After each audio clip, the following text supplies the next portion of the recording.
Birdie. Reid wouldn't be leading it. It's just the way that it would go. I'm sure of it. He went Birdie Eagle. He opened up. I mean, you can't open up any better than that at Augusta.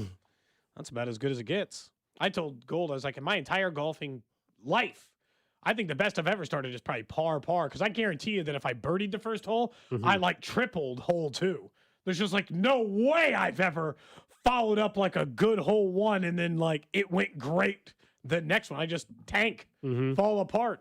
Not good enough at golf to consistently perform at that level. What has everybody talking, though, here in Kansas City in the last hour or so is actually uniforms, not play on the field. We will get to the Royals' very disappointing, very disappointing outing in Cleveland in just a second. But the last hour or so, it's been all about the City Connect uniforms. Remember 2-3 weeks ago, they had a leak of the City Connects, and everybody kind of knew that was likely going to be the new version for the Royals. Well, this weekend's a Friday, and they're going to have the debut of those, the Forever Fountains City Connect uniform, and they're moving on from the other ones. I guess Nike makes you switch up every couple of years, so they have to come out with new ones. Now that you have seen them, and it's up on our social media channels, we had the video of the unveiling and everything up there if you want to check it out, and you can see what the full uniform looks like and also some of the merchandise and everything that the Royals are already offering in the team store and everything. When you take a look now, seeing the full deal, what's your opinion? Because my question for the unis was always, what does the batting helmet look like? What does the hat look like? Because the actual uniform by itself, I said, I need to see the helmet before I fully judge it. I think the uniform itself might grow on people as time goes on. The hat sucks, and the whole uniform is not very good. Okay, so you are mediocre at best. Yeah. And I'm also because I can compare the other teams that had their City Connects announced today, and the Royals are in the bottom of that group. So I guess part of this, and this is, we'll get into it, obviously. I like the jerseys a lot more than you, and that's fine.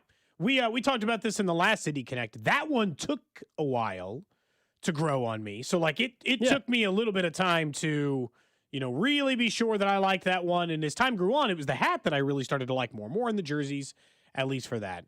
And so, I could get the hesitation for people. I'm not surprised that, especially the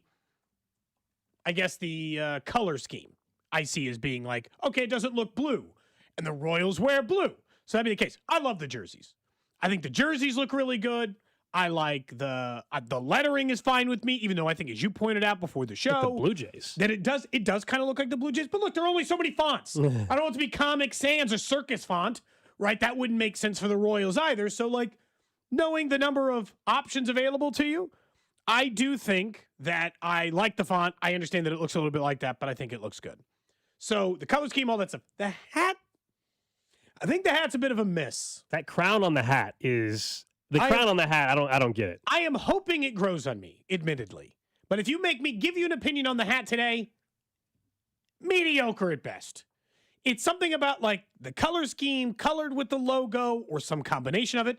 I'll admit it does look better in the full uniform. But when the hell am I ever going to wear the whole uniform? So like as a standalone hat that I would purchase, it's low on the priority list. I'd rather buy the previous City Connect hat or one of these other ones. And so whatever. The hat is medium to me. The helmet, mediocre. Not in love with it. Feels like it kind of throws off the look. The rest of it I really like. But the hats, something's off of the hat. I don't know how. I'm not sure how I feel about it. That one's a bit of a miss for me. Yeah, it's for those who haven't seen it, it's basically neon colors, right? And they went through and explained the actual reasons for each item, which we said, anytime you have a uniform unveiling, they have like literally down to the reason why they use certain stripes or whatever, right? It says the white line between the two vertical stripes symbolizes their unique position along the state line between Missouri and Kansas. There's also the heart logo and all that. I think there's a chance the jersey eventually grows. The hat makes no. In fact, they have an alternate hat in the team store that I think is way better than the. Is it the KC one?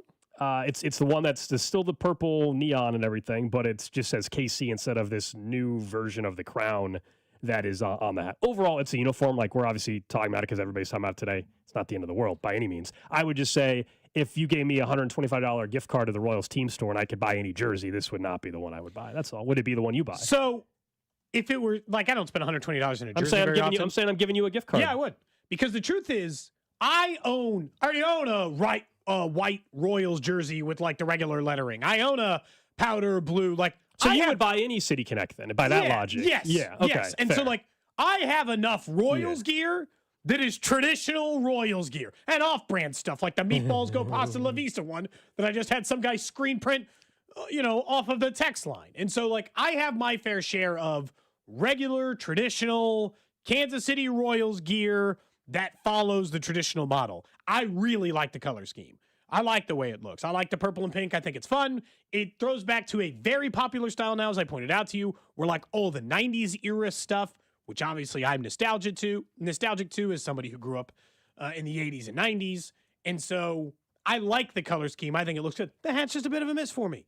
I think it's supposed to, and it was pointed out from Cupcakes over on Twitch, which is like, I think it's supposed to look like a fountain a little too, right? Is the way they're going with the crown gold. Like, it's a crown and a fountain, and they're trying to like play it two ways. I don't know if it feels too wide on the hat. It's just like, it's not quite a hit for me. I think I'll like it. Maybe I'll grow used to it. We're going to see it all weekend. We're going to see it Friday, Saturday, and Sunday. They're wearing it all 3 days. And so I'm curious to see how it goes. You're right. There are some hats that feel a little more toned down is probably the answer. The one thing that they look like a better fit, but we'll see. The one thing they can't alter, I'm guessing, because of sponsorship, and this is just, it is what it is. The part that is the weirdest about it, honestly, Cody, we know the Quick Trip is the jersey sponsor, the patch. Oh, that's a tough one. You have this purple and pink jersey, and then you still have this bright red Quick Trip patch on the sleeve. For Quick Trip's sake, it stands out, which is good for them. But that'd be the only thing. Again, let me be clear. It's a jersey. I don't deep down ultimately care, but our job is to talk about what people are talking about. And today people are talking about the jersey. You want my opinion. I think it looks weird with the Quick Trip logo on this purple and pink jersey. That's all. Yeah, it's just a matter of, and like, yeah, that's just part of like jerseys that I guess is the downside to, we're a pro Quick Trip show, but this is the downside to, sponsorships spots, where at least you run into an issue where, it doesn't exactly fit the mold, I guess, at least based on that. Again, I like the color scheme. I think it looks good. I think it's fun. Somebody's like, my daughters are going to love it. And I do think that it like fits a broader audience in general. There'll be people who just kind of like it because it looks fun and is colorful.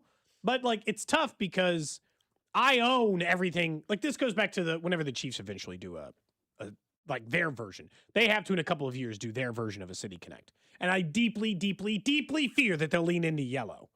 Like, please don't. It might be hideous.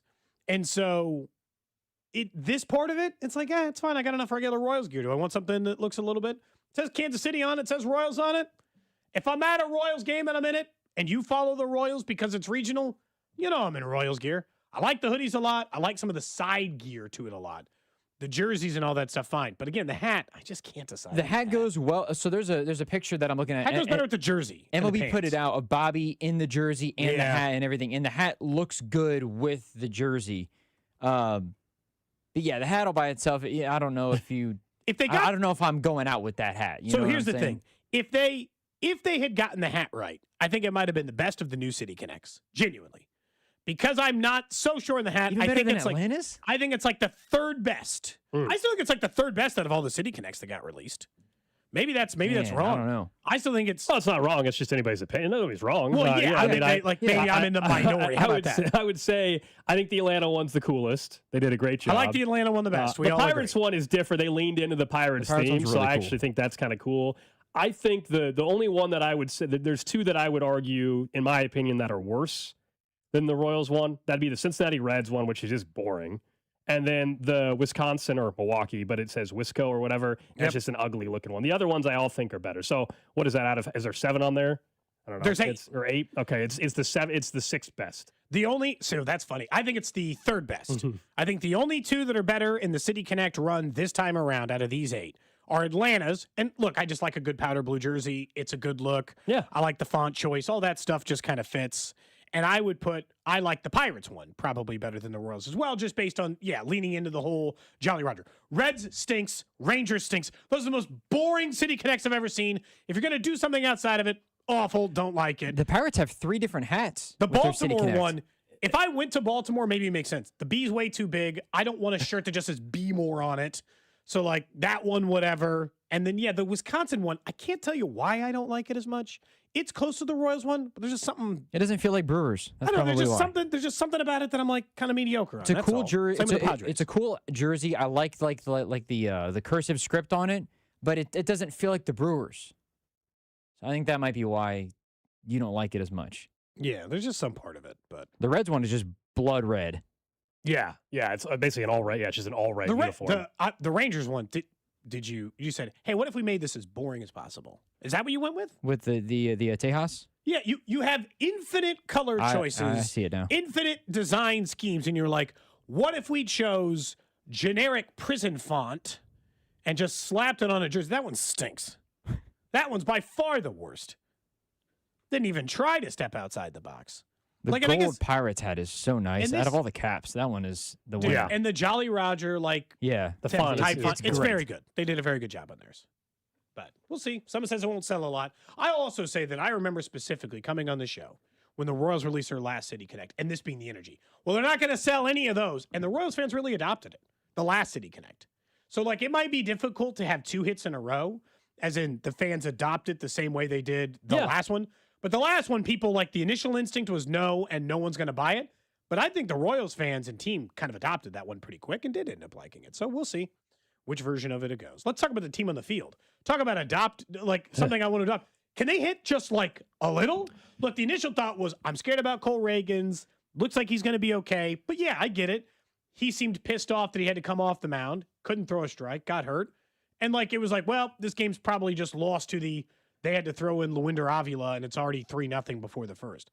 But Gold, they cannot hit. And I think you and I are both tired of getting through 2 weeks of the season where, well, it's cold outside and it's a slow start or whatever, and they're not making those excuses. No, but look, they're see a little offense. You're sitting at 5-7, and the offense is 4 for their last 51. So it's more. It's not that all of a sudden I think we know all our answers to the questions about this offense and what they're going to be, but I think people, rightfully so, are frustrating that we're sitting here soon to be the middle of April. And yeah, that's early, but the offense is very, very slow out of the gate. And there is naturally concern that, all right, well, when does the offense break out? I will still say that 12-game stretches throughout the season, you can have some bad ones. We just don't talk about them when it happens in July the way we do when it happens in March/April. But yeah, man, I think rightfully so, people are frustrated and sick of the fact that the offense here is already off to this kind of a start. And you feel like going back 2 days ago, you blew the game against the Guardians. And then yesterday, yes, you give up 10 runs. The bullpen was bad, but you only scored 2 runs yesterday. Yeah, the pitching, Avila was not great. I'm not going to try to pretend like he was. But considering that he came in cold, I thought he pitched fine. 3 innings, 6 hits, 1 run. I'll take it. Genuinely. I know he gave up the inherited runner, but I'll take it. Knowing that he wasn't even planning on pitching anywhere close to that early in the game, whatever. But the pitching, it's I can't even be bothered by Steven Cruz tipping pitches, which he clearly was, and the Guardians were tipping off their hitters, and so he got shelled. And everyone else in the bullpen, it seems, is going through it. They can't win a game if they're only going to score 2 runs. And the same problem exists. Bobby, Salvi, and Vinny are all cold at the same time. They don't even have, all they got going is Garcia. And if all you got is one of your top 4 hitters going, well, you're just not going to score a lot of runs. You can't count on the 7, 8, 9 hitters to carry you forever. Those guys have got to get going a little bit before you get off to and like we said, I just didn't want a mediocre April. Now, I honestly kind of have to sign up for that. If you tell me they're 500 at the end of April, I kind of have to just accept that that's okay. You know what? I'd probably take that now, Gold, even though I wouldn't have signed up for that on March 25th. I'd probably take a 500 April overall, as in the record is 500 at the end of it. And so, it is what it is, I guess, at this point. But yeah, it would do a lot to rest a weary soul if they could, score some runs and multiple times over the course of the weekend against the Chicago White Sox. And that's the thing. And I know the White Sox people believe might be better than what they have been by the end of the season, and we'll see if they finish above the Twins, for example. But you're at home. We'll see how the weather is and everything like that. But this is a White Sox team. The bats have to come alive this weekend. If not, we're gonna be sitting here on Monday saying it's a full week of the offense really struggling. And all of a sudden, what's that record look like on Monday? They're sitting at 5-7. I know we don't need to get into must-win stuff. That's insane. However, all of a sudden, Cody, if I tell you they're sitting at 6-10 or something like that, then there's a real conversation to be had about this start and when is it really, really concerning for you about what the ultimate goal was for this season, which is what? The standard we said we're holding them to is competing for the division crown. Yes, making the playoffs for sure, but also being a very serious contender for the division. Like I don't think that was out of the question. And look, we don't, like we mentioned yesterday, I kind of refused a standings check every day during on April 8th when, April 9th. Like I don't have it in me to pay that close of attention. We joked yesterday that as bad as the started, technically the Royals were in a playoff spot yesterday or whatever else that comes in it. We don't have to do that to ourselves. I just need them playing more consistent offensively. Like, you've got to find a way to get out of these early season slumps. And so, like, look, right now it's only a week-long slump. Don't let it be 2. Don't let it be where we're like, well, there's another 2-run outing in which they got 3 hits or 1 hit or, like the game before, you said they scored 2 runs yesterday. They only had 1 hit the day before. And I know it's cold in Cleveland and all that others, but, like, Cleveland's playing in the same damn weather, the same ballpark. Yeah, same elements. You've got star talent. You've got good you've got good players. You got to find a way to get it. And the White Sox do not have a particularly good pitching staff and are off to a bad start. So, take advantage of a bad team at home this weekend. That's all. Like, I recognize that 162 games and the way we talk about that's different than a Chiefs game where they play week 1 and we have our reaction to it, and there's only 16 games left or whatever it may be, and it's just a different vibe and how we talk about it. And I think there's an adjustment in how we approach each game on the baseball end. But at the same time, because you retained Alex Zumwalt and the frustrating offense from a year ago and their decision to do that, well, when you get out of the gate slow offensively, the leash from the fan base toward the offense is very, very short because there's a lot of people that did not believe he should have been retained anyway. So, the margin of error and give is not very long towards Zumwalt from the fan base. And ultimately, yes, the players have to produce, but they said, no, we'll bring in 2 new pieces to the coaching staff and we'll retain Zumwalt. We have trust and faith. Now, right now, I can still continue to tell you that it's April 9th, but a month from now, if the offense is struggling, it's a completely different conversation. Yeah, and I guess, so somebody said, what makes you think they're going to hit better with runners in scoring position this year than last year? This is the tough part about this roster as it sits and this unit. He said, do you really expect 7, 8, 9 to stay productive all year? I was like, no. I don't. No. That's why the middle of the order is big. But you're saying, why do I expect them to hit better with runners in scoring position? Here's the tough part. I don't have a small sample size of the Royals and runners in scoring position. I have 2 full years. 2 years ago, Bobby, Vinny, Salvi, and the entire Royals organization were the 3rd best team in all of baseball hitting with runners in scoring position. They were great at it. A great situational hitting team with this exact same group of players. Last year, they were terrible. They were one of the worst at it in baseball, hitting with runners in scoring position, specifically in the first half of the season. They're actually quite a bit better in the second half, and then ended up closing somewhere around 20th in baseball by the time the season finished. So, I'm not confident either way. I'm not telling you that they can't be a good team with runners in scoring position. Last year would indicate they'll be bad again. 2 years ago with the exact same players would indicate they'd be better. But they've had, in the game in which they only had 1 hit, you realize they had 7 or 8 base runners, right? They had plenty of opportunities in order to score runs and get runners across and just didn't do it. So it's they've got to be better in that spot. It is frustrating to watch the offense. That game was a quick, oof. Well, it was over very early. Ain't going to happen today. And some of that's the deflating part of Cole Reagan's coming out. At least he wasn't seriously hurt. Scary, man. Anytime a guy gets a liner off his hand who seems to have the injury bug with a target on his back. Yeah, they said he's fine. Yeah.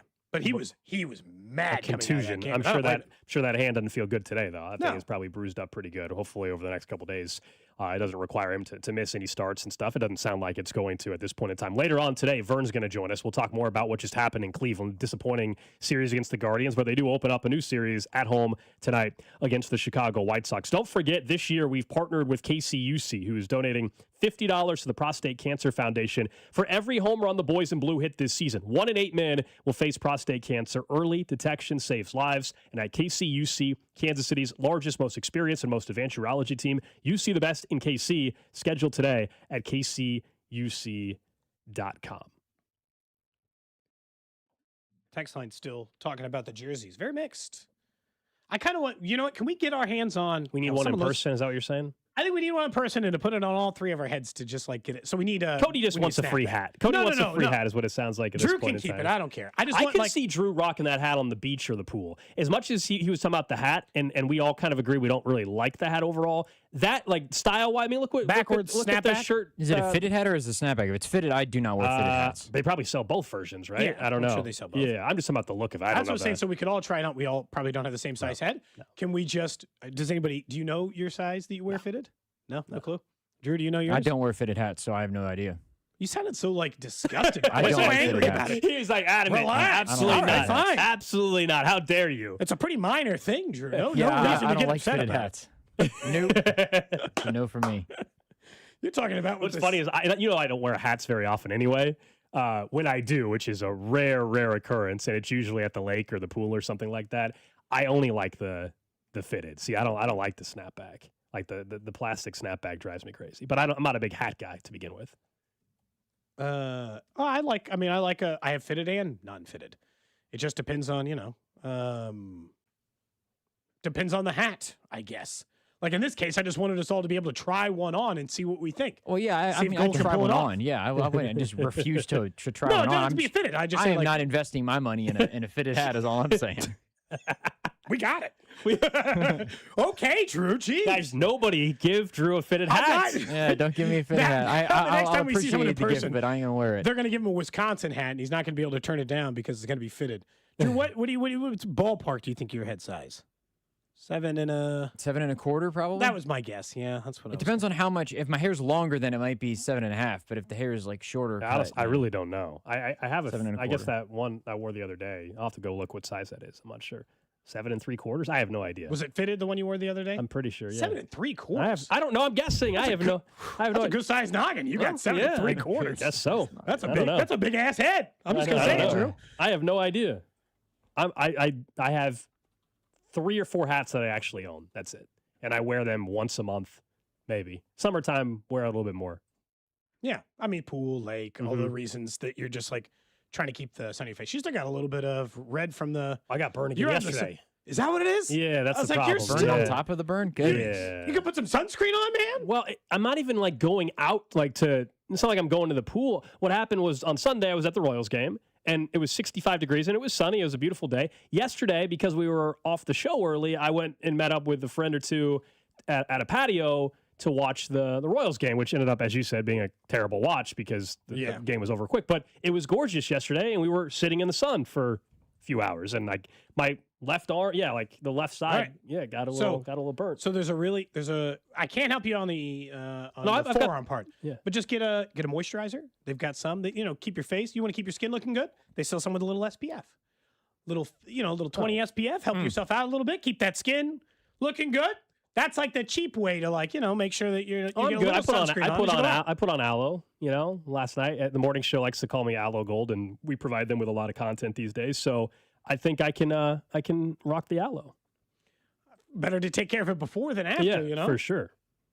But yes, we've learned 2 things. Alex has gotten sunburned twice in the last week, and Drew will, under threat of death, not wear a fitted hat. Very much so. All right, up next, let's talk a little Chiefs football, though. Nate Taylor's going to join us in the 1 o'clock hour today, and he wrote an interesting piece about Andy Reid. And I think Andy said what you want to hear. Do we believe we'll actually see it, though? That's coming up. What's up, KC? It's Carter Jensen. You're listening to Cody and Gold on your home for Royals baseball, 96.5 The Fan. Brought to you by Heartland Men's Health, the leader in men's sexual health. Thousands of men have been successfully treated for low T, ED, and more, all with discretion and compassion. Make your appointment at heartlandmenshealth.com. 96.5 The Fan. Spring is here, and as the weather heats up, the sports action heats up at Circa Sports. From baseball to basketball to hockey, Circa Sports has it all. Circa Sports isn't just sports betting, it's sports betting the way it should be. High betting limits, player-friendly pricing, and exceptional customer service. Whether you're looking for playoff futures or props on your favorite players and more, Circa Sports has you covered. And don't miss out on the special Royals props for every game. Download Circa Sports app or visit circasports.com today. Must be 21 or older. Gambling problem? Call 1-800-GAMBLER. Look, we all have those moments where we have to say no. No to a round of golf, no to a long walk, or even just no to getting out of the chair because your knees or your back aren't cooperating. But as we head into vacation season, think about the people waiting for you to say yes. Your family, your friends, they want the real you back, the one who isn't sidelined by chronic pain. I want to help you turn that corner. At QC Kinetics, they specialize in regenerative treatments that get you back in the game without surgery or without endless recovery months. Be honest with yourself for a second. Does joint pain keep you up at night? Are you at the end of your rope leaning on daily meds just to get through a shift at work? If you're nodding your head, you're exactly who QC Kinetics helps every single day. The best part, it's done right in their office with no downtime. So call them today for that free consultation. 816-412-6299. That's 816-412-6299. They're located off 435 in State Line or in Gladstone. 816-412-6299. Hi, I'm Carter. And I'm Charlie. We'd like to share a quick story about a homeowner named Jack. Jack had a home he needed to sell fast. And Jack thought he had it all figured out. So Jack talked to multiple cash buyers. Jack chose the highest offer. But the day before closing, guess what? The buyer backed out, leaving Jack with the moving truck all packed in the driveway and not sure what to do. Jack learned the hard way that the highest offer isn't always the right offer.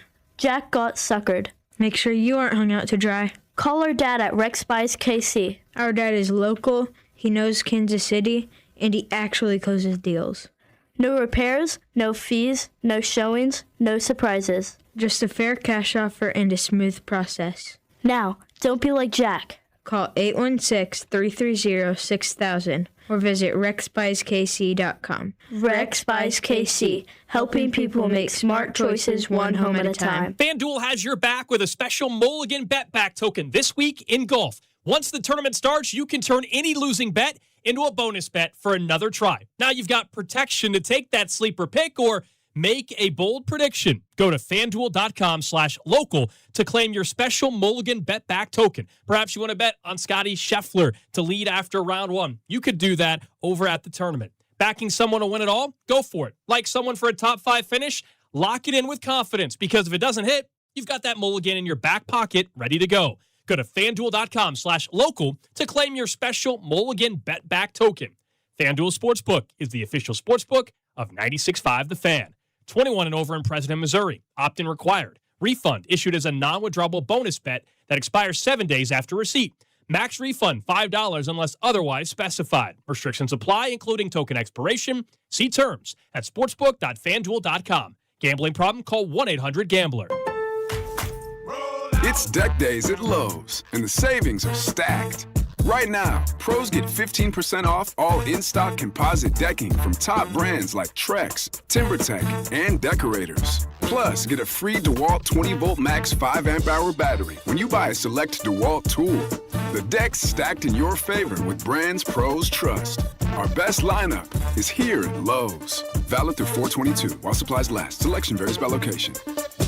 My name is Christine, and I'm a widow. My husband, Ryan, was a healthy 34-year-old, and 3 months later, he was gone. Thankfully, he had life insurance. Ethos made it so easy. You can get a quote in seconds, apply in minutes, and get same-day coverage. 100% online, no medical exam. Life insurance didn't take away the loss, but it did give us the space to just grieve. Get your free quote at ethos.com/protect. ethos.com/protect. Paid spokesperson. Time spent on application may vary. Online health questions required. Well, good morning, kiddo.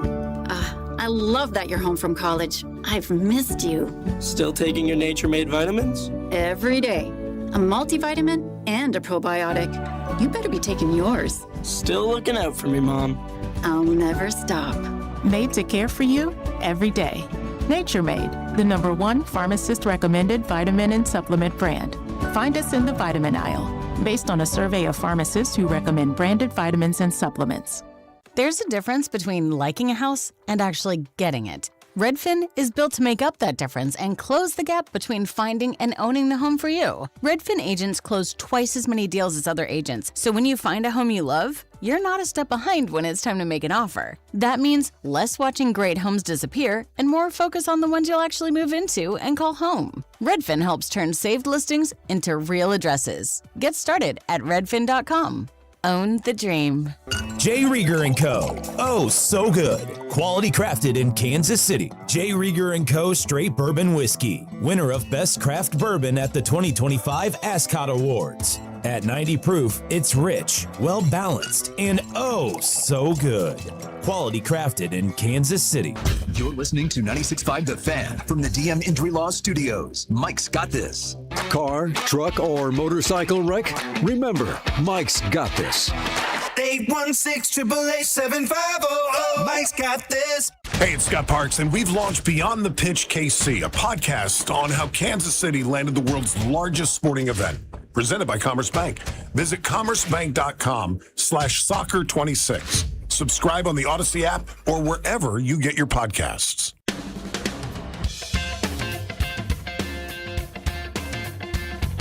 Been a little bit since we played this one, so I figured, bring it back.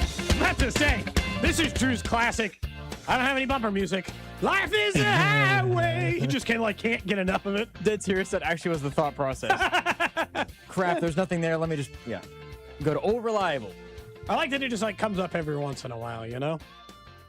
Just a classic bumper music for this song.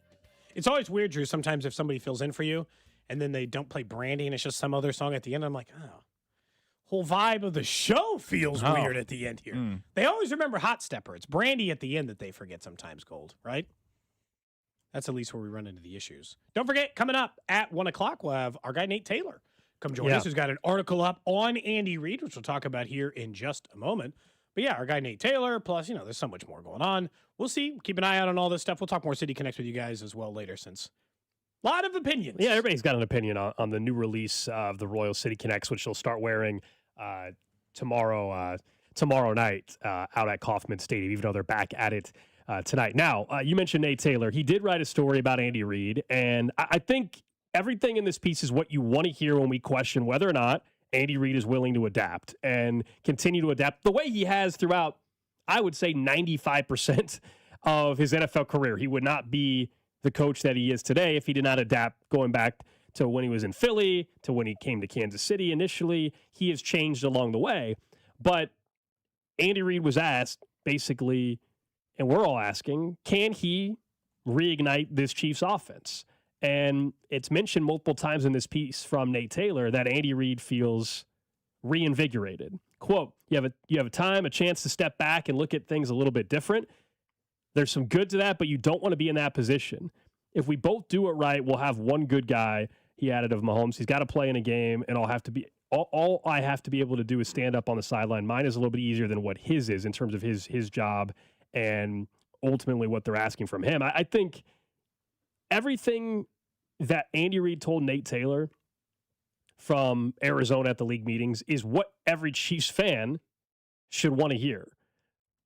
But he's going to still have to go out there and show it with results, I think, for everybody to be convinced fully that, all right, last year, turns out the fact that it was so ugly, the fact that they won 6 games, the worst record in his 13 years as a coach in Kansas City, that's in a weird way what was needed for him to realize, all right, I gotta really change some things here.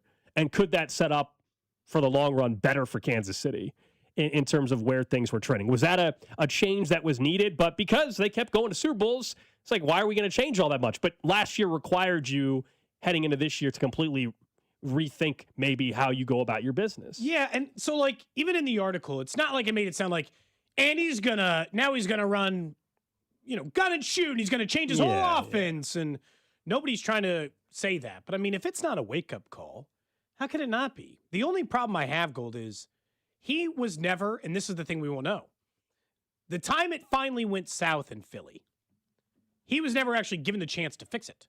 It went south, and then he was gone. Right? So can he pull himself out of a rut? Yeah. And, because I in the rut that they're in now, because you should have never had a 6-win season under Patrick Mahomes is embarrassing. It is. And he didn't miss enough games for you to not to have racked up more than 6 wins. And so, he knows that, and I don't think that's the case.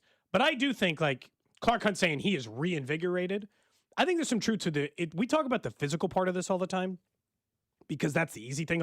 Bodies wear down and they fall apart and, the normal stuff, right, Gold, where you'd think that's the issue more than this. But Clark Hunt in this same piece and talking about Andy and the other team, and I think the part that maybe we miss sometimes is the mental part.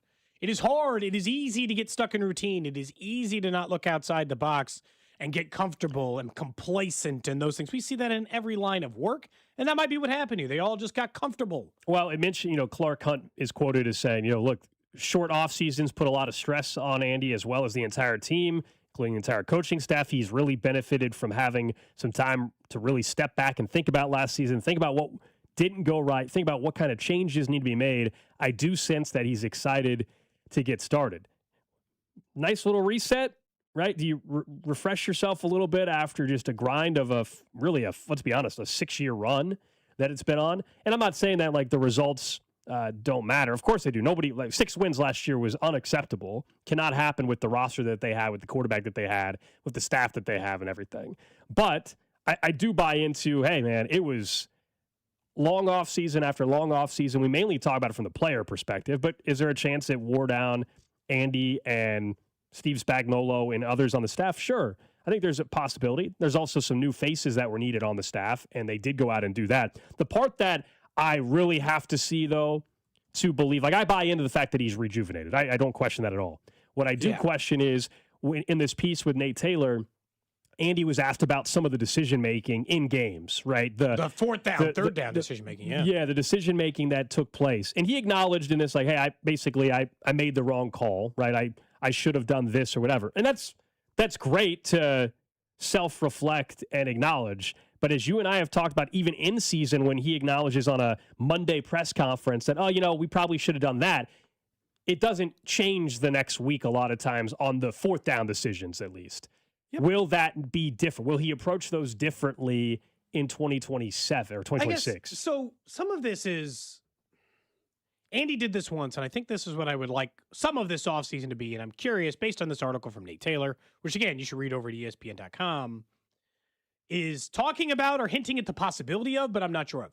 So you and I both agree Andy Reid was never going to give up play calling. He'd retire, I think, before he gave it up. Yeah. And that's fine. Honestly, it's fine. You can give up some other stuff, and one of those to me is give up third and fourth down decision-making and put that in the hands of either a computer or a different coach. You can't handle the responsibility. Genuinely. I think Andy just does it by gut, and that is not a good way to operate when it comes to third and fourth down decision-making.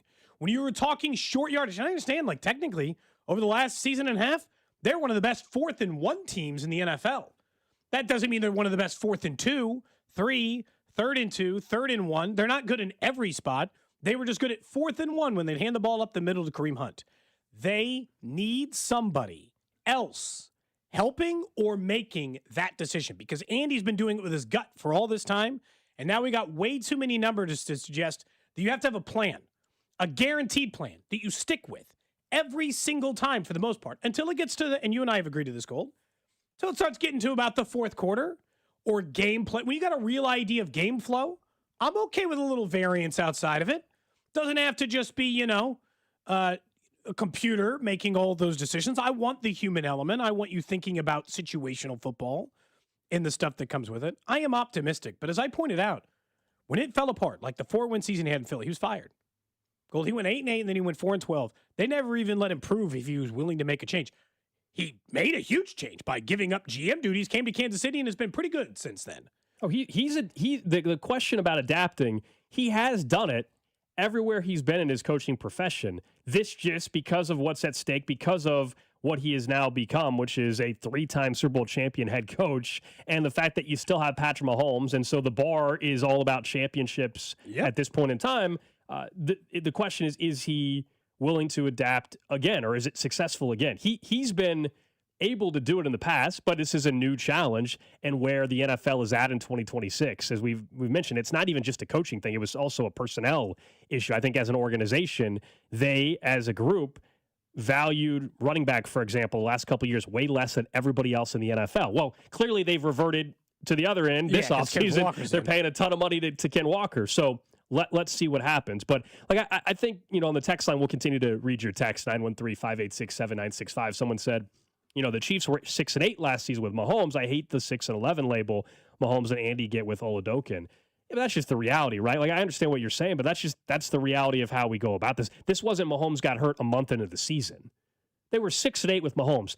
They ended up 6-11. So I think they would have won 7 or 8 games, but still, it's an embarrassing number. It really doesn't matter. Okay, 7-10 versus 6-11. It doesn't mean a damn thing either. Either way, it's the same scenario. We're having the same conversation. So yes, Andy Reid still has the 6-11 label attached to him from last season. That's just reality. If Mahomes would have got hurt on the second game of the season, we would be having a different conversation about how we judge the 2025 season. And in a weird way, as bad as it went at the end, I didn't want them suddenly, we talked about this down the stretch for draft purposes and otherwise, Cody. I think they could have talked themselves into it. If they would have finished with 10 wins or 9 wins and somehow got there, they could have said, oh, we're not that far away.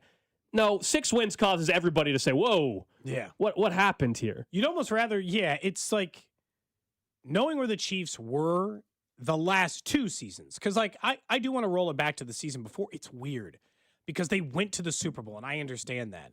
But that, and Gold, we mentioned this, that allowed them to ignore the real problems. Like, oh, we don't ever fight. You're like, yeah, but you weren't ever, solving the real issues you had in this relationship. And so because they were a mediocre team operating on the margins the year before and won every single one-score game and just, they had the horseshoe stuck up their ass, whatever it was. They just got through the season. They got to ignore issues forever the year before. I like a wake-up call every once in a while where you're like, no. This is unacceptable. The way you're operating isn't gonna work. And so, it's good for them. And the way he's talking, certainly. Someone's like, hey, it's just Andy Reid coach speak. That might be true.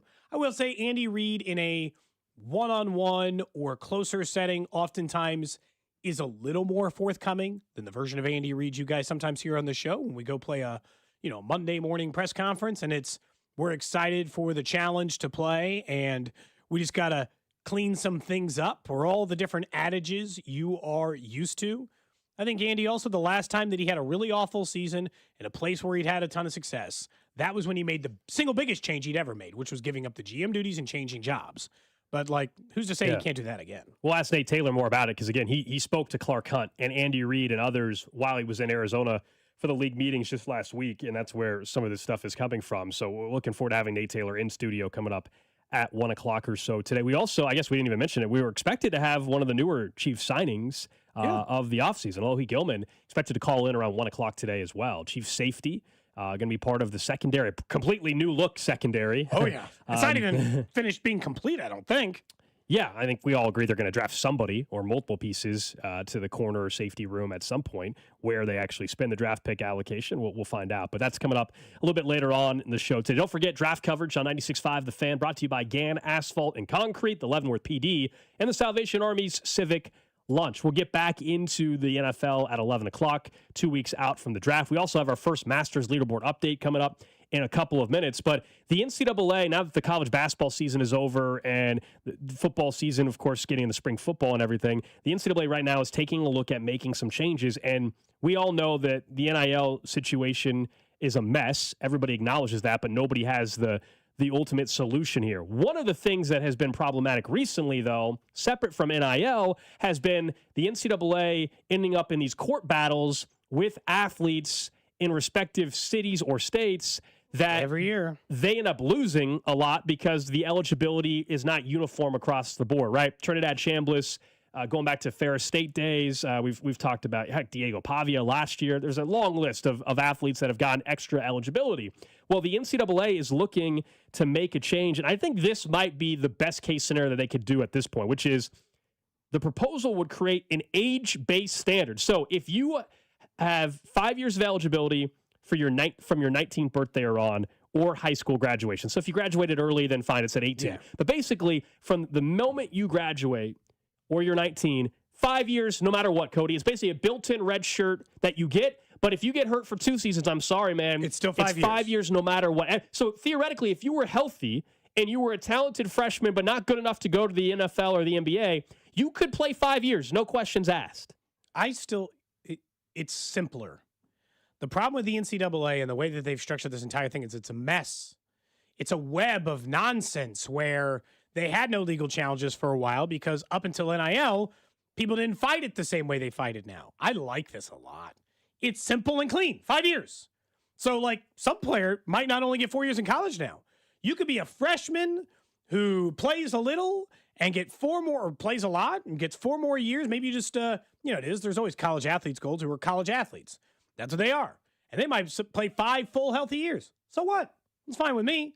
How's that any different than Chambliss getting hurt? We pretend like injuries aren't a part of the sport, and that's always really bothered me. Like, everybody doesn't get to play college football forever. I don't get to play an extra year in the NFL if I lose my age 28 season. I just lose that season. Like, I understand I can extend my career, but if my career is shortened because of injury or anything else, that's just the way that it is. I don't think we should be giving players a chance to play 6 or 7 years. Now, I will admit there's going to have to be some sort of religious exemption for like the people who do like mission trips and stuff. I think there is for like BYU or the service academies as well. I think there's also for those two, that's an easy one to figure out, and a rule that nobody seems to be exploiting up to this point. Nobody's going to go to the Army just to get a couple of extra years of eligibility. And so, like, if they're going already, right, it's different. And so that part is fine. I don't worry about it. But 5 years flat? Yeah, sign me up. It's so much simpler. No more appeals, no more nonsense. This still goes back to the same thing, Gold. They need collective bargaining. They got to agree to all of this stuff instead of trying to enforce it and then getting stuck in court with the lawyers. That's what they run into these problems, right? It's the lawyer stuff. You can't, like, even let's say you impose this rule. Are they allowed to impose it? Are they allowed to fight it again? You know, like, oh, I was 19 years old in 1 day. You got everybody to agree, I guess. But 5 years seems like, would people stop fighting it? Would Chambliss get to play this year? No. That's the whole thing. He got the Fernando extra Chambliss would not be. Diego Pavia would not have been able to play the last 2 years, I believe. Yeah, because under this rule, nobody's allowed to play 7 years. Nobody's allowed to play 6 years. I don't think it's crazy to say that like a 33-year-old shouldn't still be playing. And I know this is an exaggeration, but like, I don't think it's crazy to be like at 27 years old, you shouldn't still be playing with 18-year-olds. I don't like. It's not that. Totally. College sports is meant for a window of time, window of age. When you're 26 years old, still playing college football, you're either your college career is done and your athletic career is done, or you're a pro. Everybody doesn't, whatever the old commercial is.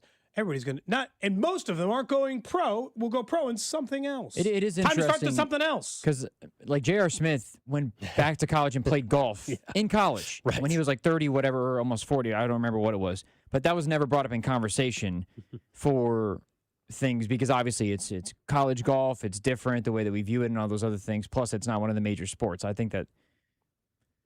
Are there exemptions technically if you change sports like that? That I think is where you can get into the weeds with a lot of this stuff. But it sounds pretty self-explanatory, which makes it easier for everybody else, I think. All right, things are heating up maybe at Augusta. Round 1 action. It is time for our first Masters leaderboard update. Yes, it is. And Kurt Kitayama is currently atop the leaderboard at 4 under par through 10. Tommy Fleetwood, Patrick Reed, and Akshay Bhatia all in the same group combined. They are 7 under par, off to a good start for them. Dustin Johnson, the live golfer, is at 1 under par as well. One of the notable names that is further down, not off to a very good start, is Victor Hovland, 2 over par through 3 holes at Augusta National Golf Club. Still many players left to tee off in this one. Some of them, the bigger names, Nikolai Højgaard, also Freddie Boom Boom Couples, former winner, as well, Sergio Garcia, Corey Connors, J.J. Spawn, John Rahm, of course, as well, Ludwig Oberg, all to come later on in the day. Current leader, though, 4 under par, Kurt Kitayama through 10 holes. 2 players tied for second. Again, that's Patrick Reed and Tommy Fleetwood. Jose Maria Olazabal is at 2 under par with Sam Burns, who also is tied for 4th with him. This has been your Masters leaderboard update. More to come a little bit later on. Of course, your Masters leaderboard updates are brought to you by Gann Asphalt and Concrete. The world is coming to Kansas City. Is your parking lot ready? Gann Asphalt and Concrete ensures your parking lot is inviting, safe, and cost-effective. One contractor, all things parking lot. I do think the first one should have had a little hello, friends. Although he has that trademark, maybe you're not allowed to say that. That's a Jim Nantz thing. I'm not Jim Nantz. We're going to stay away from that. We'll let Jim Nantz carry with that. Maybe you could say hello, fans, because we're 96.5 The Fan. Maybe you could just do some version of it. That's all. People are mad. There's no accent and everything. Well, but what accent? This is. I'm not going to use a Southern one. People wanted a Georgia accent. People wanted a Georgia accent. I don't know a Georgia accent. What's the name of Bubba? Who's the guy in charge of the Bubba Watson? No, the guy in charge of like the Masters facility. The guy the president? The white-haired president guy who always shows up and does his one little speech. Isn't his name Bubba? I don't know. Fred, I think. Oh, Fred. Okay, I don't know. Fred Ridley. Bubba Watson did go to Georgia, though. Ironically enough. Patrick Reid, of course, went to Augusta College in Augusta, Georgia. Well, then it feels like maybe part of why he's playing so well. We just need maybe I'm not going to pull up Brian Kelly in this. Some of the stuff around the Masters, like some of the business side of it is interesting to me. For example, did you see? So basically, there are 600 SUVs, sedans, and Sprinter vans that get sent to Augusta National by Mercedes every year for this, and they basically are down there. Every player receives a courtesy car with employees for 4 to 5 months in Augusta that prepare and manage like all the inventory and everything. Insane. The resource, and I've only been the one time, and it's for a practice round, but just I've never seen a place more meticulously organized inside the facility. Like they've got somebody almost standing at every single urinal, just like keeping people like moving. Like, all right, guy at the end, you good? Stall 3, yep, out. Like the whole line at the pro shop. All of it's crazy. But at least we got a Masters leaderboard update. The first guy you mentioned, Drew, I don't know who that is. Should I know who that is? Kurt Kitayama? Yeah. I don't watch enough never heard regular Okay, I don't watch enough regular PGA. I watch the What is he, like 40th and the 50th or something? Like, is he top 50 in the world? I honestly have never. I'm not sure. I've heard of the guy never heard of fourth in the Kurt list. Kitayama? I have not. Maria Olazabal. I've heard of him maybe more, Jose Maria Olazabal or whatever. Because he won this tournament, or he's won like a major maybe? I said Olazabal. For the person who said it's pronounced Olazabal, that's what I said. I wasn't listening. That's how I just pronounced it. Jose Maria Olazabal. Oh, you said it a little bit weirder there. You said Olazabal. That's like the whole Olathe. Yes, is that what it is? Olazabal. I'm not gonna I say thought it was Olazabal. No. I have no clue what it is. At least, I'll go with Drew on this one. You can go ahead and go after Shane Bacon then on the Masters.com website, because that's how that name was. Shane pronouncing it that way. I'll roll with Drew on this one when it comes to golf names. He's Jose Maria Olazabal is how I have heard it pronounced. Sounds like people that don't know Olathe and they try to call Olathe. I'm happy to admit that I could have been wrong on that. I got no idea. Okay, well, there's our first. Drew seems pretty sure. At least I was in the ballpark, better than the way that it's spelled. You would not guess Olazabal. Anyways. All right, up next, guys. We are 2 weeks from the draft. 2 weeks from now, we will be in Pittsburgh. There's also an updated player that is visiting Kansas City. We'll talk some draft and who of the slow starts for the Royals is concerning us most. That's coming up in the 11 o'clock hour here on Cody and Gold.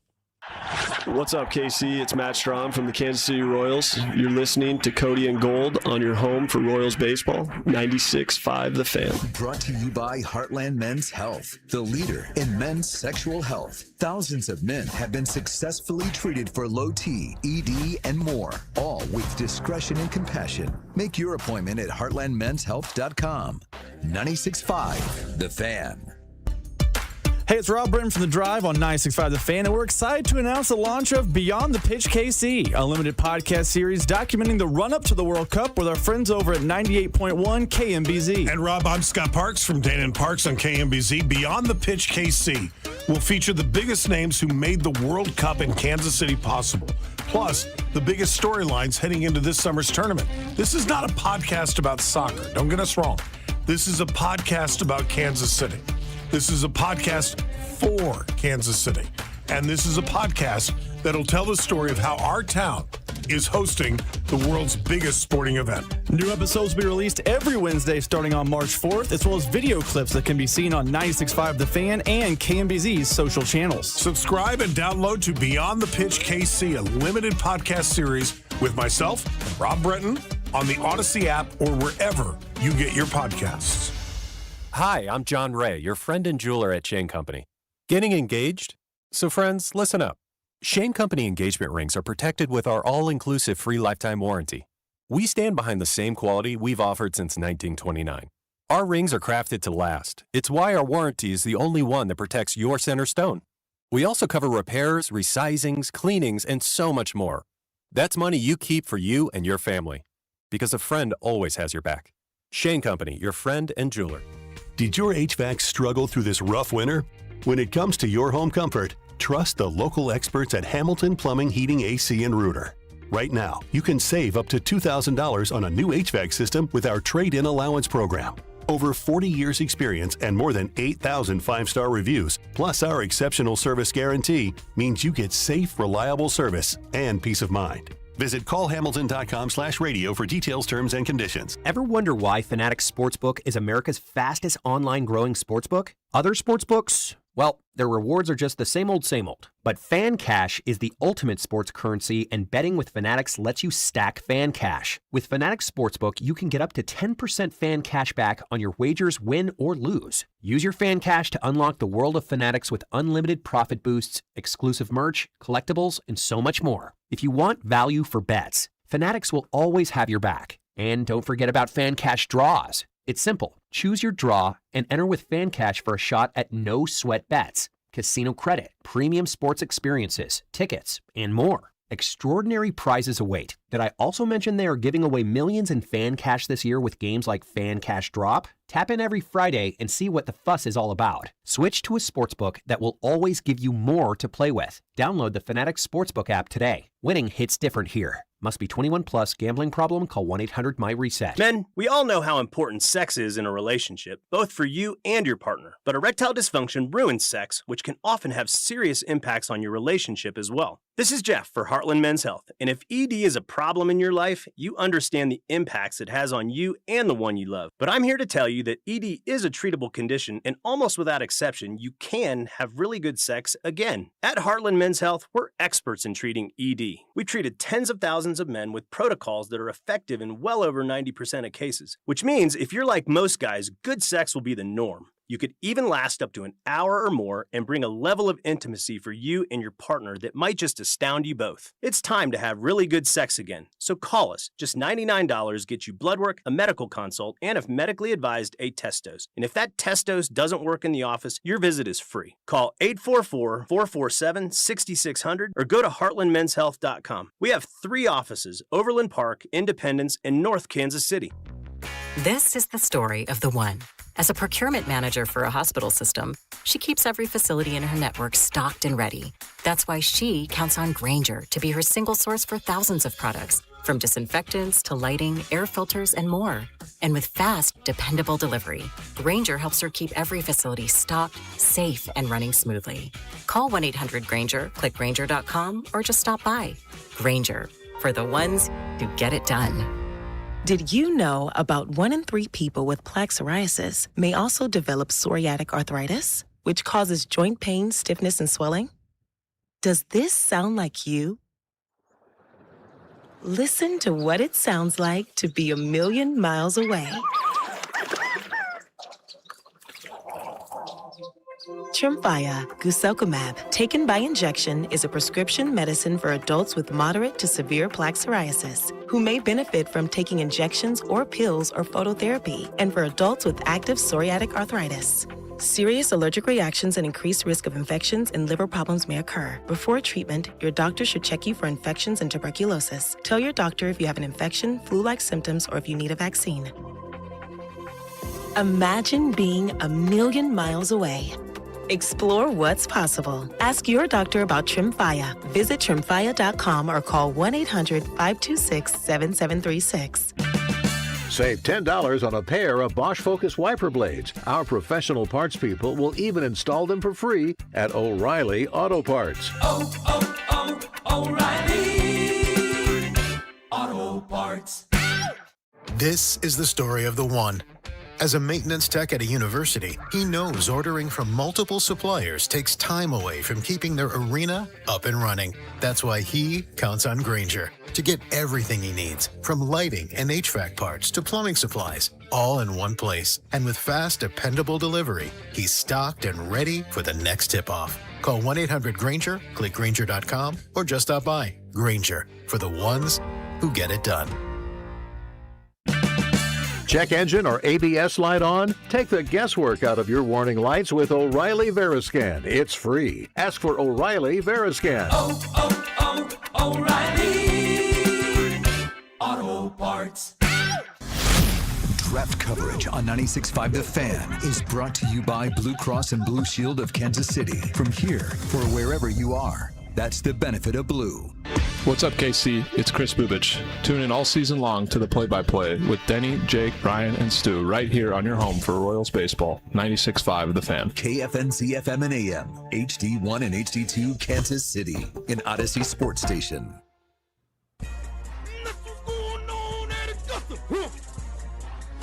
One of the fun things that happens during Masters Week from Chris Vernon down in Memphis when he does his Augusta Masters leaderboard updates. We will continue to have our leaderboard updates from Drew coming up a little bit later on this hour. We want to talk some draft 2 weeks from now, but there is some breaking news happening as it revolves around the potential future home of the Kansas City Royals. Todd Palmer just sending out a tweet and has a story up over at the Kansas City Star. Yeah, it's him, Todd Palmer and Charlie Keegan working on it together over at the Star.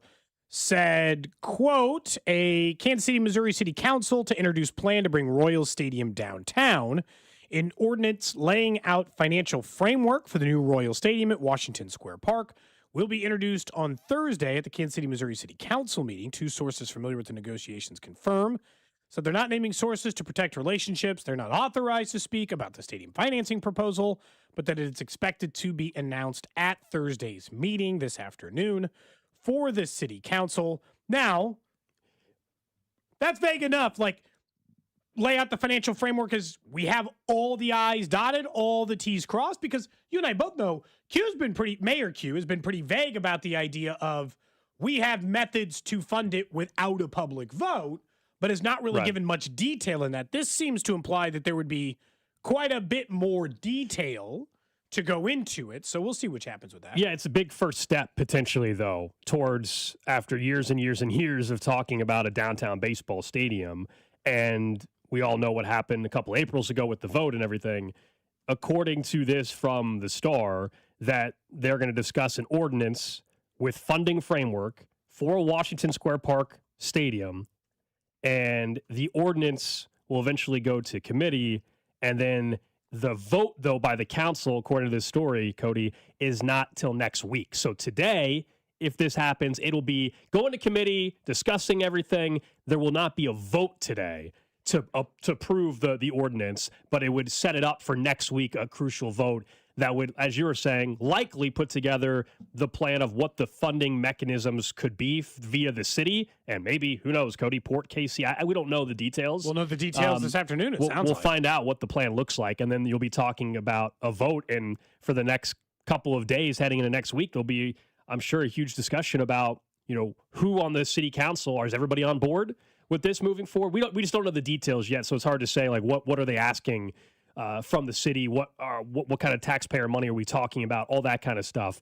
This is just the city at this point, but we all know the Royals have been linked to that Washington Square Park site, and according to this, there's finally at least something happening at the city council level to discuss funding a stadium on that site. Well, this certainly sounds like the thing we've been hearing for a while, Lee's Gold, in the sense that a mechanism or a method or plan that would no longer ask the people of Jackson County to vote. Now, you're allowed to have mixed feelings about that as a person if you live in Jackson County, as in, whoa, I should be voting on things that the city or county, in this case, is going to spend money on, right? Sure, makes sense. I get it. But also, this is the way sometimes the wheels of motion work, which is you elect people into different roles who sometimes can circumvent those methods if they can find a way to bring budgetary means to the site. So, again, this article is not vague. It's obviously telling you what to expect and what they are expecting. But at the same time, it's... Well, the news is just that they are finally going... to have a meeting today. They're finally going to discuss funding for a stadium site at Washington Square Park. That's the news right now, right? Yeah. And this is the first time we've had anything truly of real substance about the city and publicly on a downtown stadium. Yes. And again, specifically downtown in the Kansas City, Missouri, in the Jackson County area, because this is the city council who will be discussing this, according to this report, not others yet, but, according to this and other rumblings, is that the idea that they'll be in session this afternoon, at least proposing this plan. But it is interesting to me, Gold, that this is just here's our plan, because they got to put it out on the streets, and then a week from now, they'll vote on it as a part of a city council to do it. My guess is, and this is just posturing because this is how these things typically work, Gold, I don't know of any city council that would release this plan without being sure they had the votes, right?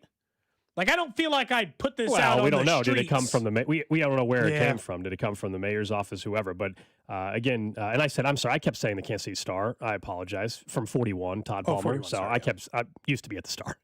He's at 41 now. That's my apologies to Todd. But so it's from 41 today. And that was the story that you were referencing as well. Also, it's noted that the Royals spokesperson did not immediately provide comment on that story. Well, that's fine. They're probably going to try to look based on the way this reports. This doesn't. I wouldn't say the Royals don't like it, but this does sound like city council and city trying to line up their funding before the Royals are like, this is our plan. This doesn't like. I don't expect John Sherman to be down there in the city council meeting, hearing them talk about whether or not this makes sense. My guess is they got the Royals' blessing. That would be kind of surprising. But this is a site that they're on board with. And that the funding that they're getting ready to propose would work for them in a potential stadium site in the Washington Square Park area or another downtown location. I think it'd still be Washington Square Park as the heavy favorite. And so, like, I'm assuming they would have their blessing, but also, like, they won't be a part of the discussions this afternoon, if that makes sense. I don't think you'll see the Royals' name attached to it this afternoon, even if we get official confirmation that the city council discusses it this afternoon. So again, if you're just joining us, some news to keep an eye on the rest of today, and now it sounds like for the next couple of days, certainly, and that is, according to KSHB.com, sources telling them that Kansas City, Missouri City Council will introduce a plan today at their meeting to bring a Royals Stadium downtown. A vote could be next week. That's where we're at with it. We'll keep an eye on it. If there's any more details that come out, we'll certainly get back into this throughout the show today. But as of this point, it's really a report about a plan that's going to be introduced and a plan that we don't know what the plan is yet. So that's why there's not a whole lot more to say. Yeah, a meeting for a meeting is a bit tough. Yeah. Like, I understand the initial response to that. But if they really are, like, announcing funding plans, that's the biggest step we've had probably since they failed the vote. Like, genuinely. Since the Royals failed the vote, this would be the single biggest step towards a potential stadium site location since then. Now, there'll be several other bigger, more important ones, but yeah, that would be the first. They first announced plans to leave Kaufman in November of 2022. I know. It is April of 2026. It's crazy. It's crazy. But, I guess these stadium things take a little bit longer to think. Like you said before, you and I know that there is a timeline. You got to have a shovel in dirt to build it. Now, if you build a stadium in Jackson County and instead of getting out at 2030, you get out in 2031, 2032, if you're still dealing with the same county, that problem feels much smaller. You don't have to go play in Orlando or whatever the hell the Bucks are doing. The Jags, yeah. Jags, sorry. All right. You're good. You don't have to go play in some minor league, like the Jayhawks played at Arrowhead for a while. They're waiting for their stadium. If you still got your old stadium, you can just make it work for a little while until you wait for the big one to be built. So we'll see which way it goes. Let's talk a little NFL draft. 2 weeks from today, we'll be in Pittsburgh. This show will be out in Pittsburgh. Obviously, there's a great draft party at the Brooksider that night, so pay attention to that as well. But Alex will be out in Pittsburgh for the NFL draft, and the most recent updated draft information is that the top 30 visit list includes Ruben Bain. And look, I'm not surprised by this. The headline of the Chiefs, Ian Rappaport said, the Chiefs have really done their due diligence on defensive ends in this draft. I hope so. It's one of their single biggest areas of need, and they're picking 9th overall. So if it wasn't, that would be deeply concerning in a million different ways. So this idea that Ruben Bain's a part of it doesn't surprise me.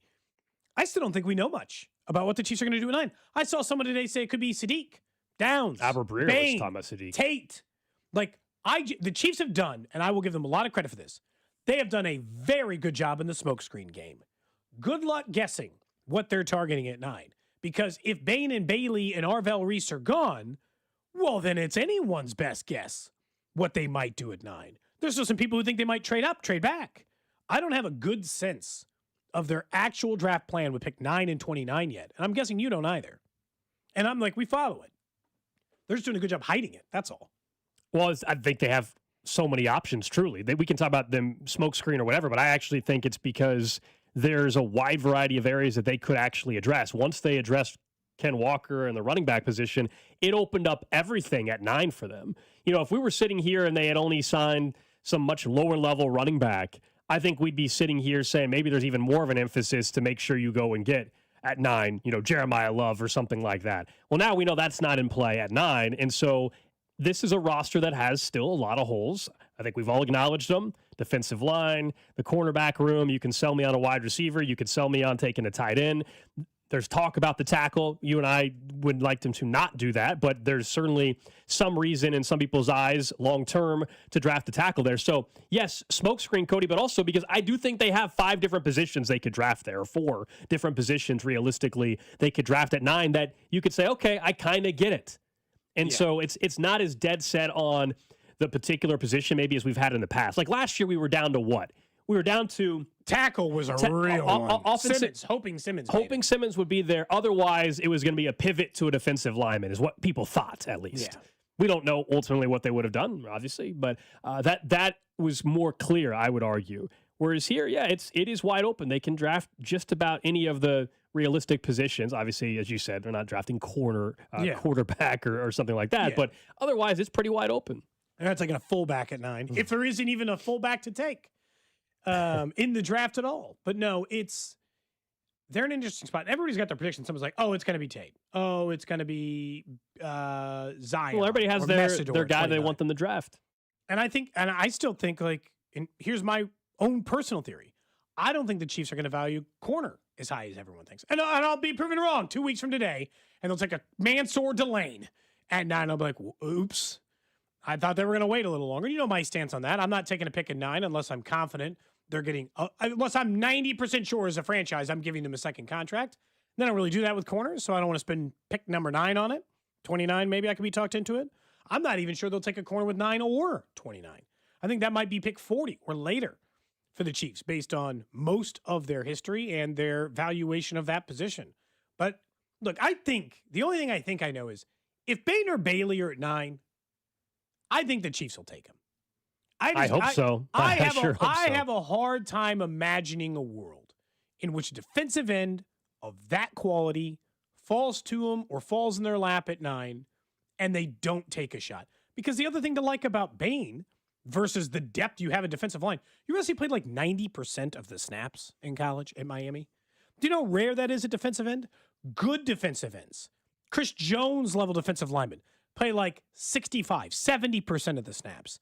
If you're able to be on the field for that amount of time, you don't need the rotational depth that you typically do. So there's an advantage in like a guy who stays on the field and plays a lot. And so like, I just have a hard time imagining that if Bain falls to him at 9, they're like, nah, let's take Caleb Downs, or nah, we'll take a Kenyon Sadiq. You're like, yeah, you need a tight end eventually. But there are 3 or 4 other good tight end prospects in this draft. Guys that could be available at 29, 40, 74 even. So like, why pick 9? The only time you're picking at 9, you're gonna take Kenyon Sadiq. That's crazy to me. I told you, I'm because they addressed running back. I'm more on board with the tight end decision than I was 2 months ago. I'd rather than draft Sadiq than I would an offensive tackle. In fact, this was Albert Breer talking about Sadiq maybe at 9. I'm gonna throw an idea out at you. Okay. What do you think about Kenyon Sadiq there? I don't think it's the craziest. I mean, what you hear about Kenyon Sadiq is like great effort as a blocker, but probably never going to be like your Y tight end. He's probably more of an F tight end that you're going to have to move around, right? Yep. And who has that role sitting in their offense for someone in a year?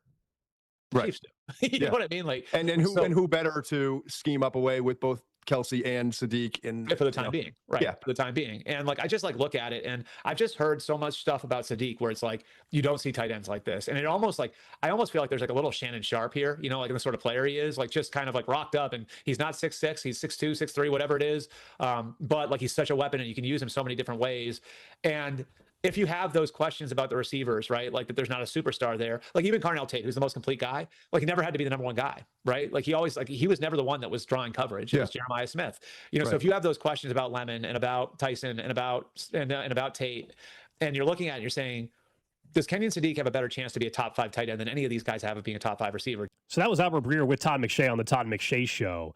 Look, I think the reason why I'm at least more accepting of that idea now is the angle of, okay, we could draft a playmaker in Sadiq at 9. He does help you in 26, and he's the long-term option 27 and beyond, versus, again, some of these other positions, how much of an impact are you getting short-term versus long-term? That if you're the Chiefs, is that intriguing because you feel like, oh, we may not draft a wide receiver at 9, but we draft a tight end. He can be an extra receiver for us this year. We groom him into a long-term answer at tight end when Kelce retires. Oh, and we can still draft a wide receiver at 29 or 40. That would be the argument if you're trying to pitch me on pick 9 being Sadiq. It would be a top 7 skill position group in the NFL, wouldn't it? Top 5? They'd have a top 15 running back, one of the 5 best tight ends, the number 9th overall pick at tight end, and then a mediocre receiver unit. But, I mean, when you compare it with the other 3 things I just mentioned, certainly looks like one of the better Would you be fits. more interested, though, in let's say, I don't know if this player would last there, but let's say instead of Sadiq at 9, you say, okay, we can have the same philosophy, but it doesn't have to be at 9. All right, let's say Stowers somehow falls, and I don't know if he will. Let's say he falls to 29, or you can potentially trade up a little bit, and you get Stowers at 25. And it's Stowers, but you already drafted a defensive end at 9 or a wide receiver at 9, and you can maneuver around, and then you basically do the same thing, but you're not spending the 9th overall pick on the tight end. Yeah, I'm way more attuned to. It's not that it's not tempting, right? Because, and you and I talked about this a couple drafts ago, or even for the last couple of drafts. And even when Travis Kelce, we didn't know whether or not he was coming back. Andy Reid's offense has always had a very skilled receiving tight end every single time, every single offense. Maybe not as good as Kelce, but like the Brent Sellecks of the world, who are at least top 7 in the NFL in receiving yards. We looked this up one time. I looked up where Andy Reid's tight ends ranked amongst receiving tight ends in the NFL. It's top 10. Pretty much every single year he's ever been a head coach.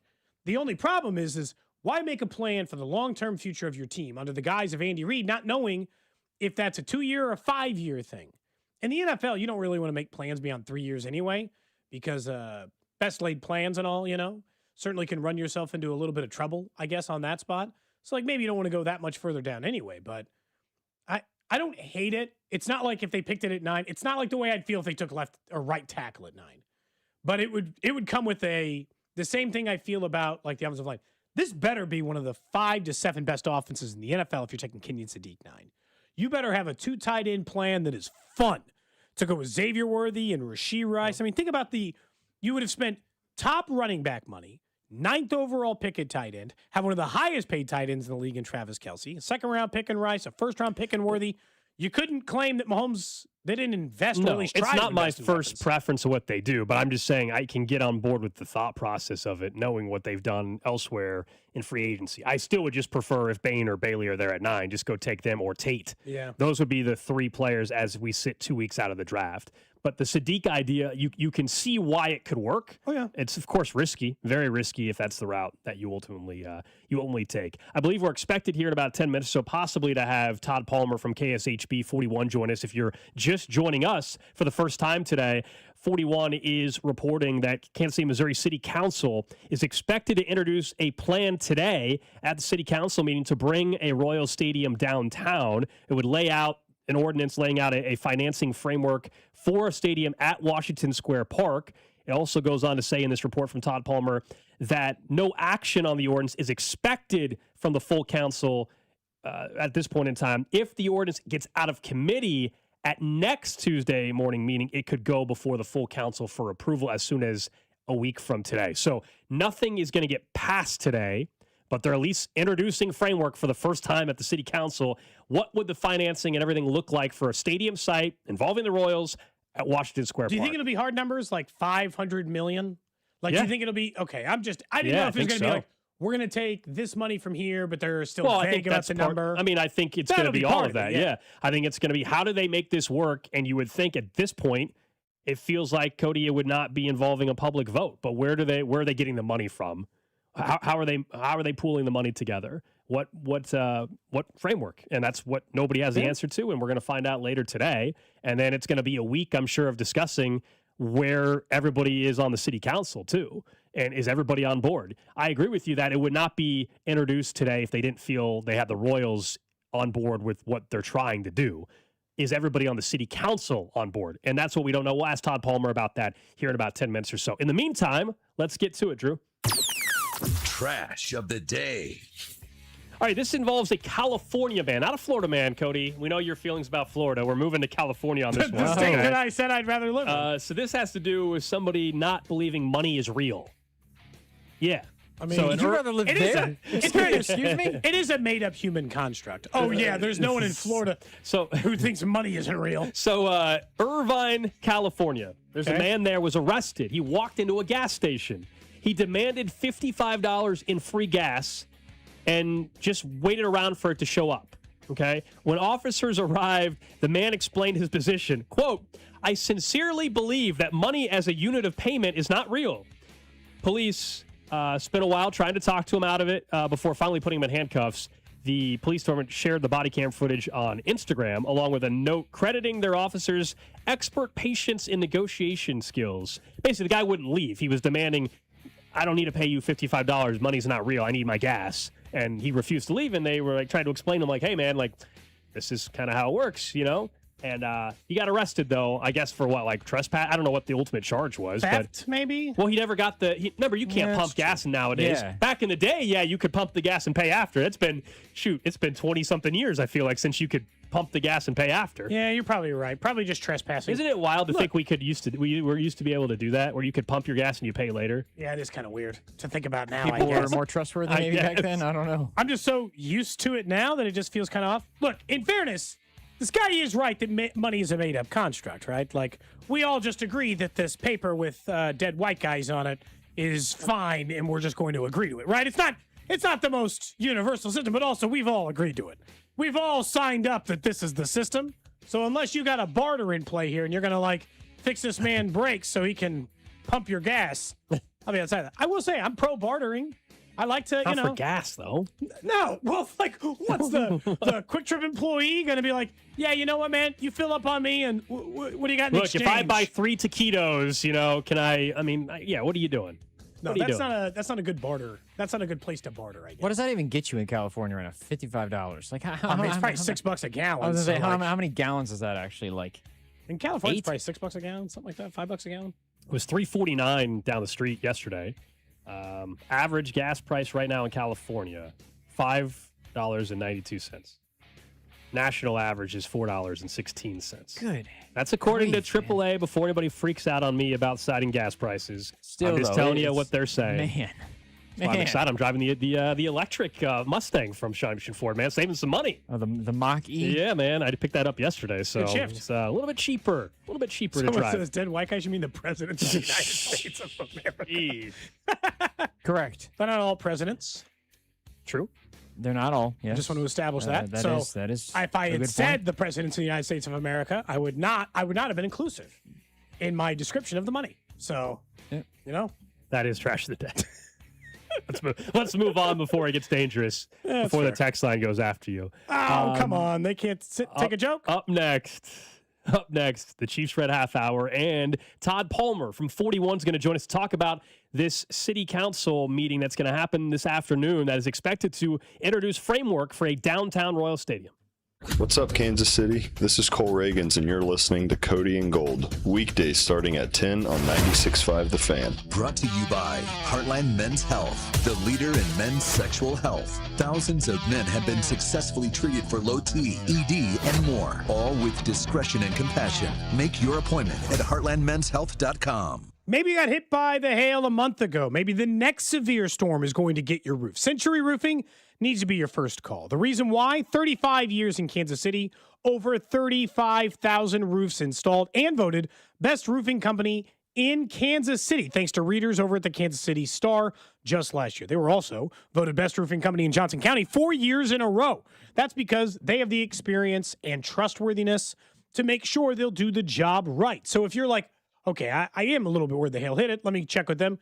Yeah, a lot of the insurance companies require multiple quotes anyway. Why not make Century your first call? In addition to that, just have that number in hand for the next time it happens. When the hail hit us, it was like really close to our house. I'm like, well, better find out, right? Let's find out where the roof is. They've done repairs on my roofs.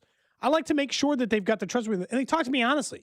Hey, does this warrant filing a claim? Does it not? They know what it's like to work with these insurance companies and to guide you along with the process. So if you have roofing needs, Century Roofing is the only company in Kansas City you need to trust with those needs. Schedule your free inspection today and let their team give you peace of mind. Trust the pillars of strength with KC-based and female loans. Century Roofing, KC.com. What if you could have the most reliable Wi-Fi? And get this, What if you could keep it at the same price for 5 years? That's the Xfinity 5-year price guarantee. Just 5 years of fiber-powered Wi-Fi that boosts speeds to the devices that need them most. That finds and fixes problems before you even notice them. Like super intelligent Wi-Fi with a sixth sense. And that keeps you gaming in the fast lane, even when the whole family's banking on bandwidth. And here's the best part. No annual contracts, no hidden fees, and our best equipment included. Plus, get online in minutes with same-day Wi-Fi. Hey, let's face it, a lot can change in 5 years. Kids grow taller, dreams grow bigger, but your Wi-Fi? It would stay reliable and the price would stay put. The Xfinity 5-year price guarantee. Lock in your price and unlock the possibilities. Xfinity, imagine that. Select plans only. Restrictions apply. Powered by fiber. Connected to the premises by coaxial cable. Actual speeds vary. DQ presents the Blizzard Double Flip Deal. For a limited time, when you buy one Blizzard treat, you get a second for just 99 cents. That's 2 Blizzards, 2 spoons, 2 flavors, and 2 flips. So don't miss out on the Blizzard Double Flip Deal, available only for a limited time and happening now at DQ. Because the only thing better than a Blizzard treat is a second Blizzard treat for just 99 cents. It's a deal to flip for. The Blizzard Double Flip Deal. Get it in the app. Participation may vary. Forget what you think being a cop is. In Leavenworth, we're not robotic, no egos, just real people doing real work and loving it. You'll have a front row seat to action you can't script, and you'll do it with the latest high-tech tools in modern policing and technology that helps you do the job smarter and safer. It's real. It's not for everyone, but if you want in, come apply. Leavenworth PD. We're different on purpose. Got questions? Give Sergeant Flynn a call and apply now at leavenworthks.gov/police. That's leavenworthks.gov/police. Low testosterone can be a real problem for many men. It causes poor sleep patterns, decreased energy, low sex drive, and it makes it really hard to stay in shape. And as we all know, a healthy body is very important to our overall health and well-being. This is Jeff for Heartland Men's Health, and if some or all of these symptoms sound like you, we can likely help you be done with low T. We can also help you lose weight, support your metabolism, improve your gains in the gym, and more with our new targeted body composition plans featuring GH peptides, NAD+, GLP-1s, PDA, and more. Our low T protocols, applied in conjunction with our body composition plans, will help most men see real improvements, true weight loss, higher energy, improved sleep, stronger workouts, and a renewed sex drive as well. Your initial visit is just $99 and includes blood work and a medical consult. And if you start on treatment the same day, your visit is free. Call 844-447-6600 or go to heartlandmenshealth.com. Featured therapies are compounded and have not been evaluated nor approved by the FDA. Provider prescription required. See website for details. Hey, it's Rex here with Rex Buys KC. I get it. Selling your house can sometimes feel overwhelming or scary, right? I've seen it too many times. A homeowner thought they had a deal, only to have the buyer back out at the last minute. That's not how we do business at Rex Buys KC. I'm local, I know Kansas City, and I make sure every deal actually closes like it's supposed to.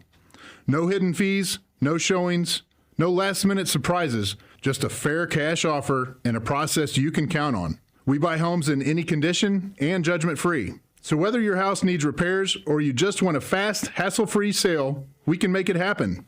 If you want certainty, transparency, and someone local who actually delivers, call 816-330-6000 or visit rexbuyskc.com.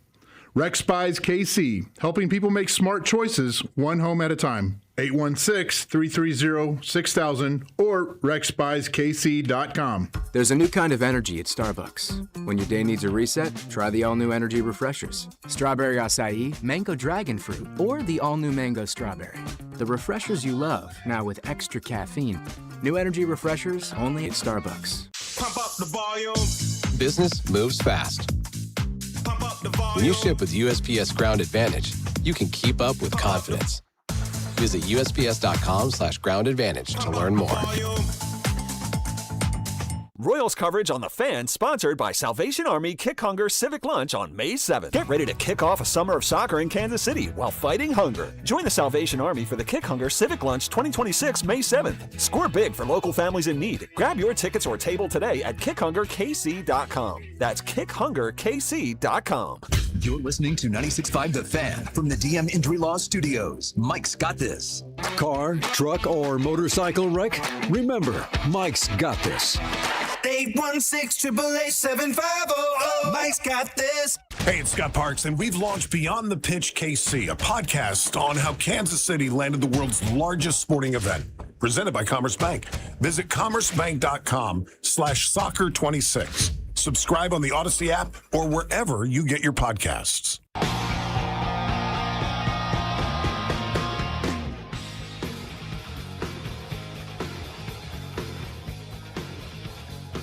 All right, back here on Cody and Gold, we will get to the Chiefs Red Half Hour here in about 12 minutes or so. Don't forget, Chiefs Red Half Hour brought to you by Leavenworth PD. Be a cop, be yourself, build your career at Leavenworth PD. Apply today at leavenworthks.gov/police. The reason why we're pivoting a little bit, there is some news involving the Royals and a downtown stadium. We mentioned this at the beginning of the hour or so. Todd Palmer over at KSHB 41 putting out a report today that Kansas City, Missouri City Council is going to introduce a plan to bring a Royals stadium downtown, the financial framework of that. And Todd joins us right now here on 96.5 The Fan to talk more about it. Todd, I appreciate it. Let's just start from the beginning here, the basics of what you tweeted out.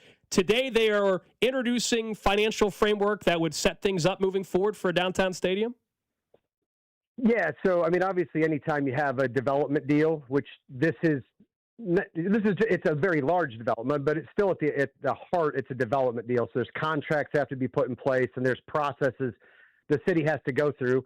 The first one is to introduce the ordinance, which will happen today, and then it will get referred to committee. The Finance, Governance, and Public Safety Committee will hear it, and they'll weigh in on it. It's expected that'll get voted out, and then the city council will have a chance to approve, that next week. And then, Washington Square Park is technically it's already owned by the city, at least a portion of the site where they want to build this stadium, right across Main Street from Union Station there.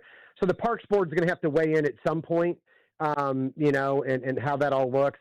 My guess is that once they have all the properties assembled, it'll all get conveyed to the city, and it'll kind of get designated as Truman Sports Complex 2, and and we saw that in Kansas, right? They have to create that stadium authority because that's the only way you can funnel the tax money through, and so, the state of Missouri had their proposal last summer.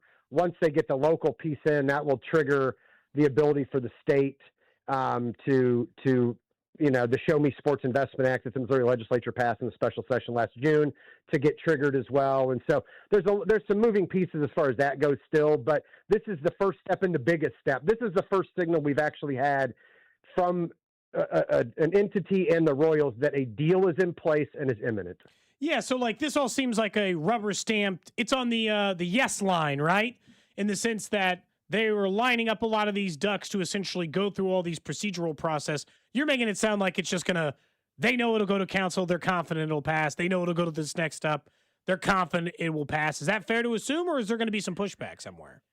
Well, I mean, I'm sure outrage is the order of the day among the electorate, right? So I'm sure that there's going to be some people who are unhappy when the financing and the different stuff like that's revealed, But at the end of the day, I think this is something they've been working on for 3.5 years, the Royals trying to get a new stadium in place. This is something that, especially after the vote failed in April 2024 for the sales tax extension, that triggered the chaos we saw when the Kansas legislature amended its star bonds to try to poach the Chiefs and the Royals, and that really ramped things up for Kansas City, Missouri, to try to keep the teams. They weren't able to do that with the Chiefs.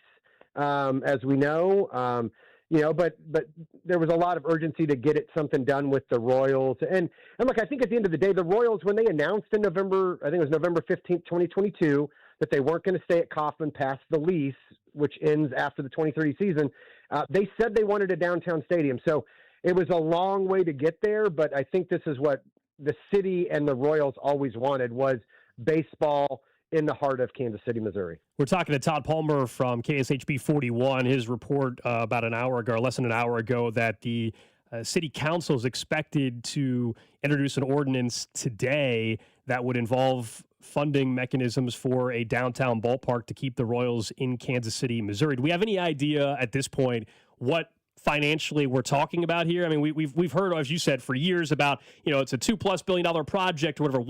What from the city do you believe we are expecting? Are we talking about, $800 million, $500 million? What do you think that is? Are you hearing anything in that regard?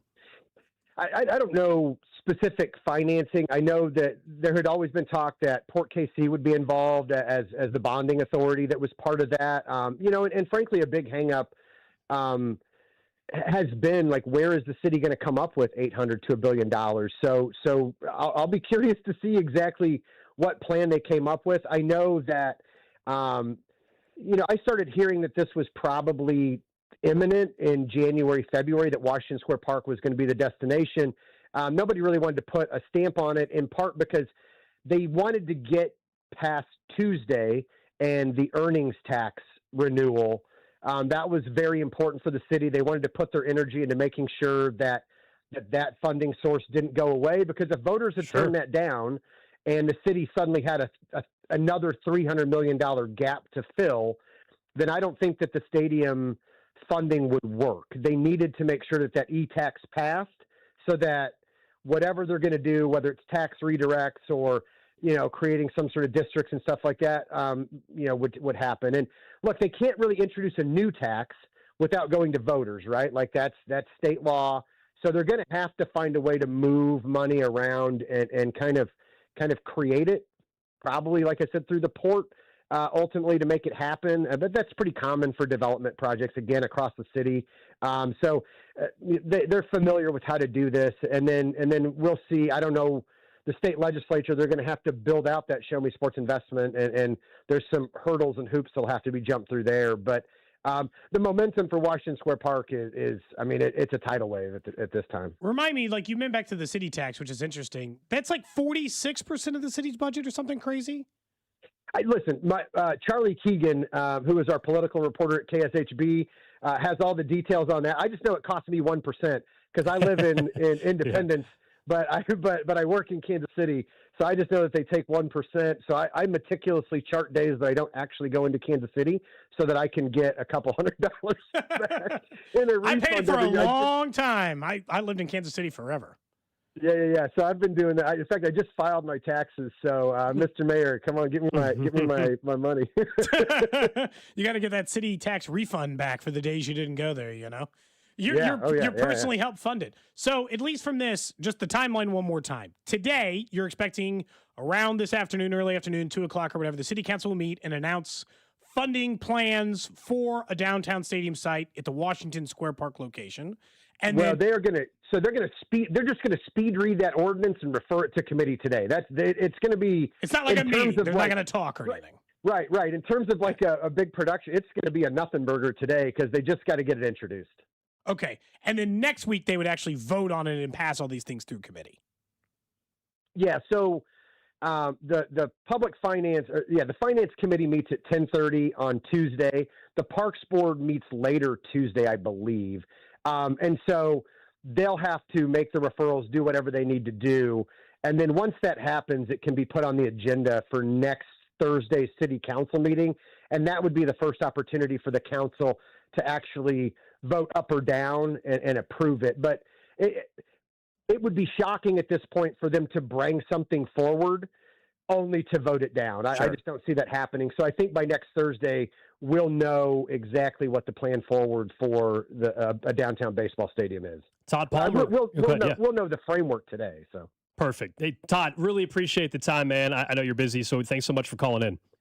Yeah, no problem. Take care, guys. Absolutely. Todd Palmer from KSHB 41. Again, first to report earlier today that, as he just mentioned, the Kansas City, Missouri City Council is expected to at least introduce legislation, this ordinance that would keep the Royals in KC Mo and move forward with a downtown ballpark at the Washington Square Park location. And as he said, there is still a lot of details we don't know yet, which is we'll find out maybe next week more than even today. I don't know how much detail we'll get, which is all right, what's the cost from the city that they're committing? As we asked Todd, is it 500 million, 600 million, whatever that number is. And it's probably in that range based on previous estimates. And then people had discussed for months that perhaps they could use Port KC to try to navigate this money without having to go to a public vote, which appears maybe is what the plan is going to be. And then, what the Show Me Sports Investment Act that passed going back to when they were discussing keeping the Chiefs and the Royals, that is to fund up to 50%.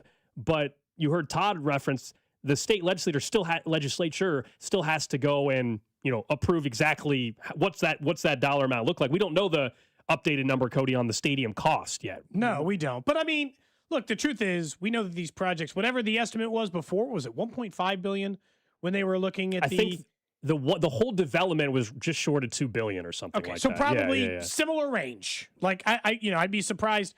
There's technically a little bit less land area at the Washington Square Park end, but at least on at least that part for that. So we appreciate Todd Palmer joining us from Fox 4, obviously. Him 41. Or 40, sorry. But either way, good to have him on, at least, and talking about all the different angles, at least on that end. So, like as we continue to look at it, though, it's like, we'll keep an eye out on it. Obviously, this afternoon, if we don't get the funding stuff before then, the drive will have you covered, and then we'll talk about the numbers. It sounds like tomorrow, based on the way this thing is headed on the stadium front. As you mentioned, we are in the Chiefs Red Half Hour, brought to you by Leavenworth PD. Be a cop, be yourself, build your career at Leavenworth PD. Apply today at leavenworthchaos.gov/police. The schedule release, we don't know the actual date, Gold, but we have a framework of an idea. It's similar to the way we were just talking about this. It's going to be somewhere between May 12th and May 14th. Other than the international game, is there something in this schedule leak part that you're still desperately seeking? I think I speak for a lot of fans. It's just the people try to plan out their fall, and people want to know, people are busy in the fall. They want to know how many primetime games, and they want to know when, and they want to know maybe there's a group of people that like to go to a road game. More and more you see fans are trying to map out one game maybe to try to go on a trip, Nashville was a popular one last year, even though unfortunately it came at a bad time. By that point in time, Gardner Minshew was starting at quarterback. But you look at it. So for me, you want me to speak on, for me, what I'm keeping an eye on. Yeah. I want to know when they play out in LA against the Rams at SoFi. Oh, personal. Because that's the trip that I'm taking next year. So I want to know, if it's happening on Thanksgiving or Christmas, I'm not going. So I want to see and make sure, is it happening any other time of the season other than those two dates? And if it is, then I can go book the flight. That's honestly it. So I think people plan out their fall, whether it's their trip, whether or not they just know that they're going to be extremely busy with kids' activities and everything. And they want to know, all right, what Thursday night am I going to have to navigate my kids' basketball practice with this Thursday night football game or whatever? I will say I was looking at it again a little bit harder the other day because, I knew we were going to talk about the stadium or about the schedule stuff, and the road schedule is better than the home schedule. So it just kind of feels like it's a good year to travel. It's like you got the Colts and Cardinals, all the normal Jets at home. It's like, ugh. It's not exactly, no offense, not exactly a murderer's row. I mean, if the Patriots, at least they went to the Super Bowl, so that makes for an interesting home game and one you would expect to be on Sunday or Monday night football, right? So at least a big one there. The road schedule's got Bills, Bengals, Rams, like Seahawks, the Super Bowl winners. That's the schedule part that's interesting. The stuff that always gets me is, what is the home road split? When is the bye week? And the bye week's always and how much do they break up some of the heavy hitters? Do they have to go to Seattle, play at home against the Chargers, and then fly to Buffalo? How bad do they take it on them? But even if they're not first place schedule, it's not easy. Even as a third place team, it seems. And the Mahomes part of this whole thing, which is you want to see the schedule because just in case, I know everybody thinks he's going to be ready week one, but just in case he's not, all right, what do the first 2 or 3 weeks look like? More than I think any other time other than when they were coming off the Super Bowl and you wanted to know who they were opening up that Thursday night kickoff game with. Other than that, this is probably the most I've anticipated seeing the first 2 weeks of the schedule in a very long time, because I want to know, just in case it's Justin Fields starting, who are the first 2 games? Is it Buffalo and New England? Is it the Jets and the Cardinals? Like, it's a big difference between those two. So that's probably something that I and most Chiefs fans will be looking into, Yeah, I think so. I am curious by it just because, like you said, I will say it's going to be a deep conspiracy. If they open Jets Cardinals week 1 and 2, everyone's going to be like, oh, look what they did. Kid gloves. I mean, I'm going to be thinking it. Yeah. If they put Raiders Cardinals weeks 1 and 2 and be like, oh man, doing the Chiefs a favor, appreciate it. We can talk about whether or not Chris Sims earlier, we can talk about that later in the show. Talking about, him being available for week 1. But they also have to you still have to wonder it because you've talked to this before. On May 12th, May 13th, you won't know for sure Mahomes will be available. No way anybody can definitively tell. I know everybody thinks he's going to be, but nobody 100% can tell you yet. Yeah, no. But they won't know that then either, other than just because that's not how medicine works. He'd still be 5 months away from playing football. Did you hear Chris Sims? He was confident the other day talking about it. I will say, and I'll say again, and I'll say it one more time after this, that number 15, Patrick Mahomes, will be ready for week 1. I would bet my house on it. Chris Sims out here betting his house. That's how confident. How nice is his house? That determines. I would imagine the it's a level pretty of that. nice house. He's made some good money in his post-playing career as well. I imagine he's doing all right. His family has some money. The Sims? Yeah.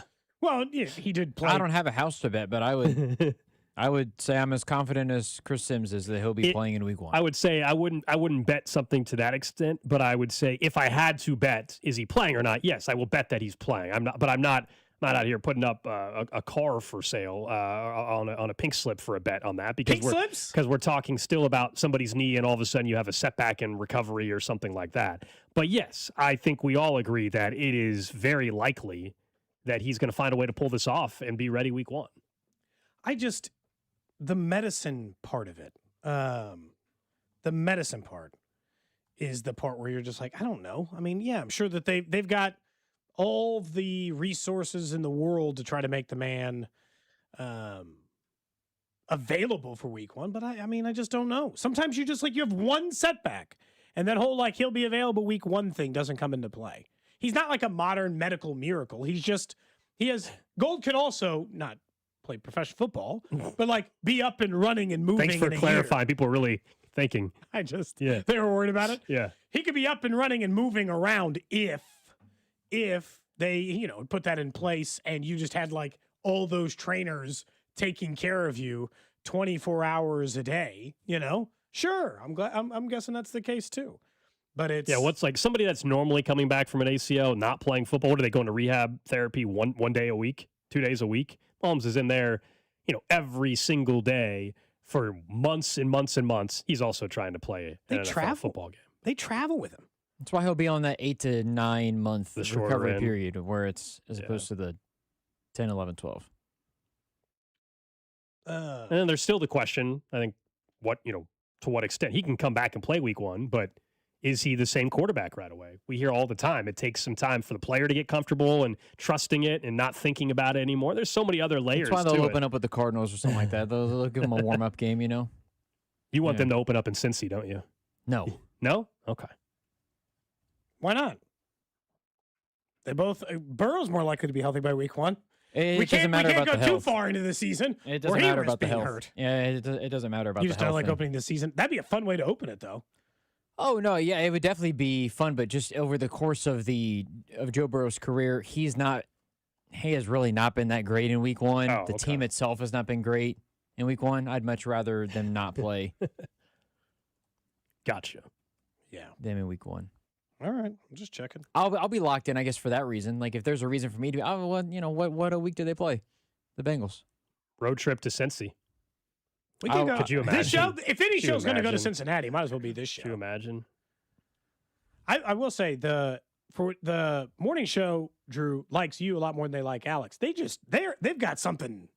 They're after you. Did you do something to piss off the morning show? Yeah, Bob's got a thing right now. They're after you. Bob's got a thing right now, and either one of two things has happened. Either Mac texts Drew, and Drew is sabotaging the show by making cuts for Mac. Or Mac is the biggest P1 we have and listens to our show for all 4 hours and finds everything we have. I'm glad. Look, as we've said, I'm glad we can provide content for the morning show. If they need it, I'm here for them as well. The amount of time, it's not even Mac. Somebody will say something, and Dusty Likens will text me, please save that for tomorrow for us. Like I said, I have not gotten a single. We've provided them a lot of content. Look, we're all team players here. If we can provide content for the morning guys, then we'll just keep doing our thing. I'm glad we can buy a couple minutes for them every morning. I do not get texts from Mac normally related to those things. It is Dusty who says, "Hey, can you please cut that?" They called, I think someone said on the text line that we should talk. I don't know what they said. They called us liars or something today, or called me a liar or something today about the hotline Bink thing. Because they think I made up the fact that we talked about it once. And I didn't know that today. I think Bob said that he doesn't need the credit, but he brought it up today, so clearly it was bugging him that we mentioned yesterday that we thought that maybe we were doing it. He thinks you stole their idea. He does. And that's a morning show thing. Dusty's always accusing me of stealing things I didn't steal. They think everybody's stealing. Now Bob's accusing you. They think everybody's stealing stuff from them. That is true. Oh, here, okay, this is, I don't know if we have this is the audio, I guess. Okay. All right, this is part of it from this morning. Well, let's start where it matters, the truth. We care about that on this show. We care about reporting accurately and getting to you guys the information that matters. Cody and Gold do as well from 10 to 2 with our guy Drew Nixon. This is them telling us how Hotline Bink originated. It's something that we joked about when Bink was filling in for you, Cody, and we were doing our snitch line. And Drew and I were saying we should just have like a voicemail set up where you can interact with Bink. Well, turns out that's exactly what's happening, but even better. Hotline Bink. Actually, it came from me telling Spectre I wanted to give out Binkley's number on the air, and Binkley saying no. And then Spectre thinking to the next step of going, why don't we set up a room for Binkley to take phone calls? And that's how it happened. We were in the room when you came up with the idea. Right, yeah. I was sitting right there. I just heard Alex said they came up with it. Well, Alex also wears jerseys of teams he doesn't support and probably doesn't even know the name of that. You know, Alex is a Missouri fan, as we know, Alexander Gold. Yeah. Alexander will tell you when Hotline Bink is starting as well. On 420, yes. That's your son. On 420, yes. Alexander Gold, he's a heel at the station now. 420, yes. I'm going to have a few drinks on the couch. Yep. 420. No, it literally, like Spectre was in here. I go, I want to give out Binkley's phone number to take draft calls on the air. And Spectre started laughing, right? Play it again because one word, honest, is apparently they came up with it. Yeah, so well, fine. Give them the credit. I mean, they want it, so give it to them.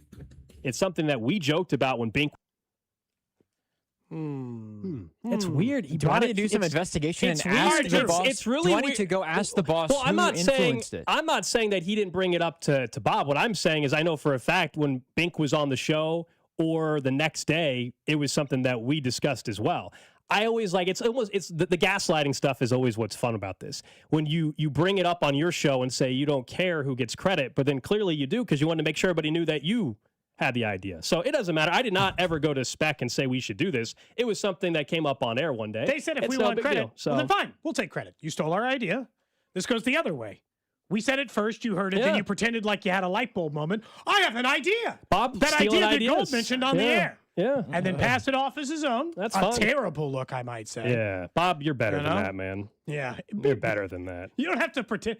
Now you're going to say it's your own unique idea. Mm-hmm. You went to a meeting with Mac and Dusty and said, I have a brilliant idea. And then didn't even mention that you heard Alex mention it on the show. Embarrassing. Yeah, man. I don't know what we said today. I'm sure at some point they'll have 10 minutes from our show tomorrow. So whatever we can do to help, man. Today. It's April. Things are slow, you know? Not a lot going on. Whatever we can do to help.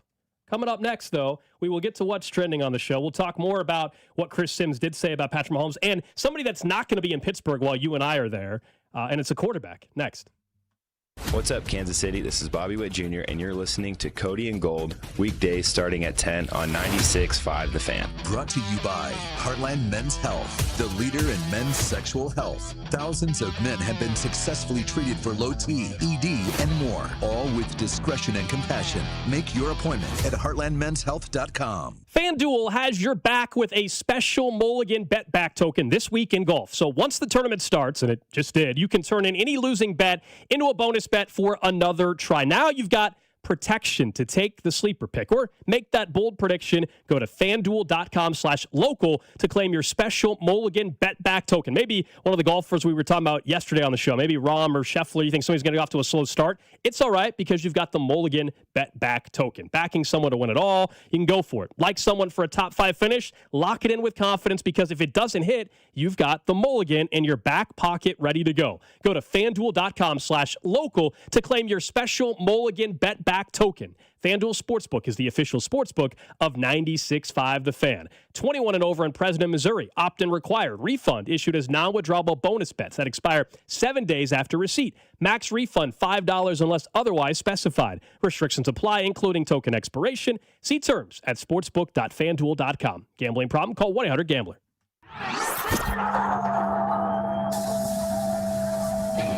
Hey guys, it's Rob Brennan from The Drive on 96.5 The Fan, and we're excited to announce the launch of Beyond the Pitch KC, a limited podcast series documenting the run-up to the upcoming World Cup with our friends over at 98.1 KMBZ. And I'm Scott Parks from Dana and Parks on KMBZ. Beyond the Pitch, KC features the biggest names who helped make the World Cup in Kansas City possible. And there was a lot of work, plus the major storylines heading into this summer's tournament. This is so much more. This isn't just a podcast about soccer. No, you're right, Rob. It's a podcast about Kansas City, for Kansas City, telling the story of how our town is hosting the world's biggest sporting event. New episodes drop every Wednesday starting on March 4th, along with video clips that can be seen on 96.5 The Fan and KMBZ social channels. So make sure you subscribe. Download Beyond the Pitch KC with Rob Brennan and myself, Scott Parks, on the Odyssey app or wherever you get your podcasts.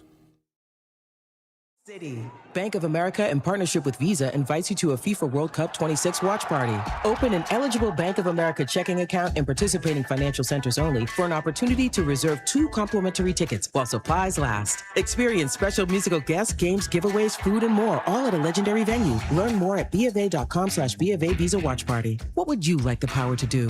Bank of America, proud to be the official bank of FIFA World Cup 26. Bank of America N.A. member FDIC. Terms apply. All rights reserved. Warmer weather, longer days, and a juicy steak sizzling on the fire.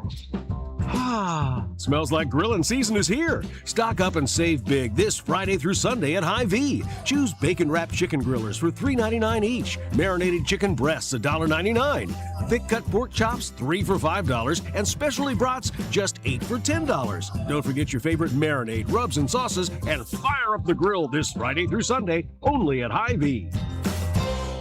Hy-Vee makes our life easier every single day. Not only do they have great quality customer service and value every single day at Hy-Vee, they help us out and they take the pressure of shopping off our plate. We've got our Perks Plus membership. We upgraded from the regular Hy-Vee Perks membership because with Perks Plus, we get free grocery delivery or express pickup, plus even more exclusive benefits and savings like fuel saver deals all day long. So enroll today at Hy-Vee.com/perks. Only at Hy-Vee. Attention.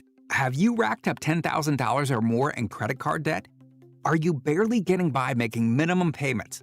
With credit card debt reaching all-time highs, National Debt Relief is notifying consumers about significant debt relief options currently being made available to help those with overwhelming credit card debt. These options may reduce a large portion of credit card debt for those who qualify. You don't need to declare bankruptcy or take out a consolidation loan, and you may only have to pay back a fraction of what you owe, even if you have bad credit. National Debt Relief has already reduced the credit card debt for more than 550,000 consumers, so don't wait. If you owe $10,000, $20,000, or even $100,000 in credit card debt, you can now take advantage of this financial debt relief as the cost of living continues to skyrocket. To check what debt reduction you may qualify for, call 800-358-6868. That's 800-358-6868. Again, 800-358-6868. Over time, your home's exterior takes a beating. You might notice faded colors or peeling paint. You need to call my friends at CertaPro Painters, whether you're thinking about the inside or outside of your home. Their free estimates are detailed and easy to understand, and you'll get a quote right away. Ask about their spring sales event for 10% off qualifying projects through May 15th. And remember, each CertaPro Painters business is independently owned and operated right here in KC. Schedule your free estimate at CertaPro.com. That's Certa with a C. This is the story of the one. As a maintenance tech at a university, he knows ordering from multiple suppliers takes time away from keeping their arena up and running. That's why he counts on Grainger to get everything he needs, from lighting and HVAC parts to plumbing supplies, all in one place. And with fast, dependable delivery, he's stocked and ready for the next tip-off. Call 1-800-GRAINGER, click Grainger.com, or just stop by. Grainger, for the ones who get it done. There's a difference between liking a house and actually getting it. Redfin is built to make up that difference and close the gap between finding and owning the home for you. Redfin agents close twice as many deals as other agents, so when you find a home you love, you're not a step behind when it's time to make an offer. That means less watching great homes disappear and more focus on the ones you'll actually move into and call home. Redfin helps turn saved listings into real addresses. Get started at redfin.com. Own the dream. I need a little ranch, step to the ranch. There's a new flavor in town, the Jalapeno Ranch Club at Chick-fil-A. With that juicy Chick-fil-A original spicy or grilled chicken, a buttermilk ranch bun, candied bacon, pepper jack cheese, and jalapeno ranch sauce. It's got big ranch vibes with a little heat.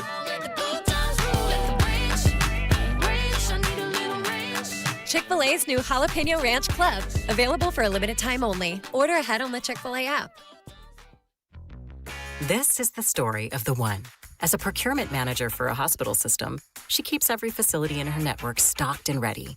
That's why she counts on Grainger to be her single source for thousands of products, from disinfectants to lighting, air filters, and more. And with fast, dependable delivery, Grainger helps her keep every facility stocked, safe, and running smoothly. Call 1-800-GRAINGER, click Grainger.com, or just stop by. Grainger, for the ones who get it done. Draft coverage on 96.5 The Fan is brought to you by Blue Cross and Blue Shield of Kansas City. From here for wherever you are. That's the benefit of Blue. The Fan's Draft Party is Thursday, April 23rd, live from the Brooksider Sports Bar and Grill starting at 6 o'clock. 96.5 The Fan, KFNZ FM and AM, HD1 and HD2, Kansas City, an Odyssey sports station.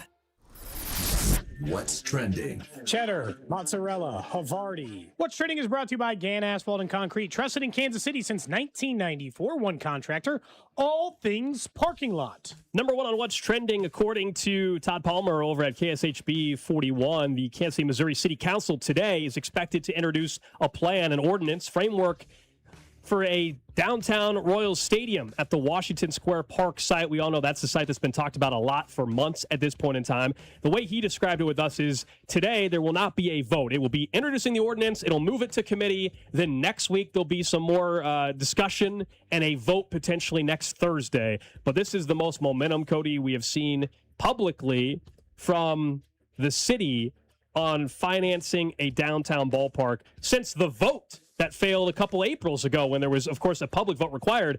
This sure makes it seem as if there will not need to be a public vote. That's the big part of it as well. So we'll talk more about it a little bit later on today. But a huge step forward to getting downtown baseball. Correct. Next up on What's Trending, the Masters is underway. We'll get an official Masters leaderboard update sometime in this next segment from our guy, Drew. Make him pay attention to it. But it is underway as we currently sit. Some of the leaders, or most of the guys, are now off. There's still about maybe a third of the field left to go. Reid is currently in the lead at 4 under, who is Drew's guy to lead after the first round, if I remember correctly. We talked about it yesterday. Some of the other bigger names still yet to go. Again, I'll get you official leaderboard update later. Royals are back after a disappointing road trip in Cleveland. No off day, so they're at it tonight. 6:40 first pitch against the Chicago White Sox. Kansas City 5-7 on the year. Seth Lugo gets the nod again. He's been really good so far in his 2 outings for the Royals. They're a 4-game series against the White Sox tonight.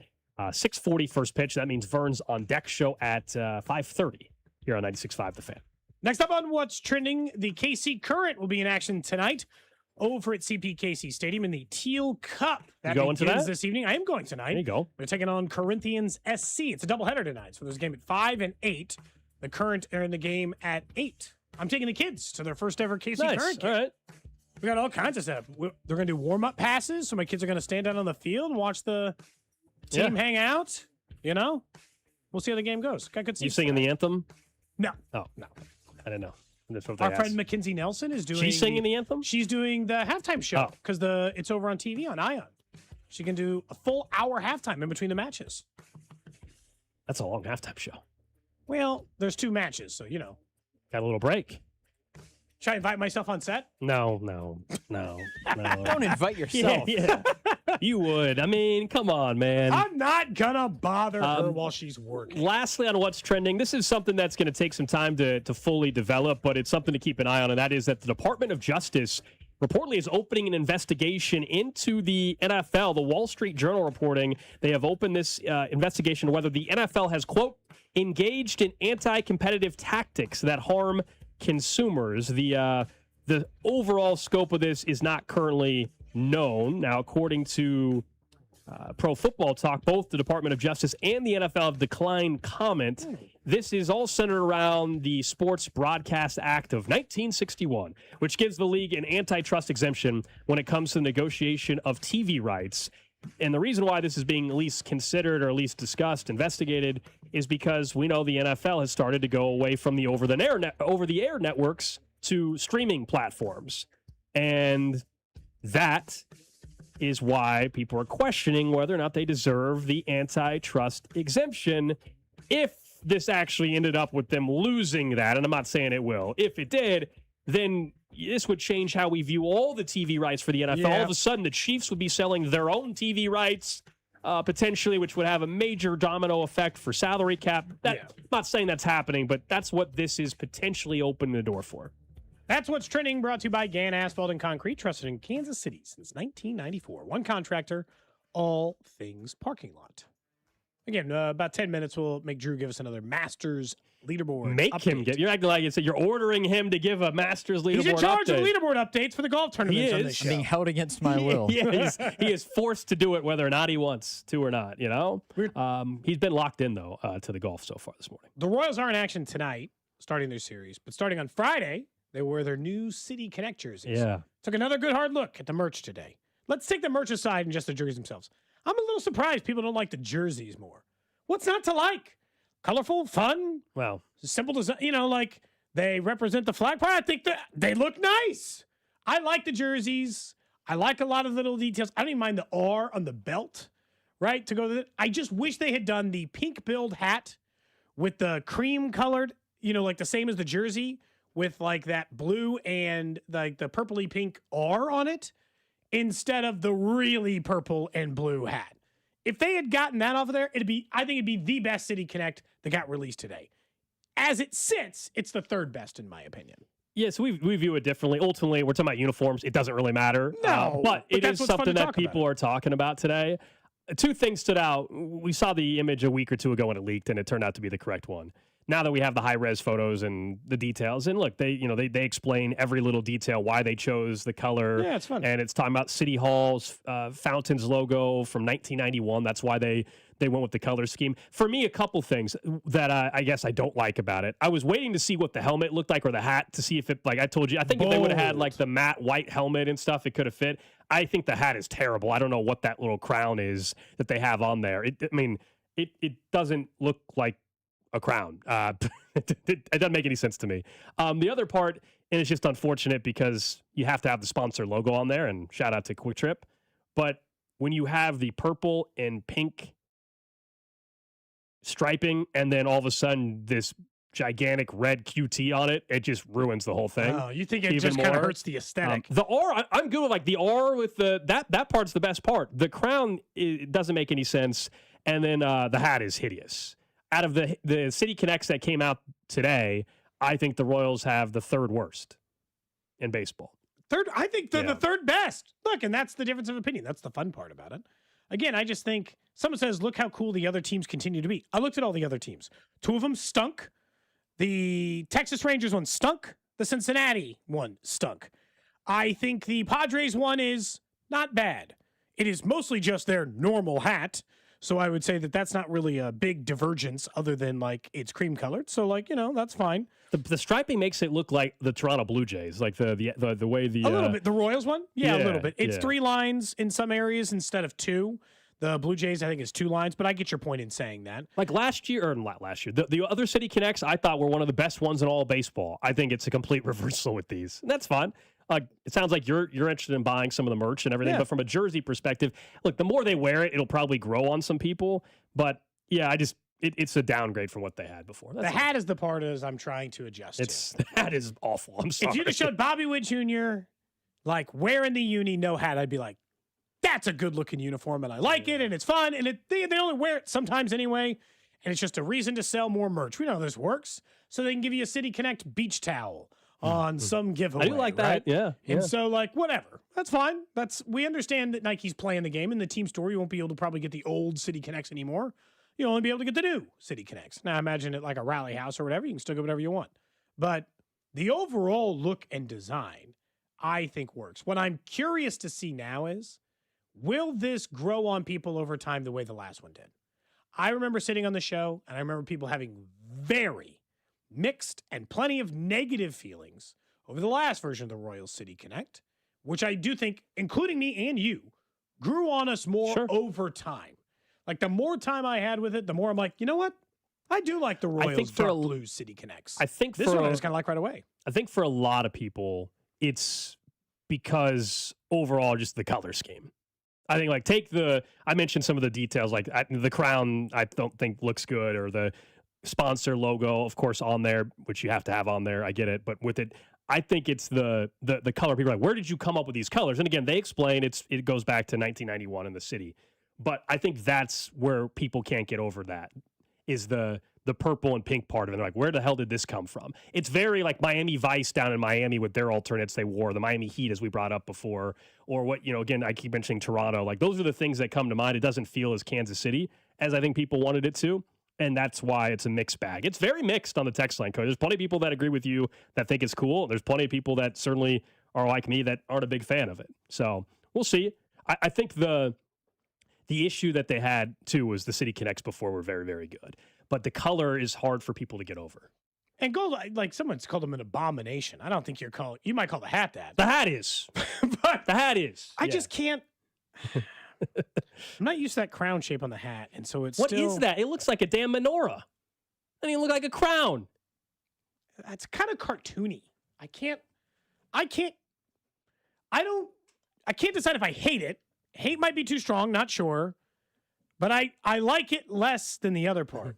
It's either like you said, is it a menorah? Is it boobs? It's a weird. You think it looks like boobs on the know, hat? The two round parts. I don't know. It's like, what is it? And There is nothing. You got a weird thing about that Cody, hat. There is nothing. You about have a that hat weird that thing says with that. logos, thinking they look like sexual. Oh yeah, things. nobody's ever The accidentally college decided something football sexual playoff before. trophy was more spot on than what you just described. Believe it or not, somebody said that to me earlier that they look like boobs. So I was referencing it back to them. Maybe just people are seeing different. It's a Rorschach test. People are just seeing what they want to see. Gold, apparently. It's that version of it. Plus, the team right now is not playing well. If they were, you know what? This is always so silly about these things. If the Royals instead of 5-7 were 11-1, I think people would like these jerseys more. But because the team on the field's not playing great, look good, feel good. Well, they haven't even played in the unis yet. If you tell me in the uniform they go 3-0 in the uniform this weekend, that's a different answer for some people. What do you see? A crown, fountains, Cody, boobs. Rorschach test. Okay. So Does there that you look go. like LeBron's logo? Yes. Oh. Yeah, look at The crown logo, yes. Interesting. LeBron's you can tell his is a crown. The Royals, I had to wait a second, see the jersey, and they're trying to make that LeBron's is worse. Someone says think it's LeBron's logo is someone worse says than- it's terrible. They're trying to do the top of the crown vision. I understand but again, it's not even the top of the crown vision. That's called just a crown. Yeah, they're obviously depends on which one, going. Drew. They're going for the crown look. It just doesn't. You don't like the look great. LeBron's crown? It depends on which one. There were several images that came up. Is it the gold one you're talking about, or the black one? I just typed in LeBron logo, and the black one is the first one to come up. Yeah, I don't like that one. It looks like a stylized. I think it looks rook. fine. I don't. A rook. I'm talking chess pieces Yeah, now. yeah. This show can cover a I lot think- of different Oh, my areas. goodness. I do think the Atlanta Braves City Connect is the best of the bunch. Yes. I agree. You know what? Look, we can all at least agree on one thing. I agree that one is the best. Someone says, Cody, I promise you, if they were undefeated, I would still hate them. Goodness. Atlanta's is the best. There's no doubt. I would. Can the Royals please just do me a favor? If anybody's listening who plays for the team right now, let's get the bats going. It's time. What are they, 5 for their last? What did you tell me earlier? That's the thing. They are 4 for their last 51. Is it So 5-7 is one thing. It is still very early. I'll keep reiterating that. But I'm sick, and I think most are sick of this slow offensive starts to a season. Am I ready to say definitively that the experiment of bringing in 2 new hitting coaches and keeping Zumwalt is a failure? No, because it's April 9th. However, I don't like the early returns, and it's concerning, and I can promise you if a month or so from now this offense is still very sluggish, then we're having a completely different conversation about retaining Zumwalt in that decision, which was a decision they made because of the relationships that he has and the faith and trust that they have in him. But he was always going to be somebody everybody's keeping a close eye on if the offense doesn't produce. But it's also still a 12-game sample size. And if this was happening in August, nobody would be freaking out the same way they are because this is all we have right now. But 4 for 51 is pathetic. Yes. I saw somebody yesterday said this too. Yep. Someone said maybe they should oversleep an alarm clock. Carter Jensen, one of the few guys hitting. Because Carter's actually hitting well. Yeah. We had somebody yesterday try to blame Carter Jensen for them stealing signs against Steven Cruz. Steven Cruz clearly pitch tipping, right? The Guardians were obviously doing 2 hand signals, one for off speed, one for fastball. So when he's getting roughed up, and look, he could be tipping these pitches for a while now because he's getting hammered pretty quick. They're just not recognizing. And they were like, Carter's got to catch that. He's got a lot to learn. I'm like, yes and no, but it's also like the guy's job. It's Cruz's job not to tip his pitch, and that's the dugout's job, in my opinion. When a catcher and a pitcher are worried about runners and pitch selection, like pitching coach stuff. At yeah, least, bench coach, pitching coach, other players paying attention to the game. If every time Steven Cruz gets rocked, a Guardians player is sticking his arm out like this, you should recognize that. You see those things as a player. You understand you do it as well. So it's just, I don't know. It's so weird. Someone earlier had said, why do you think they're going to hit with runners in scoring position? I'm like, I don't think they will or won't. 2 years ago, they were awesome at it. They were one of the best in baseball. And because of that, they made the playoffs. Last year, they were one of the worst in baseball. And because of that, they probably missed the playoffs. Had they just been better in that one stat. This year, they were awful at it. Salvador Perez is 0 for 15 himself with runners in scoring position. But I've made the mistake of saying, Father Time, catch Salvi? Yeah. He'll hit 4 home runs in the next 5 games, and I'll look like an idiot. So I refuse to do that, at least yet. So I'm just going to have to buy some time. Just give Vinny and Salvi and Bobby time to get their bats together. It's also, they're 12 games in. I don't have to, panic. But I think it's people are seeing a lot of last year, and that's the concern. And naturally, the hitting and the same hitting coach is around. And so that's where people are making the connection. And I get it. And hopefully this weekend against the White Sox starting tonight, it's not a Monday where we're coming in here talking about this offense still struggling. But right now, I get the sentiment and the frustration from fans that are out there. All right, coming up at 1 o'clock, don't forget we're expected to be joined by Chief Safety, one of their new signings this offseason, Alohi Gilman, going to join us. He'll call into the show around 1 o'clock. Also, Nate Taylor from ESPN going to join us in studio to talk about the league meetings. He was there a week or so ago in Arizona. We'll see if he knows anything more about Mike Vrabel and Diana Rossini and if he's talked to them. Plus, he had a great story about Andy Reid being reinvigorated for the start of the season. Comments from Clark Hunt. That's coming up at 1 o'clock and 1:15 today. I do want to get to Drew's Masters leaderboard update in just a second, but I do want to pass along. We were discussing with Todd Palmer earlier from KSHB 41, the news of the day, other than the City Connects, which is that on the stadium front, KC Mo's City Council expected to introduce, along with the mayor, framework about funding a downtown ballpark at the Washington Square Park location. We were saying we did not have some of the details on the numbers. Sam McDowell at the Star just tweeted out moments ago that Mayor Quinn Lucas is expected to unveil during today's meeting a $600 million funding plan for Royal Stadium at Washington Square Park. Remember, the entire development might be, $2 billion, but the city portion and the part that perhaps could make it to where you don't need, Cody, a public vote and moving some money around is reportedly going to be $600 million. Remember, then you have the state that via the Show Me Investment Act, Show Me Sports Act or whatever, up to 50% of the stadium costs. So you combine the two together, and that's how they're putting this package together, it sounds like, now that we have a number attached to it. Yeah, $1.9 billion project, $600 million from the city, and then an expected several $100 million from the state. So 50-50. And the Royals, of course, on their end, the ownership group will be contributing money on top of that. Yeah, it would be 50-50. And in most of these stadium deals, they agree to cover all cost overruns.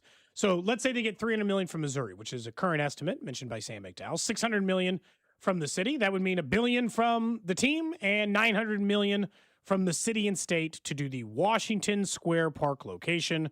Look, this is, I want to be clear. We talk stadium stuff all the time and this is all vague. This is the single most significant step towards downtown baseball since they voted on it. Absolutely. Even though this is like a meeting to have a meeting to vote on stuff, I don't think a lot of this stuff comes out as public unless they've got a lot of things lined up to start checking boxes. As in, the Royals might sign on. All this stuff might happen in a couple of weeks. Yeah, I mean, it feels that way. It sure seems like if the timeline that Todd Palmer mentioned to us earlier when he joined us on the show is that, all right, introduce it today. Next week, this committees talk more, vote perhaps as soon as next Thursday. It feels like at this point, there is a deal, Cody, and that you're just waiting for the motion of the entire thing to go forward and ultimately then an official announcement like we're good to go, because you're not going to, if you're the Royals, announce we're going to Washington Square Park without at least the government mechanisms being fully in place. Even though you've agreed to like this is what it would look like, you still have to have it official before you are going to publicly go out there and say we're moving to Washington Square Park. But yeah, it's a huge step forward. And this is for the next week at least will be something we're all going to be keeping an eye on. But the fact that you have now multiple reports out there today with some of the details also starting to leak out, it's a great sign. If you're someone that wants downtown baseball, you and I, going back to 2022, wanted downtown baseball. Yep. Maybe we wanted the East Village location more or whatever. I like that slightly more, but I want downtown baseball. Washington Square Park is the downtown option. So here we are. And it looks like it's on track to actually finally happen. Yeah, I think, again, a lot of this just goes back to the idea that we're finally going to get what we want, which is downtown. Look, I don't want to get back into the, I think, circular arguments that are who should pay for what all the time, because we've done that a few times and know where we stand. But as far as the terms of the deal, I think this is slightly less than was in the original tax plan, in the sense that the city and state would have been giving up slightly more in those deals because they thought that they were going to have to develop a larger area. Now, because they have to develop a slightly less large area, $1.9 billion stadium. And I mean, I don't think today, because today, pretty clearly, like the Royals aren't going to, John Sherman's not going to stand there in the city council meeting and be like, yep, we approve it. But I don't think any of this gets announced that they're even talking about this unless the team is rubber stamped it in some way. Yeah, what you just said about John Sherman, that's something that happens after a vote passes next week. Yep. Once the city council approves it, they'll say, yep, we're in. We're going to build a stadium downtown. It's probably within a couple of weeks of just we might get renderings inside of a month. I mean, I think it's all going to move pretty quick here. And by all accounts, again, based on what is being reported out there and what we'll see officially introduced later on, this afternoon at the city council meeting, Cody, is that someone was asking me, what if the vote fails? The only vote that's going to have to take place is a city council vote. And I don't think they announce this unless they got it. There's not. Up. This is not going. Now it's still public money. It's taxpayer money, right? And people can certainly take issue with that. But the Jackson County having to vote on it and needing to win a public vote, that's not what this appears to require. And that's the big thing. There are going to be people, and not unfairly by any means, there's going to be a lot of people who are upset. Sure. Because when $600 million of money you've given to the city, you think you should have a chance to vote on it going. Matter of fact, I wouldn't be surprised if there are legal challenges to this. Now, they'll probably have looked over those hurdles, but I wouldn't be surprised if there's a lawsuit or two, right, that prop up as a pop-up. Correct me if I'm wrong. We had John Ketz on the show from Fox 4. It's probably been 2+ months now. He talked about He brought up a scenario, and we can double-check with him again. And I don't know if there's... they can force it to a vote, even if not. Yeah, I don't know if there's language in here that doesn't allow... But he suggested that if there were enough signatures, it could still push it to a vote. That's the part we don't know about. I have no idea, honestly. But I remember him bringing that up to us. Is there a signature petition that pushes or requires legally a vote, even with this kind of framework? Well, I would think that's a risky proposition to go into this if you think that that's something that could actually happen. Because if you do it behind their back and then put it to a vote, well, then it has no chance. It would never pass. I think that if they just put it to a vote, there's a chance it would pass because the Chiefs left and a million other things, and opinions change or whatever, and all of that. It's pretty clear now, as Todd Palmer had pointed out, a lot of this got expedited because they wanted to make sure that they were going to maintain. I looked it up. They said that the 1% city tax is 46. The earnings tax. The earnings tax is 46% of the entire city's budget. It's $400 million for the city. They couldn't afford to lose that and shell out $600 million. It's just too much. It's just too much money. $400 million a year come from the earnings tax. So they needed to make sure that passed before they just started handing out dough to the Royals. That's for sure. So that hurdle being crossed on Tuesday is a pretty clear big reason why the city council is now willing to and can look at this. So that's where we're at on the stadium front. Maybe the most progress about to happen since, as you said, that April vote. multiple years ago when it came to potentially a downtown stadium. We'll keep an eye on any more updates that are happening. Up next, let's talk some Royals baseball on the field, though. Josh Vernier, our Royals insider, will discuss what happened in Cleveland. We'll look ahead to this weekend. We also will get a Masters leaderboard update from Drew. What's up, Kansas City? This is Vinny Pasquantino, and you're listening to Cody and Gold, weekdays starting at 10 on 96.5 The Fan. Brought to you by Heartland Men's Health, the leader in men's sexual health. Thousands of men have been successfully treated for low T, ED, and more, all with discretion and compassion. Make your appointment at heartlandmenshealth.com. Sex, intimacy, love. These three things are critical to a good relationship, and that's the problem with erectile dysfunction. It often destroys sexual enjoyment and intimacy. It stresses the love between partners, often to the breaking point. This is Jeff for Heartland Men's Health, and if you're suffering with ED, you likely know exactly what I'm talking about. But I also want you to know that ED doesn't have to impact your relationship anymore. At Heartland Men's Health, we're ED experts, with our focus on men's sexual health. We've treated tens of thousands of men and have treatments that are effective in well over 90% of cases. I promise you, if you're like most guys, you can get your sex life back, perhaps even performing like you haven't in years. So if ED is affecting you, it's time to get back to better sex, better intimacy, and deeper love. Call us. Just $99 gets you blood work, a medical consult, and if medically advised, a test dose. And if that test dose doesn't work in the office, your visit is free. Call 844-447-6600 or go to heartlandmenshealth.com. Hi, I'm Carter. And I'm Charlie.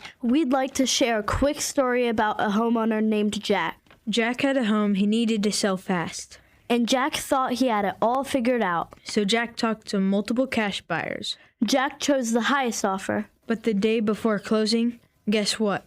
The buyer backed out, leaving Jack with the moving truck all packed in the driveway and not sure what to do. Jack learned the hard way that the highest offer isn't always the right offer. Jack got suckered. Make sure you aren't hung out to dry. Call our dad at Rex Buys KC. Our dad is local, he knows Kansas City, and he actually closes deals. No repairs, no fees, no showings, no surprises. Just a fair cash offer and a smooth process. Now, don't be like Jack. Call 816-330-6000 or visit rexbuyskc.com. Rex Buys KC, helping people make smart choices one home at a time. What's up, Foos? Main event Jay Uso here from the WWE. When it's just me between matches, it's day one-ish. And that means it's Chumba time. With hundreds of casino-style games and new titles arriving weekly, there's always something fresh to try at Chumba Casino. The daily boosts make it even more fun. And have me about to get them all during my downtime. Ready for a fun way to chill out and enjoy a few minutes for yourself? Let's Chumba.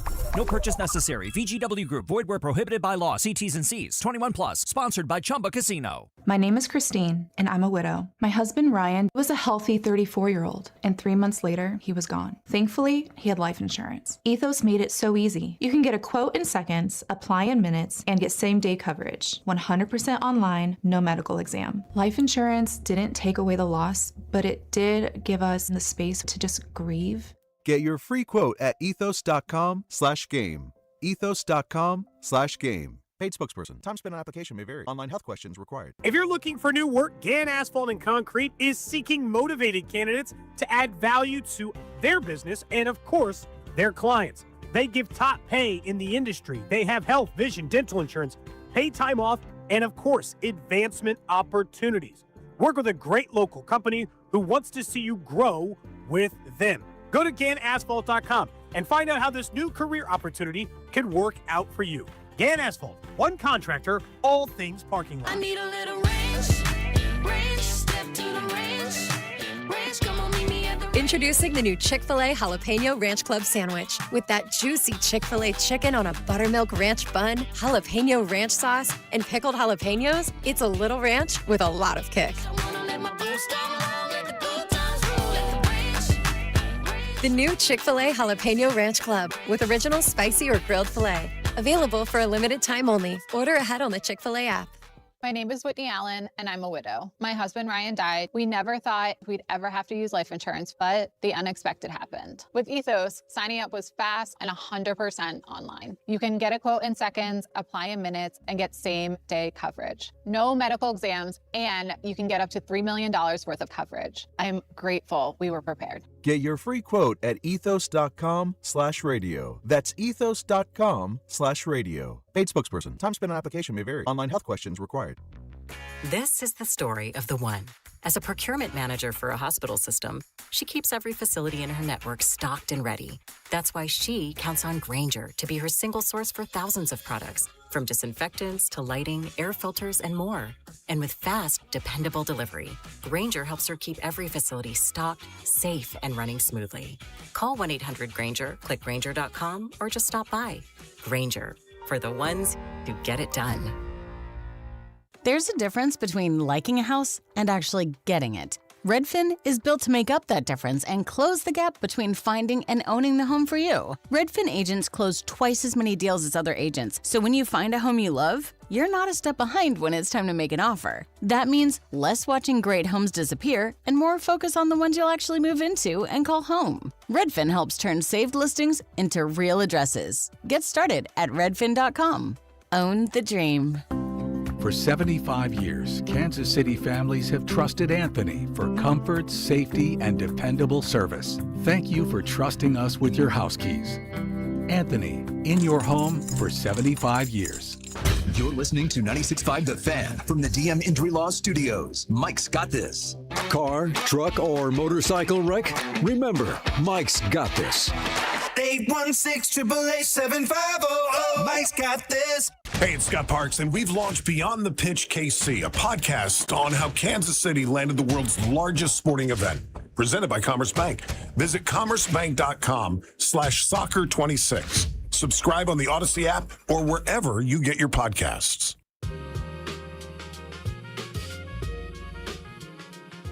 All right, back here on Cody and Gold, Alex Gold, Cody Tapp, Drew Nixon with you. Reminder, coming up at 1 o'clock today, we're expected to have one of the newer signings for the Chiefs this offseason, safety Alohi Gilman, join us, talk about the new look safety room a little bit and why Kansas City, and get to know him just a bit. Plus, Nate Taylor will join us in the 1 o'clock hour from ESPN to discuss his piece that he wrote about Andy Reid and what Clark Hunt had to say about Andy being reinvigorated heading into this upcoming season. We'll also continue to keep an eye on the news of the day, which is now multiple reports out there that at today's KCMO City Council meeting, the mayor and council members are expected to introduce framework on an ordinance to fund a downtown ballpark at Washington Square Park. That's now being reported not only by KSHB 41, but also by Sam McDowell over at the Kansas City Star. But let's talk a little baseball on the field as well as we welcome in our Royals insider, Josh Vernier, his On Deck show tonight at 5:30 as the Royals open up a series against the Chicago White Sox. Vern, when it comes to Cleveland, I know the weather was nasty and all that, but the Guardians found a way to get it done at the plate. The Royals 5 for their last 51. It is still April 9th, but do you understand why fans are looking at the offense from a year ago and looking at this start and saying, oh boy, are we in the same thing again? I understand it because most people aren't as locked into every pitch as I am, but this year's offense really doesn't have many similarities to last year's offense. You could dive into the numbers, and they all say this offense is, so far through, again, 12 games, middle of the road in Major League Baseball. Last year's offense was bottom third in Major League Baseball, and you know, so the fact that this team right now ranks 14th, 15th, 16th, 17th in most offensive categories, despite the fact that Bobby, Vinny, and Salvi have really given you nothing, right? An extra base hit finally from Bob. Way to go, Cody. You have Salvador Perez now 0 for 15 with runners in scoring position. That's your cleanup hitter. And the Italians are yet to go deep. And you're a middle-of-the-road offense.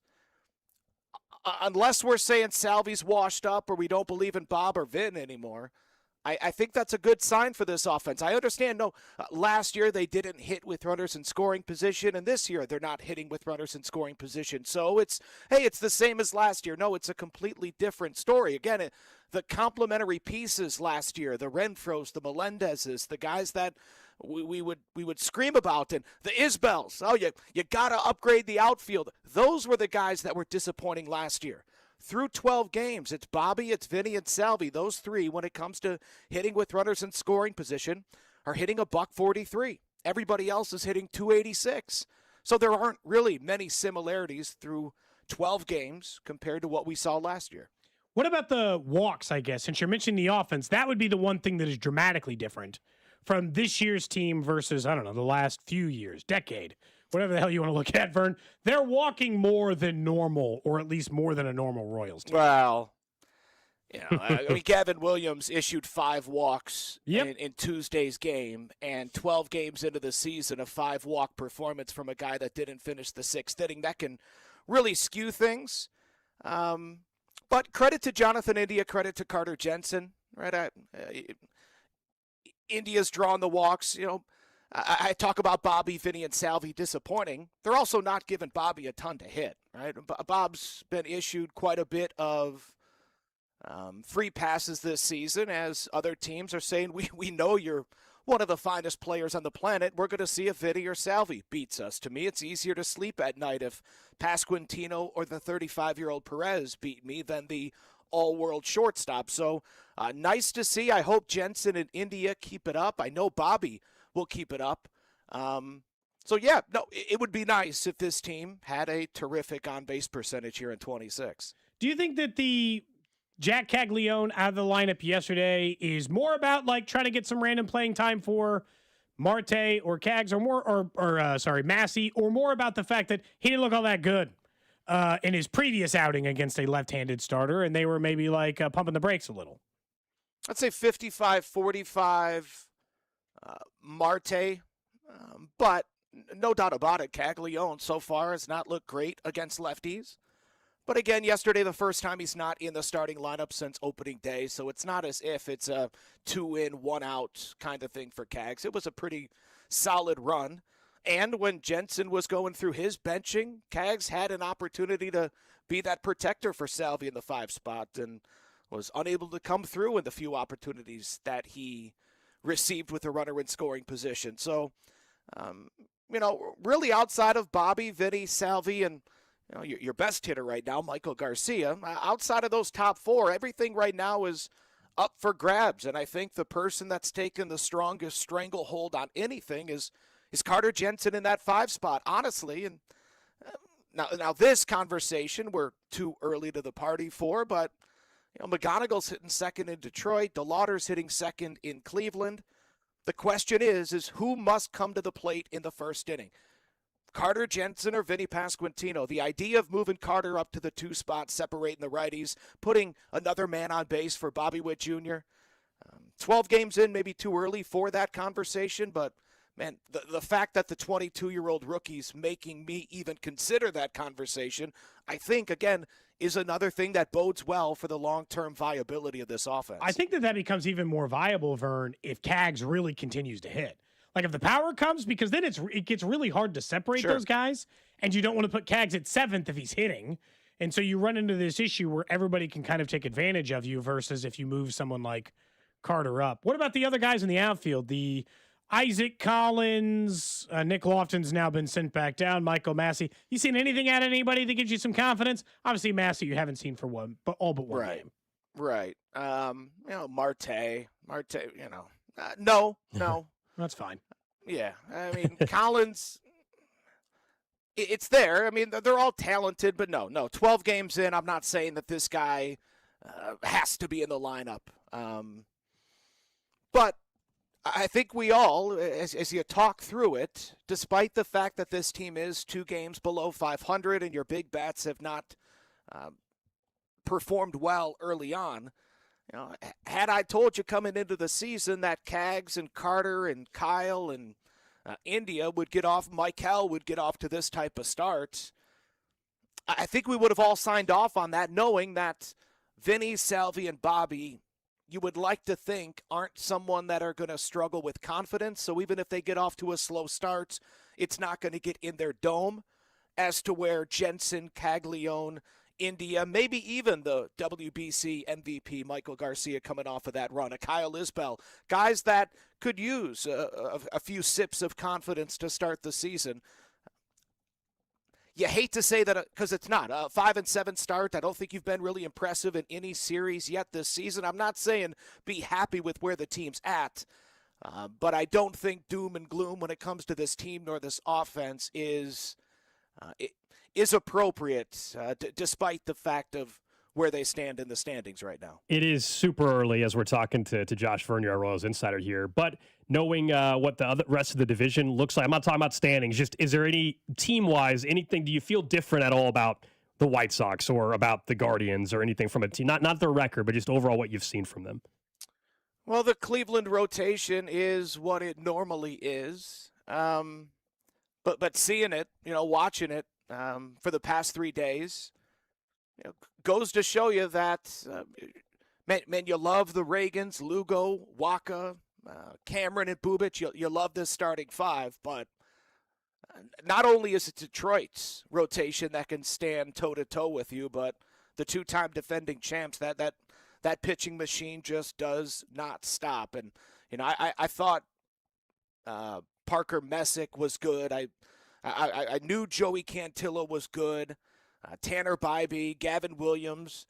I knew they were all good. And, 12 games into the season, they all look like they might be even better than how good I thought they would be. So, Cleveland's a monster. And despite the fact that Royals fans get all in their feelings about Matt Quatrero changing the lineup every single day, Stephen Vogt's doing the exact same thing in Cleveland. He's sitting his young lefty against left-handers on occasion. He's moving them down in the lineup against tough lefties on occasion. So for as many times as my conversations about who's the team to beat in the division started with Detroit and Kansas City, obviously Cleveland is right there with them, if not better than both. Is there even much of a circle of trust in the bullpen right now? Is it like Urseg? Strom a little? I mean, it doesn't feel like the list is very long. Cruz was clearly tipping pitches yesterday. Well, I mean, they were signaling what was coming. Yeah. But you still got to hit it. And if you go back and look at where Steven Cruz was throwing those pitches, even if the hitter didn't know what was coming, they were still likely to tee off on him. No, there isn't a circle of trust. There's a totem pole of top relievers. And yes, Urseg's at the top, followed by Matt Strom, and then probably John Schreiber, 1, 2, 3. But Urseg looks good, and he's done the job, so I have nothing negative to say about him. The velo's not there necessarily early on for a guy like Matt Strom. And John Schreiber was a high-leverage guy in 2024, like coming out of the gates. It was him and Stratton and Will Smith, and then we were all thankful at the end of 2024, even though we love John Schreiber, we were grateful he wasn't a high-leverage guy. He wasn't one of your top 3 relievers at the end of the season. So the fact that he is right now doesn't bode well. So no. But you know what? April normally, it's up for grabs, right? Jobs are on the line. We see who can handle what, who's carrying success from the previous season into this season. Now, you wish you had something solidified in that bullpen, but unfortunately they don't. Hopefully someone can grab it soon. Urseg's done the best job, and then I think everything else has been so-so. Josh Vernier, Royals Insider, on deck show tonight at 5:30, getting you set for Royals and White Sox. Appreciate it, man. Thank you. Get off the phone line. Josh Vernier, every Wednesday here, usually. But yesterday, schedule got screwed up. That's why it's a Thursday. But normally, Wednesdays at 12:30. And a Royals day game. Typically, Wednesdays at 12:30, Because the day games often land on Wednesdays and Thursdays, it's not totally uncommon for us to, have to move Vern around. That's all. All right, let's get to a Masters leaderboard update before we get to the random question of the day. And Drew has these updates brought to you by Gann Asphalt and Concrete. The world is coming to Kansas City. Is your parking lot ready? Gann Asphalt and Concrete, ensuring your parking lot is inviting, safe, and cost-effective. One contractor, all things parking lot. Good afternoon, gentlemen. Sam Burns, currently solo leader atop the Masters leaderboard at Augusta National Golf Club. He's on the second 9 through 15, 5 under par. Patrick Reed solo second at 4 under. Some of those who we may have placed some wagers on. Bryson DeChambeau had a triple bogey on 11. He now sits down at 3 over par. Victor Hovland also at 3 over. Patrick Hanley at 3 over par as well. The final group starting to tee off here. Scotty Scheffler due to tee off here momentarily. Woodland's in his group, right? Along with, Gary Woodland and Robert McIntyre from Scotland as well in that group. So the final pairings teeing off here shortly. Kurt Kitayama at 3 under par. A few players there. Shane Lowry as well.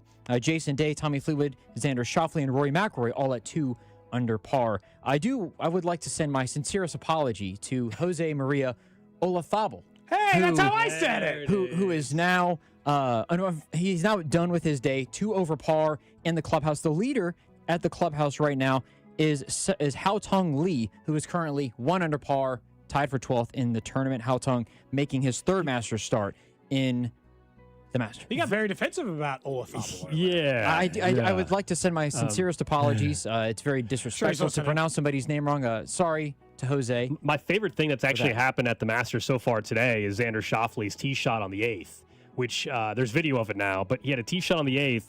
It landed in a patron's bag from the merchandise store. So the person's got their bag with their hats and hoodies, whatever they bought. The ball landed in the bag. So they were spending, I don't know, a good chunk of time trying to figure out, all right, so we got to take the ball and drop it out of the bag and put it like. Can I just keep it and just put a new ball down? They marked it and then they lifted the patron's bag up and then handed it back to the woman that had her bag there. That's really funny.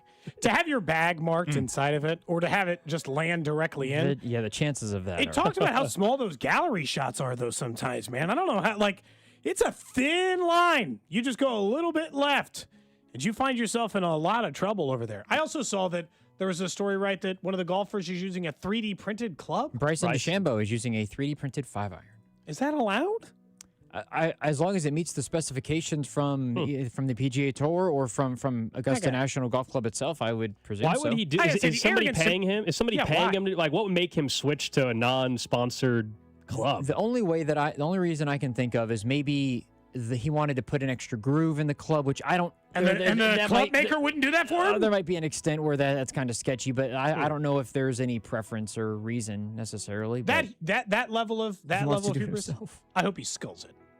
I hope he puts that thing in the lake. Well, he's not playing particularly well. He just triple bogeyed, and he's tied for 59th. I hope he hit that triple bogey. He took the 5-iron off the deck and learned a valuable lesson of maybe, ping or title. Maybe they know what they're doing in the old golf club making game. Guy thought he bought a $5,000 3D printer. You could just start making clubs. I will say at this moment, Cody, unfortunately for you, and I also picked Cam Young. I think Jay Binkley also picked Cam Young. He is 4 over par through 10 holes. Ooh, so that's not a good start for Cam. Struggling a little bit for Cam Young, but that is the update at the Masters from Augusta National Golf Club. He said, there's this nature that I have about myself where innovation is a habit of mine. I mean, that's just like, he is very that's much such a pretentious sentence. Bryson does have a very much, he's had this scientific quote unquote approach since college, since he was at LSU. Very scientific approach to his golf game. But the science should let him know that the professional golf club makers can just make him the club he's asking for.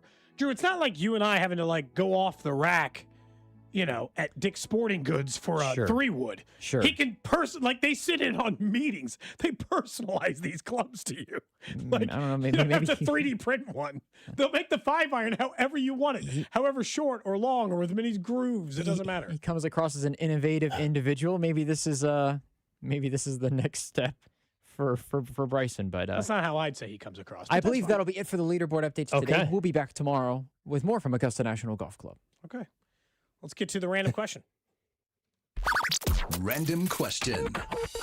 For you, Gold, for you, Drew, text line 913-586-7965. Always encourage you to follow and like and subscribe over at YouTube, Twitter, Twitch, and Facebook, where you can live interact with the show. We try to interact with you there as well, and you can watch the show, obviously, over on that. And I saw Dusty was all in full Masters gear, shirt and hat today. Oh, he's locked in. This is his Super He was Bowl ready. Week. Yeah. He was ready. And so if you want to see what we look like on the video stream, it's over there. We'll make it a quick random question today. It was a conversation I'd gotten in with a group of people just a couple of days ago, so I thought you guys would appreciate it, which is simple. So I know you guys don't, Drew, you very rarely go to the movies. And Gold, you go a couple times a year, but not a ton. Yeah.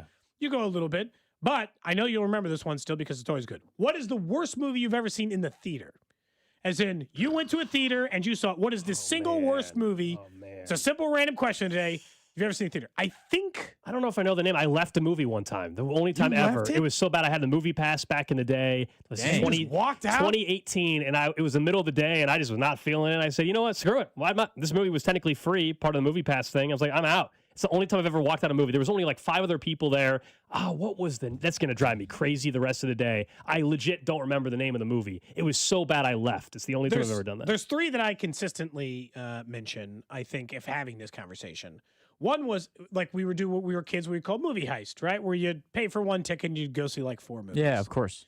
We've all done it. It was a regular occurrence in childhood. Elektra, the like superhero movie from like the early 2000s. Dude, just look at the Sounds like a poster. knockoff. Oh, it was it doesn't even sound like a real Elektra? superhero. You're right.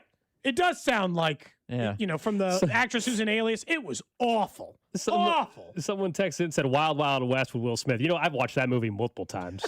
Somebody said Wild Undercover Wild Brother. I saw that in the theater too with my friend Trevor at the time. I remember being bad, but I think I liked the soundtrack, so I forgave it. Because of Winn-Dixie, the movie with Dave Matthews is one of the lead. I had to do when I was being paid to watch that. That one was really, really bad. Do you have one, Drew? And The Man with Eugene Levy are all on my list. I think this might have been for a field trip, but the worst movie I've seen was March of the Penguins. Oh, okay. March of the Penguins? What's so bad about that? Well, no, that was critically acclaimed? Again, Interesting. Again, the worst movie does not mean that it's a bad movie, I suppose. It's one where I don't think I've ever seen a bad movie in movie theaters. Again, as you said, I go a very select few amount of times. This one I think I didn't choose to go to, which maybe is why it's the worst on the list. Also, I don't think March of the Penguins is movie theater quality, if you will. Okay, Very good. Sure. It's one of those you just turn on if it's a documentary on Netflix or something like that. You just pop on randomly, not movie theater material. Multiple people mentioning Snakes on a Plane, Vanilla Sky, which I kind of liked. I didn't see it in the theater, though, but I kind of liked that movie, okay? That's the difference in opinion, Someone says Larry the Cable Guy Food Inspector. Is that a real movie? It sounds like a TV Is that show. a real movie? You saw that in theaters? You paid your own hard-earned cash? I mean, at least you know if it's going to stink. Dude, where's my car? You don't have to spend the money Someone on else there. saying, man.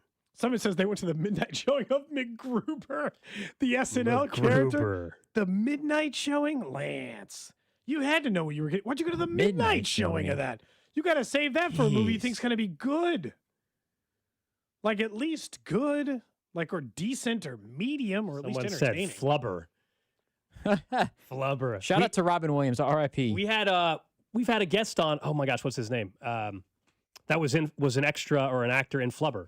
Yes, I don't remember who it was. I know who you're talking about. Oh my gosh. Oh yeah, who I don't remember. What the heck? I feel bad. We have had a guest who was an extra. He's one of the basketball players. Yes, I don't remember. I don't remember now either. I just remember him We've coming had out him on the show. I have his phone number in my phone. I just don't remember the name. Yeah, I don't remember. It's gonna drive me crazy as well. This is bad. These are two things that now I can't remember from a while back. But we had, you guys know what I'm talking about though, right? At least the general idea of the person. Yeah, I remember. Rob Zoolander 2 now getting multiple mentions. Final Destination 2. He works at a station out in California. If I go, I'm gonna have to look. It's gonna drive. Was it San Francisco? Yeah, the Fan, Bay Area. If I see his name on there, I'll know it right away.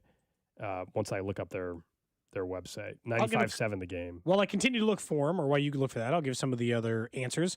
Over on Twitch, somebody said the new Willy Wonka, they left the theater. The one with Timothy Chalamet? Meet the Spartans mentioned over on Twitch as well. Yeah, the one with Timothy Chalamet. I saw the Johnny Depp one in theater, and I was not particularly, I didn't like it. That newer one? That's like the second from that was like newest one. 2000 And that one stunk. That one stunk. I don't mind a bad action movie. Like, let's say the new Street Fighter movie. Like, you got to go see it in theaters. Yeah. Like, it's probably a terrible movie. But if it's just dumb comedic action, it's not like the worst movie experience. When I said I mentioned because of Winn-Dixie, I was at the time, like, I used to deliver prints and you'd have to screen them. So I had to sit in a theater and watch that movie. And it's like, it's based off a book or whatever, but it's like, oh, this kid in some small town and Dave Matthews is leading. I'm like, this movie stinks. It's off. It's unwatchably bad. That is is an action movie. I get people fighting. Some of these movies, as you can imagine, I have no clue. Barbed Wire? Never heard of that before. That's a movie from the 80s. Well, that would explain My it. stepdad Pamela watched it a couple Anderson, times. I think, Yeah, isn't it? it's way old. My stepdad watched that once. That's the random question of the day. All right, up next, we're going to talk some Chiefs football. We're expected to have one of the newer signings for the Chiefs this offseason, Alohi Gilman, join us, talk about the safety room. We'll probably ask him what's the worst movie he's seen at this point in time. Plus, Nate Taylor from ESPN will join us to discuss his piece that he wrote about Andy Reid and what Clark Hunt had to say about Reid following up a 6-win season. We'll also continue to keep an eye on the news in KC mode today, which is that the city council, according to multiple reports, is expected to introduce an ordinance that would put together the framework for a downtown ballpark. What's up, KC? It's Carter Jensen. You're listening to Cody and Gold on your home for Royals baseball, 96.5 The Fan. Brought to you by Heartland Men's Health, the leader in men's sexual health. Thousands of men have been successfully treated for low T, ED, and more, all with discretion and compassion. Make your appointment at heartlandmenshealth.com. 96.5 The Fan. You know that Big Bargain detergent jug is 80% water, right? It doesn't clean as well. 80% water? I thought I was getting a better deal because it's so big. If you want a better clean, Tide Pods are only 12% water. The rest is pure, concentrated cleaning ingredients. Oh, let me make an announcement. Attention shoppers, if you want a real deal, try Tide Pods.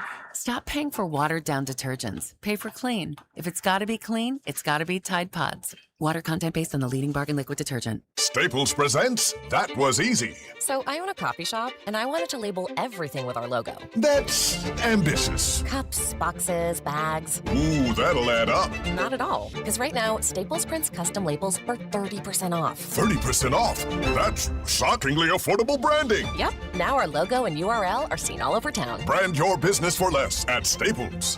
That was easy. Shop Staples in-store, online, or in the app by 4/18 to unlock. Exclusions apply. Visit staples.com/print for details. When shopping for a new auto insurance policy, AAA could help you customize your coverage to fit your unique needs and budget. Trust AAA Auto Insurance to help you find the balance that works for you. See how a simple switch could make a big difference. AAA, we're always with you. Visit AAA.com/insurance. Insurance provided to qualified AAA members by Automobile Club Inter-Insurance Exchange and AAA affiliate insurers. Membership requires a separate payment. DQ presents the Blizzard Double Flip Deal. For a limited time, when you buy one Blizzard treat, you get a second for just 99 cents. That's 2 Blizzards, 2 spoons, 2 flavors, and 2 flips. So don't miss out on the Blizzard Double Flip Deal, available only for a limited time and happening now at DQ. Because the only thing better than a Blizzard treat is a second Blizzard treat for just 99 cents. It's a deal to flip for. The Blizzard Double Flip Deal. Get it in the app. Participation may vary. This wasn't how Patrick pictured himself in retirement. Instead of playing golf every day, he could barely walk because of his severe knee pain. It hampered everything because it hurt to walk around the golf course. It hurt to swing, just pretty much hurt doing anything. But the groundbreaking regenerative treatments at QC Kinetics changed everything for Patrick. QC Kinetics uses your body's own healing properties to help repair and restore damaged tissue in your knees, hips, back, and shoulders. No surgery, no drugs, no downtime. The turnaround's been amazing from where I was to where I am now. I'm gone from a 15 handicap down to a 7 handicap. That's because my knees allow me to play golf like I haven't been able to play probably in 15 years. Don't let joint pain keep you from doing what you love. Call QC Kinetics today for your complimentary consultation. Call QC Kinetics, 816-412-6299. That's 816-412-6299. 816-412-6299. T-Mobile has an exclusive bundle for customers 55 and up. I'm Sarah Bowl. Yeah, I'm Frank Bowl. A reliable network is key for us. And with T-Mobile, it's been wonderful. And going to the 55 plus plan saved us so much money. A lot. And that's important. Trying to keep costs down. The home internet's been perfect. It's fast, it's quick. The setup was so easy, it took less than 15 minutes. It was like, ta-da! If you want simplicity, coverage, reliability, you want the whole package, T-Mobile has it. Right now, T-Mobile customers 55 and up can get 2 phone lines on America's best network, plus America's fastest 5G home internet for just $30 each. $30 per month each line with autopay plus taxes and fees. Minimum age 55. Pricing for home internet rely on 2 lines of Essentials Choice 55. $35 connection charge per line required. Best mobile network and fastest 5G home internet based on analysis by Ookla of Speed Test Intelligence Data 2H 2025. All rights reserved. America, look around. Everywhere you go, prices are still high. Rates have been whipsawing markets and the debt and spending don't exactly scream stability. If your retirement is mostly stocks and bonds, you may be taking a risk. More risk than you think. And when you're near retirement, a sharp drawdown at the wrong time can do real damage.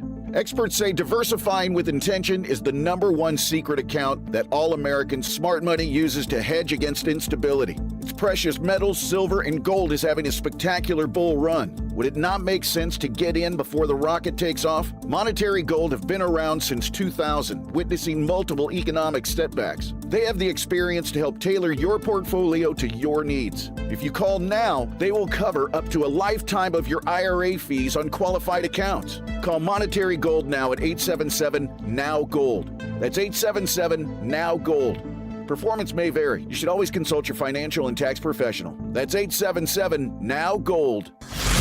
Draft coverage on 96.5 The Fan is brought to you by Blue Cross and Blue Shield of Kansas City. From here for wherever you are. That's the benefit of blue. Hey, Kansas City. This is Cole Reagans. On your way home from the K, tune into Vern's postgame show right here on your home for Royals baseball. 96.5 The Fan. KFNC FM and AM, HD1 and HD2, Kansas City, an Odyssey sports station. All right, 1 o'clock hour here on Cody and Gold. Alex Gold, Cody Tapp, Drew Nixon producing the show here on 96.5 The Fan. We will be talk a little bit more about the stadium front with the news today about the KC Mo City Council looking to perhaps introduce an ordinance, according to multiple reports today, that would set up the framework for funding a downtown ballpark for the Kansas City Royals. We will get there a little bit later this hour. Also, we'll chat with Nate Taylor from ESPN. He'll join us in studio, discuss a little bit more about what he had to say about Andy Reid and being reinvigorated for the start of the 2026 season. But we're excited to head out to the hotline and welcome in one of the newest members of the Kansas City Chiefs. It feels like it's been a bit now since he signed, but it still was part of his free agent cycle. That's Alohi Gilman, one of the newest members to the Chiefs in 2026. Kind enough to join us. Alohi, great to have you on the show. We were talking some golf earlier, so I'll start with that. Do you golf? Do you follow the Masters at all? Thank you guys for having me, first and foremost. I golf a little bit. Definitely not a big part of my life right now, but I definitely need to get into it a little more. What are the general hobbies, I guess? If it's not golf, how do you spend your free time? You get a lot of downtime in an off season, you know? Right. So I'm originally from Hawaii, on a small town on Oahu. So I was born in the water, as others would say. I'm a surfer, ocean body by heart. So whatever I can do to get in the water, surf. I do a little bit of fishing, a little bit of everything in the water. So that's kind of my passion. Our boss had just asked us if we'd rather go down in the depths of the ocean, submersible to see the Titanic, or to the moon because of all the recent stuff. I'm guessing between those two choices, you go deeper in the ocean? For sure. Definitely choosing the ocean. I feel like the ocean's a scary place. I'm surprised. If you go up around it, I guess respect, is that the way to put it? Is that why it feels different for you versus Alex or I? Yeah, I mean, it's culturally, I'm a native. My ethnicity is Hawaiian. Culturally, I think it's kind of a part of who we are, kind of how we were brought up. So we definitely have a special connection to nature in general, but the ocean specifically, for me and my family, we definitely have a great connection. We'll probably have to ask you at training camp when you get to know your teammates a bit more. I know you know Drew Tranquil pretty well, but I'm curious, Who do you think on the team, maybe you already have a name, what you would want to see surf the most? Who do you think would just be terrible at it, or maybe somebody who would actually be pretty good at it? It's funny. I actually, when I was with Drew at the Chargers, we went surfing a few times. And he did not do really well, so I definitely want to see Drew get better. When was he so I think the rumor was at the time that he was part of the recruiting process to get you to Kansas City. I guess, what did he tell you about the Chiefs? Why did you encourage you that this could be a good spot for you? Yeah, I mean, I've been joking around that Drew's been my third agent, and he's doing a great job recruiting me. But obviously I have a great relationship with him over the years. I think last time I was in free agency, he was trying to recruit me as well.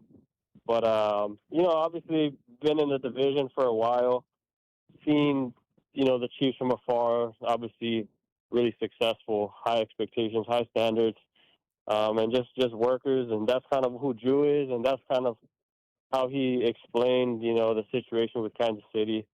I'm always competitive and want to win. I want to be a part of something that's special, part of something that holds people to high standards, and I'm just grateful to be a part of this journey. We're talking to Alohi Gilman here on 96.5 The Fan. I believe at your introductory press conference, media availability you had, you were kind of joking about going up against Patrick Mahomes. What do you think it'll be like now? Now you're just focused in on, I guess, your former teammate there and going up against Justin Herbert or some of these other guys. Yeah, I'm excited. Obviously, Patrick Mahomes, got a lot of respect for him as a player, as a person. I still get to know him a little better now. But I always respect guys who play on a high level and who are elite competitors.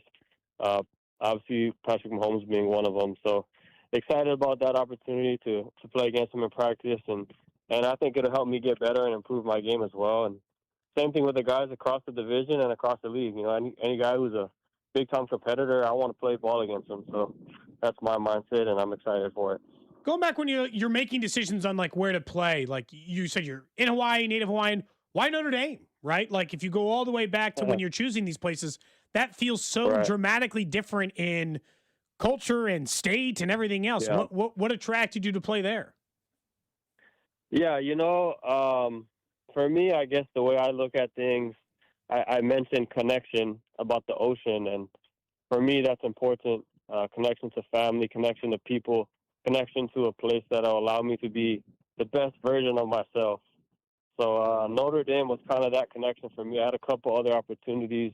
USC, you would think that would be a better opportunity. It's closer to home, et cetera. But Notre Dame was the place for me. I feel like it was right on par with who I am as a person and just getting better as an athlete and overall as a person. So I thought it was a great fit, and I went with that.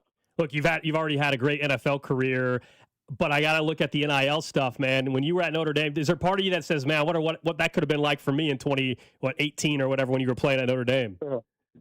Yeah, for sure. I missed the NIL era. We were still on FAFSA and financial aid, trying to get some food, but definitely, I mean, that would have been a fun experience. Notre Dame's a special place. The fan base is great. Definitely could have ate a little bit more food than I got while I was there. The draft is 2 weeks from today, I guess, and everybody in Kansas City, of course, is locked into what the Chiefs might do at 9 and 29, et cetera. What does this bring back memories heading into the draft, though, for you? And what do you think the next couple weeks are like for some of these guys that are about to get drafted? Yeah, for sure. It was a life-changing experience for me. I was a 6th-round pick, so definitely not in those early rounds, but I was grateful for the opportunity. I think it's a big moment for all these guys who are stepping into a new phase of their career and hopefully get an opportunity to get their name called. It changed my life. It changed my family's life. And I think it was just a testament of the work that you put in and all the sacrifices that you've had to make, for me, going from Hawaii all this to Notre Dame and being able to get the opportunity to go to the NFL, that's what it was about. And it was something I'll remember forever. Did you guys have like a 2-day party? What was the draft setup like for you as you waited? Oh, yeah. It was COVID, so I technically was not supposed to have a party. Okay. Oh, that's right. But I was in Hawaii, and I would just say we had a party. We definitely had a party. It was with the family. After I got the call, you probably would have guessed this by now. Me and my family, we ran to the beach, jumped in the ocean, did a little celebration, had a little beach party, and, all was good. It was just fun. It was just about a week ago. We were talking to Ken Walker, and we'd asked him, hey, what do you go by? He said, oh, it's Ken or K9, not Kenneth as much. When did you start going by Alohi versus, like, your given name? I mean, I think it's been I guess my parents have called me that from the beginning. And Alohi is part of my middle name, actually. Okay. And so my full middle name, I'll give it to you guys, the Hawaiian version. Yes, please. Alohi Lani Okala. And that means brightness from heaven. But my parents kind of have called me Alohi my whole life. And it's kind of just stuck. I feel like at some point it's like you can't add, like, that'd be a tough pronunciation for me, I guess. Yeah. Well, we'll work on that for sure. Yeah. I'll do my best. We'll have some time before the start of the season for that. Just back to football just for a second, and we appreciate you calling in. We're talking to Alohi Gilman here on 96.5 The Fan. What do you know about Steve Spagnuolo? I mean, we think at some point he should be a Hall of Famer. There's never been, I guess, a defensive coordinator in the Hall of Fame, but he's put together that kind of resume. You've seen him from afar. What do you think he'll bring out of you, I guess, as a football player? Right. 100%. I've watched him from afar, being in a division for a long time. Always admired the way that Chiefs play defense and Steve Spagnuolo as a mastermind behind everything. He's obviously a guru and has accomplished a lot. So for me, it was really exciting because, you know, I was able to get this opportunity to expand my game, to learn on a high level of how Steve Spagnuolo approaches the game, and I think that'll help me out a lot. And, you know, just expand my game to my best ability. So I'm really excited about it, really excited to learn, and can't wait. You got a little one near you, I think, because Andy Reid, I guess, was holding your child maybe when you guys were visiting. Is it? So it sounds like you got your hands full right now too. Oh yeah, that's my full-time job right now before we get back into football. So I got 2 kids and they keep me busy. How old? I got a year and a half old and I got a 2-month-old. So oh man, you're in the throes then. Yeah, I'm in the thick of it, but it's definitely keeping me on my toes. Well, Alohi, enjoy the rest of the offseason, man. I'm sure we'll have a chance to have you on the show or talk to you up in St. Joe for training camp. So best of luck moving forward. Sure. Thank you. I appreciate it. Thanks for having me. Absolutely. That's Alohi Gilman joining us here on 96.5 The Fan, one of the newest members of the Kansas City Chiefs. Going to be part of a new look secondary, new look safety room as well, potentially. We all know all the pieces that had left, and whether it's Brian Cook in that safety room or certainly the cornerback room where Duffy and Jalen Watson are now out in L.A., but someone that brings some experience. And I think, you know, if we're going to talk about this secondary in 2026, Cody, and it, you know, potentially being better than it looks on paper maybe right now, he might end up having a huge factor in that in the safety room. While they might have some inexperience in corners, you know, if they go out and draft a corner, even if it's very high, all of a sudden you're not going to have as much experience back there. He's someone that's been in the league for a bit, 28 years old, and is familiar, as he was talking about the division, you know, he's familiar with everybody that they're going to be playing, not only from the Chargers and the AFC West, but he was on Baltimore. So, you know, they're going to play the AFC North this year, or at least a couple teams from the AFC North. I think Cincinnati, one of them. They're going to be familiar there. Yeah, absolutely. And look, right now, the secondary, you'd be expected to play a lot of time because they certainly don't have a ton. Our guy, Nate Taylor, walking in studio as we speak. I know for a second, at least, we got to ask him about the expected meeting later today with the city council. For sure. Because I know for a fact Nate Taylor's pro downtown baseball. Absolutely. We've talked about it on this show. So the idea that the Royals might be making some actual progress there is a good thing. No doubt. I will say, you know, people on the text line are they were listening to Alohi Gilman. I don't know if Nate's had a chance to talk to him yet. I think he did probably at his media availability. Everybody's like, man, this dude just seems like a kind of guy you want on your team, kind of teammate you want. Just chill. Seems like a good fit in terms of that. Of course, right, got to get it done on the field and everything, but it seems like he's somebody that fans are going to really like, his mentality, his style, and everything that he's going to bring to the table here in 2026 for the Chiefs. Don't forget, you guys can always interact with us on the Jay Southland Tow Service text line, 913-586-7965. Video stream up and running on YouTube, Twitch, and X, Facebook. And we moved the camera around. You can see Nate Taylor, who's rocking the. There he is. Is this the pink golf polo today? Is that what that is? Sure. I was, you know, some people were watching the Masters this morning on my lovely network, ESPN. I was in Monte Carlo watching Carlos Alcaraz. So, this is I got this at a tennis shop, but sure, for this purposes, it could be both. It's golf. Yeah, it's definitely golf. The gentleman sports, they like polos in those. Gentleman sports, tennis and golf. Yeah, the ones where there's a lot of rules and you got to be way more quiet. Right. You know, I've talked to Alohi a little bit, and so glad he was on the show. It was awesome to hear about the water, and I'm like, does he know where he about to be working for the next 9 months? Does he know? Not even a lake in St. Joe. No, man. I mean, it's not the same. It's not the same here, Alohi. But no, I mean, obviously he's been to Notre Dame before, but he just reminds me so much of Drew Tranquil, which is why the Drew Tranquil connection is so important in this, because not only of the attitude and the cerebral nature of the position he plays at safety, that player being very tied into the Steve Spagnuolo, Dave Merritt of the world in terms of the scheme and the adjustments that you make. If he could just be Drew Tranquil 2.0, fans should be thrilled. Yeah. Because I want to remind people, as much as Drew has had his own, you know, issues over the last few years, and that just comes with age and, you know, the nature of an NFL career.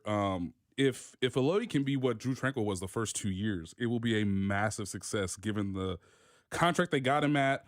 The role he will fill in as like the veteran safety that we've seen from, obviously, Mike Edwards or others. Yeah, Eric Berry, Justin Reid, Tyrann Mathieu. So he's in that, in that same lineage now. But if he can do similar things to what Drew Tranquill did in, 22, 23, then it would be a success.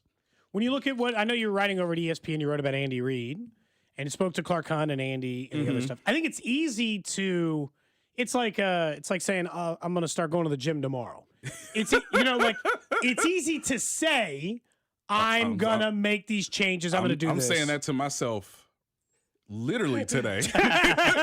It's like I understand like that notion of it. I really do. But like I look back, I thought what was interesting about it is when it went like belly up in Philadelphia, he was actually never given a chance to fix it. By that time, he had went 8-8, and then he had the one really bad season. And he had a bad season a few years before that. Correct, but the 4-12 was the what happened? And that's how this year felt for Kansas City. He wasn't really given a chance to prove he would change in Philly. Right. But he didn't come here, and he wasn't the GM anymore, and he wasn't in charge of personnel. Right. And even if he has a say in it. So, I'm kind of optimistic he will make changes. And he had to, work with a new quarterback yet again with Alex Smith in 2013. So, there are some interesting similarities in this. I think, and hopefully, I would encourage anybody to go to the lovely website ESPN.com and just search Andy Reid. It'll pop up. Because this is something I've been working on for about a month now, that was published yesterday. And the whole thought process is because you actually have time to fix things. If there was ever a year where Andy Reid will change, adapt, adjust, fix, reset, now is the offseason. And what makes it so compelling is he is now bumping up against literal coaching legend Father Time. There is no coach other than Bruce Arians who, in parentheses, had Tom Brady on an absolute gotta prove everybody yet again. Yep. Outside of Bruce Arians, no NFL coach who is the age that Andy Reid is at right now, 68, has won a Super Bowl. So once you get to this stage, no matter how great you are, no matter how many teams you've led, historically, it suggests that, much like any part of life, there's got to be a downswing. And so there is this inherent friction of, and this is what makes it compelling, man, he's made changes with the coaching staff. He's brought Eric Bieniemy back. They're going to make a bunch of changes from a personnel standpoint. Hopefully, all of his receivers will be healthy. They got huge news with Rice. They got huge news with Rice. They actually chose Tyquan Thornton over Hollywood Brown. It's the right choice. They actually acquired one of the best free agents you could ask for in Kenneth Walker. So if you were ever going to make sizable changes, and I'm not saying like super duper sweeping changes, but all the little changes adding up, well, maybe you have the best chance to get this offense back on track, even though, again, historically, once a coach reaches about 66, 67, 68, it does not really bode well for them as a leader of an NFL team. It's just a question of whether or not he's the exception, because by that time, and this is where I think they get in trouble is, and what happened the last 2 years, I think, for Kansas City is they went to the Super Bowl in one of those years. And Alex and I gave him credit. It was hard. I'm supposed to make a bunch of changes. I've been to 3 straight Super Bowls. This is literally a year ago. Yes. It's hard. Think about just human nature. I was kicking ass at everything I do, and you want me to shift everything I'm doing? What sense does that make? Yes. But they were behind on the running back train. Correct. They just waited while the entire league decided, hey, you know how they keep playing back? You run against that. Yeah. And it's simple football philosophy. And I think that's what was frustrating about it sometimes from the outsider's perspective is that, and I think Mitchell Schwartz pointed this out, Andy Reid does go in 2 or 3 year cycles where the offense doesn't look very different at all. Yep. And then it is a lot of the same players and same scheme. And then every couple of years, he's like, all right, time to get back and, shift back to more run set or shift back to more heavy set or light or whatever. About that time we shifted up a bit. And so this feels like the right time. They were ahead of it in 2022, I believe. They were ahead of it in terms of maybe we should put more tight ends on the field, less receivers on the field. That is our sort of inherent change up to what everybody else is doing, zigging when people are zagging. So they've got to find the right mix of that. But it's tough when it's look, we knew that not only were certain skill positions getting better, but there wasn't, the infrastructure in place for you to be forced to make changes. Well, now you have Chad O'Shea. You do have DeMarco Murray as your receiver and running back coach now, alongside a different flavor, as Andy Reid would say, in your coordinator. Yeah. In terms of who's running the offense between Eric Bieniemy and Matt Nagy. And what's so fun about this is we've literally seen this shape happen now twice, right? We've seen it go from the 17 offense to the 18-19 offense, and then obviously they worked together for that one season in 2022 before Eric moved on, and then it became Matt Nagy's greater responsibility for the next 3 years. So I know that there are some people that just say, oh man, like, are we sure Andy Reid's got it? And I'm like, well, if we were ever going to find out, kids, it would be now. And so for Clark Hunt to really say, like, no, Nate, I don't think you understand. Like, the dude was, in essence, exhausted, and that exhaustion was throughout the entire team, not just in terms of, like, decisions being made, consistency in and out of the building, on and off the field, and the coaching staff maybe not finding the solutions and the adjustments as quickly as they used to, because you were just going from one Super Bowl to the next, one Super Bowl to an offseason, one thing to the next. And all of a sudden, now Andy's like, wow, I actually have time to, like, actually reevaluate my whole scheme. And it's like, yeah, and we're forcing you to do that because we're giving you new players as well. What about for Patrick Mahomes? I mean, we're talking about Andy Reid having some time off. The unfortunate thing, it's a rehab off season for Mahomes. But do you believe there is time and need for Mahomes to also adjust a little bit? I know we're talking so much about the scheme and Andy Reid, and he needs to adapt. Look, Patrick Mahomes is the best quarterback still in football as far as I'm concerned. I think we all agree on that. However, right, he's not immune completely to what has gone on the last year or so either. So do you believe he's in a position to also reevaluate while also rehabbing from a very serious knee injury? It's not just the ACL, of course. It's more than that. It's the LCL, excuse me, as well. He's going to have a fun offseason because he really does want to participate in OTAs. Let me repeat that again. Unbelievable. The quarterback you root for, coming off an ACL and LCL surgery in mid-December, wants to participate in OTAs. And it'll be a matter of Andy Reid and Rick Burkholder and Brett Veach saying, like, maybe not. Are you sure? Are you sure? But he's going to want to. So he wants to be involved just as much as ever before. And the first 4 weeks, I think, are going to be so intriguing because you can handle one game. What I'm fascinated about is game 1 to 2, 2 to 3, 3 to 4, if he is the starter on opening night or opening day, depending on whatever the schedule is. How can you adjust your game? Because one of the best things about Patrick is you give him scenarios. Hey, we don't have a left tackle.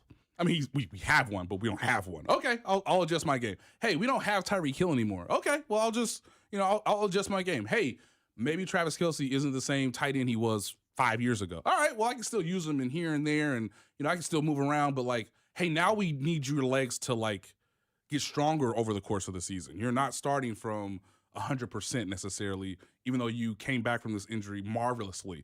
Hey, so now it's time to adjust your game to in the pocket, be very deliberate and decisive as to how you want to use your legs and the mobility of it all. But you got to be on time. You got to be precise. Your footwork's got to be in place. The fundamentals have to be sort of retaught and reshaped and polished yet again.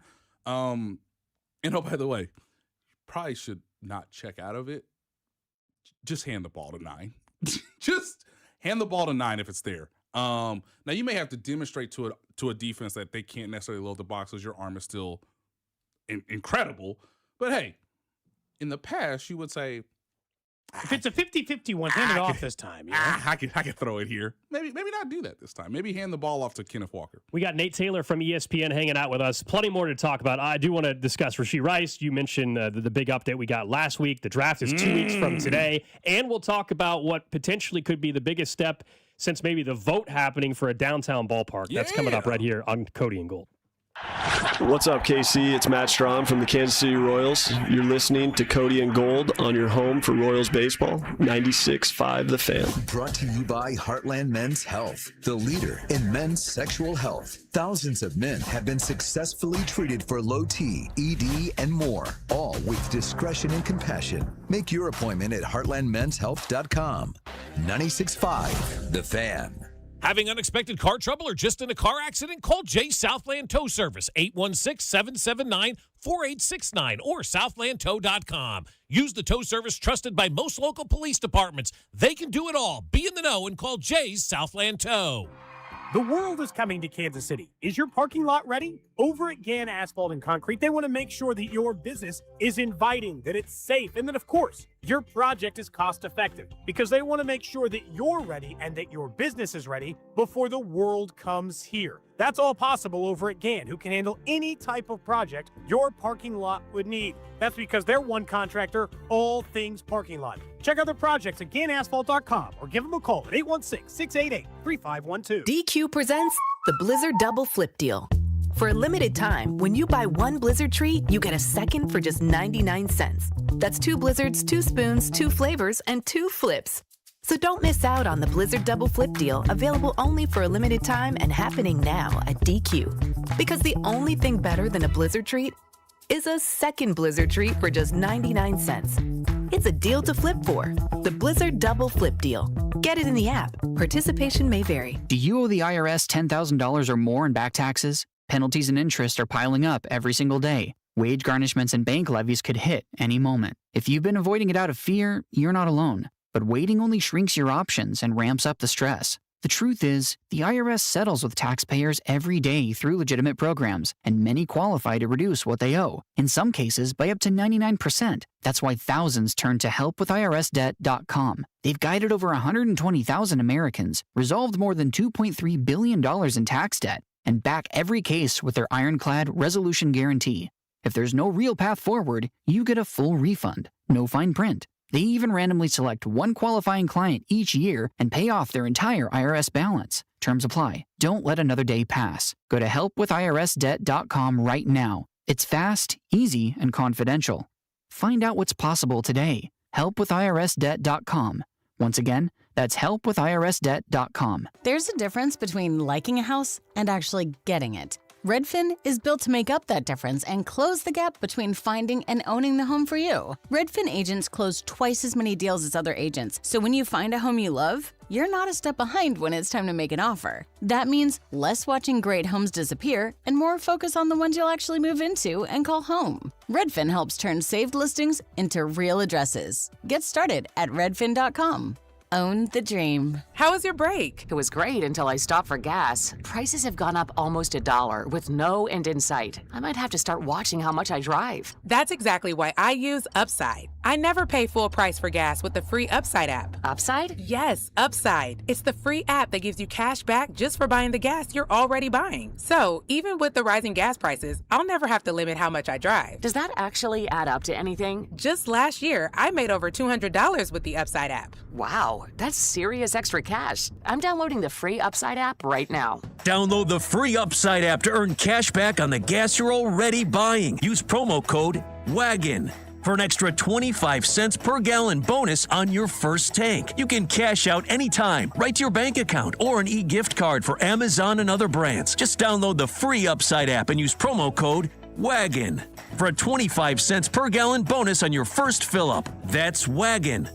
Offers vary by user and location. Go to upside.com for terms and conditions. This report is brought to you by Bet365. Winning is everything. With Bet365 early payout, you win even if they lose. Get paid out instantly when your team goes up big, even if they blow the lead later. Bet365. Winning is everything. Gambling problem? Call 1-800-GAMBLER. 21 plus only. Must be physically located in Missouri. You're listening to 96.5 The Fan from the DM Injury Law Studios. Mike's got this. Car, truck, or motorcycle wreck? Remember, Mike's got this. 816-888-7500. Mike's got this. Hey, it's Scott Parks, and we've launched Beyond the Pitch KC, a podcast on how Kansas City landed the world's largest sporting event. Presented by Commerce Bank. Visit commercebank.com/soccer26. Subscribe on the Odyssey app or wherever you get your podcasts.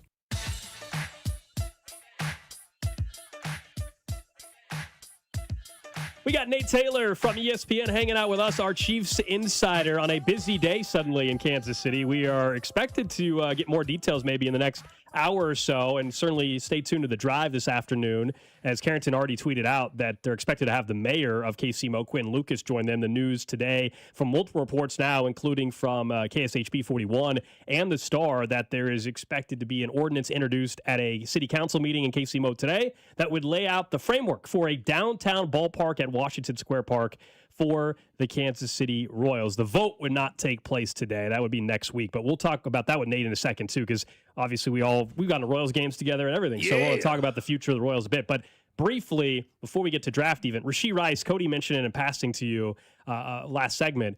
That was, for us, surprising to see so early, and it's a huge gift for the Chiefs to know before the draft if, in fact, you thought it would impact their draft plans. Yes. What are you hearing, and do you agree with me, where I still think if you love Tate or Lemon or Tyson, whoever, like, it should not turn you away from drafting a wide receiver, though, either. Correct. Yes. It helps them in the short and the long term. I found it to be quite ironic that it was 2 years ago on Easter weekend, Easter Saturday before Easter. That's right. That Rashee Rice had the multi-car crash that he was, infamously, involved in, which led to the 6-game suspension. Now it's 2 years later. He's got these domestic violence allegations from his ex-girlfriend, the mother of his 2 children. Well, the NFL has looked into it for about 8 weeks, and they gave him the early all clear. That was crazy. We haven't really gathered much in these 8 weeks that the public doesn't already know. So, I mean, I can't prove it, and doesn't look like we're gonna get anything proven anytime soon. So, you're good. I guess you haven't violated the personal conduct policy again, because we cannot technically prove that you violated the personal conduct policy. So you are set to have your first full season since your rookie year in 2023, either because of the injury, the suspension last year, or the injury the year prior. I guess, but that goes back to like what Gold was saying. The problem is still they have 0 wide receivers long term. Correct. Unless Xavier Worthy takes you got to take a big leap forward. Because if he doesn't take a leap forward, I'm paying $20 million a year, $25 million, like the Jacoby Myers stuff. Like it's kind of tough. Yikes. Wandale Robinson, I'm paying like those kind of contracts. It's not super interesting. So they don't have anybody for sure long term. Right. I still think Xavier Worthy is more than talented enough to receive a second contract from the Chiefs. Yes, we would all like to see him this upcoming season not be what's the word? Hindered by the injuries. He had multiple injuries last year. He played through it. He deserves a lot of credit from his professionalism in that regard. But obviously, you want to see him fully healthy for a year, not learning the system for the first time like his rookie year, and sort of put it all together, right? Most players, there's a good track record of, hey, receivers really do turn it on in year 3 if they have the opportunity to show growth. Now, look. I know this is one of my favorite times of the year. I know everybody wants to say, "Hey Nate, here's what I think. Here's my opinion. Let me know. Are we aligned? Or are we not?" And over the last couple of weeks, people have been asking me more and more about receivers, because I know it's so tantalizing. It's so alluring. It's so sexy. Absolutely. Don't forget that meat. They need meat and potatoes, man. They need Reuben Bain yesterday, dog. They need pass rushers. So I'm glad. I thought you were about to say offensive tackle. I bet you were about to make me flip out. I can't. No. I can't Nate's get too smart for that. I can't get on board. Thank you. I can't get on board. I cannot get on board with the offensive tackle. If you take a tackle at 9, he better be Mitchell Schwartz. Dead. I mean, he dead better be on a arrival. 10-year all-time. Yes, like beloved in his community, because he was Now, Mitchell Schwartz didn't start his career in Kansas City. He started in Cleveland. But, Mitchell Schwartz, literally 10 years of just unassailable football playing. So you better get that if you're taking somebody at 9. They don't need that. They just need, someone who can rush the passer alongside Chris Jones and George Karlaftis, who, similar to Xavier Worthy, played through a bunch of injuries last year. Hope he has a bounce-back year. Clearly, we know he's talented. Man, if Reuben Bain's not there, it's a challenge if Bain, Bailey, and Reese are all Bailey, I go back and forth on, because I'm like, they don't have a track record with that kind of player in this particular system. So it's like you got to do a lot of projecting then. But again, you might be in a more desperate situation to where if Bailey's available, hey, is he the best player on the board per our needs? Go ahead and take him. Peter Schrager tried to convince me that Tyson was going to be incredible, guys. And for a second, I kind of believed him. Shout out to Peter Schrager, who's like, nah, man, Tyson's good. And I'm like, he is good. Are his hamstrings healthy? Why is he? Yeah, when he plays, he's good. Why hasn't he ran? It's April, dog. Like, no workouts? What are we doing? I guess he's working out next week. But like, it'll be fun to know that like everyone understands that like the receiver is the shiny object. They need a pass rusher so bad. And if you're like Nate, what if they got to trade up to 6 to get Ruben Bain? Cool. So you're fine with trading up. See, I don't want to do that. Yeah, cool, dog. Cool. We both would rather them not trade at 9. If you want to trade up from 29 or But whatever, that means you're definitely trading up at 29. I want that to be clear too. If you trade up at 9, you are also trading up at 29. Like let's not no half measures here. No half in, half out. Nah, baby. If we going for it, we going for it from 9 to 6, and we going for it from 29 to like 22. You know, whatever it takes, because you might not have another draft opportunity quite like this, which is why they were in position to make the Trent McDuffie trade, in retrospect, because they knew what was available if they got that, that additional first round pick. So no, I'm okay with like, if you think he the guy, if you think he's Dwight Freeney, just go get him. I don't like Washington, by the way, needs Ruben Bain too. Yeah, they do. Like, they got holes just like the Chiefs do. Of course. They need help in a couple of different spots. Of course, and they should be incentivized even more because they still have a quarterback on a rookie contract. You mentioned wide receiver. Short of holding up a boombox outside of Andy Reid's office, Tyreek Hill do any more to make it clear he'd like to play as a Chief? Guys. Holy cow, that guy, he wants to be a Chief. Then hey. Keep showing the love. We're going to keep showing the love back to you, man. Hey. Just keep giving us updates. Any video, any footage. How the kids doing? Like, we might be at that part of the conversation. Yeah, hey, yeah. man, how the kids, How's the family? How the family doing, dog? Hey, did you talk to Pat the other day? Hey, somebody get Pat on the phone, right? He was Did you talk to Instagram Travis? workout videos in Kansas City. Why was he in? I mean, he's got kids here. He's got kids here. Family. Yeah. Hey, how the family doing? Like, I cannot express enough that like he has made it clear. I'm ready to come home. Yeah. And you know what? If you take Ruben Bain at 6, and I don't know if you take a cornerback at 22, we sign him on day one of training camp. Is that what you're thinking, Nate? We can see you in October. We can bring you in the building in May. Have another recheck. Maybe slide a couple plays to you. Get your thoughts. Just hang with us. All right, just hang with us. Let us go on vacation. You gonna go on vacation? Hey, let's see that knee in July. For you, July. For other guys, it would be August. But for you, July. We got Nate Taylor hanging out with us. Now, the text line has been all over this since you hopped on the air. Okay. And you knew this was going to get brought up today. Please. Have you gone to a retreat ever before?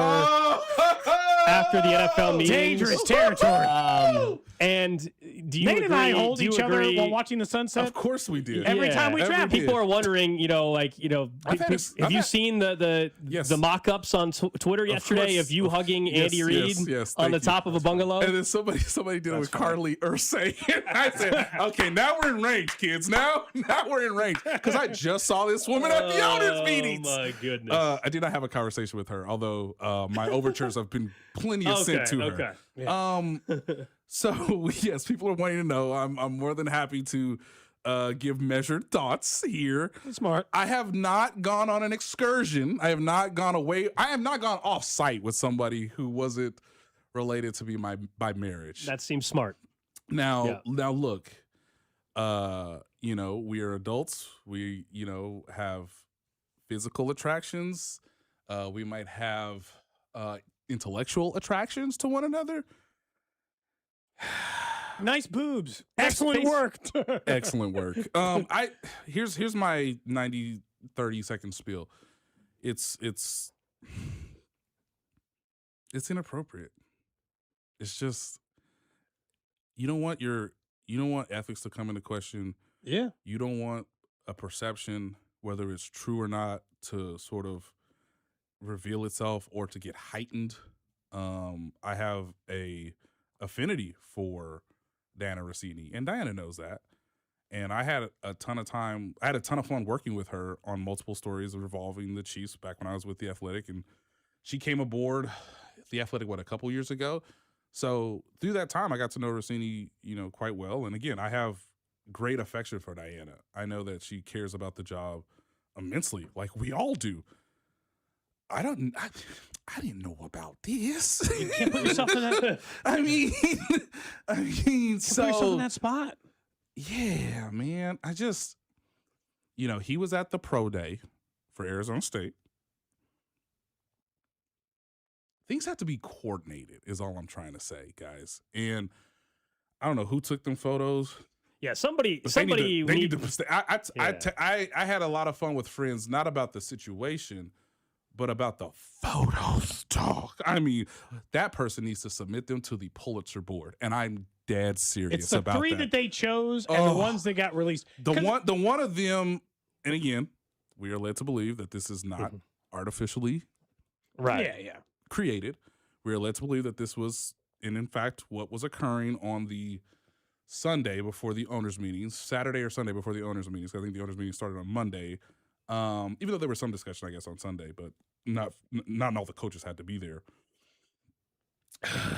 The photo of the entire state of Arizona. I know, and they're looking at the sunset. That's the most damning one. Just incredible. It's that or the interlocking fingers. I just don't interlock. I mean, I interlock with I interlock fingers with someone, again, who I'm related to by marriage, and that's it. That's kind of the end of the list. It's just kids. Again, I know what their statements have been. Variables, Diana's, and Ginsburg, and I think Ginsburg is the one I don't agree with the most, because how in the world does he know? Unless you tell me otherwise from an evidence standpoint. Yeah. Dog. It's just wildly inappropriate. It's unprofessional. I can't disagree with it. I think Mike Vrabel's an amazing coach. An amazing coach. Really is.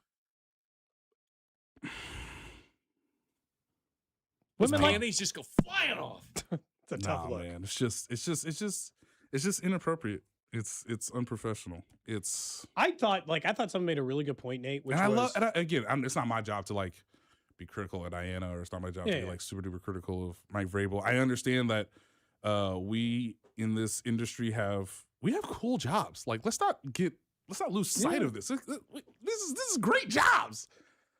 But with great power does come great responsibility. And I mean, talk.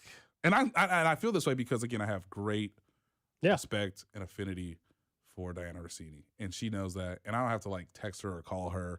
Lord knows it don't need to be me right now. But I appreciate people wanting to know and asking and getting my, I guess, again, hopefully professional and measured thoughts on this. But it's just, I had so many people text me within minutes of that story dropping because, I'm in the same rooms, in the same areas. But how could any of us have known, really?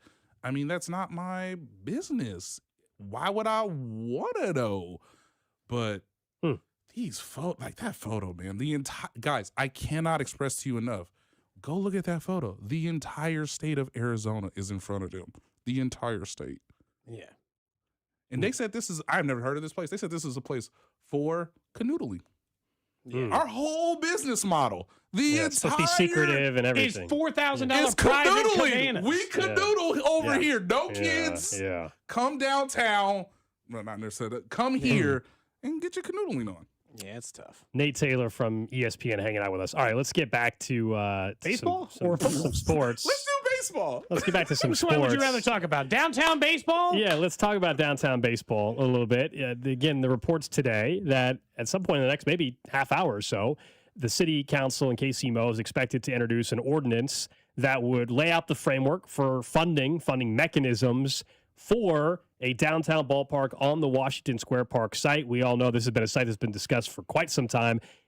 I'm sure you probably agree with us on this part, at least, which is it seems like this is the most optimistic. Yes. Anybody that wants downtown baseball, please, Lord, should be in 2+ years, considering what happened with the vote. But now it feels like the city council, I guess the mayor's office as well, that they clearly have some sort of agreement with the Royals on how to proceed, and now it just has to go through the process of getting the funding set up. The rubber stamping is what it sounds like. They've got 1.9. The reports are from the Star, right? $1.9 billion project, $600 million from the city, and people think it's going to be like a few $100 million from the state.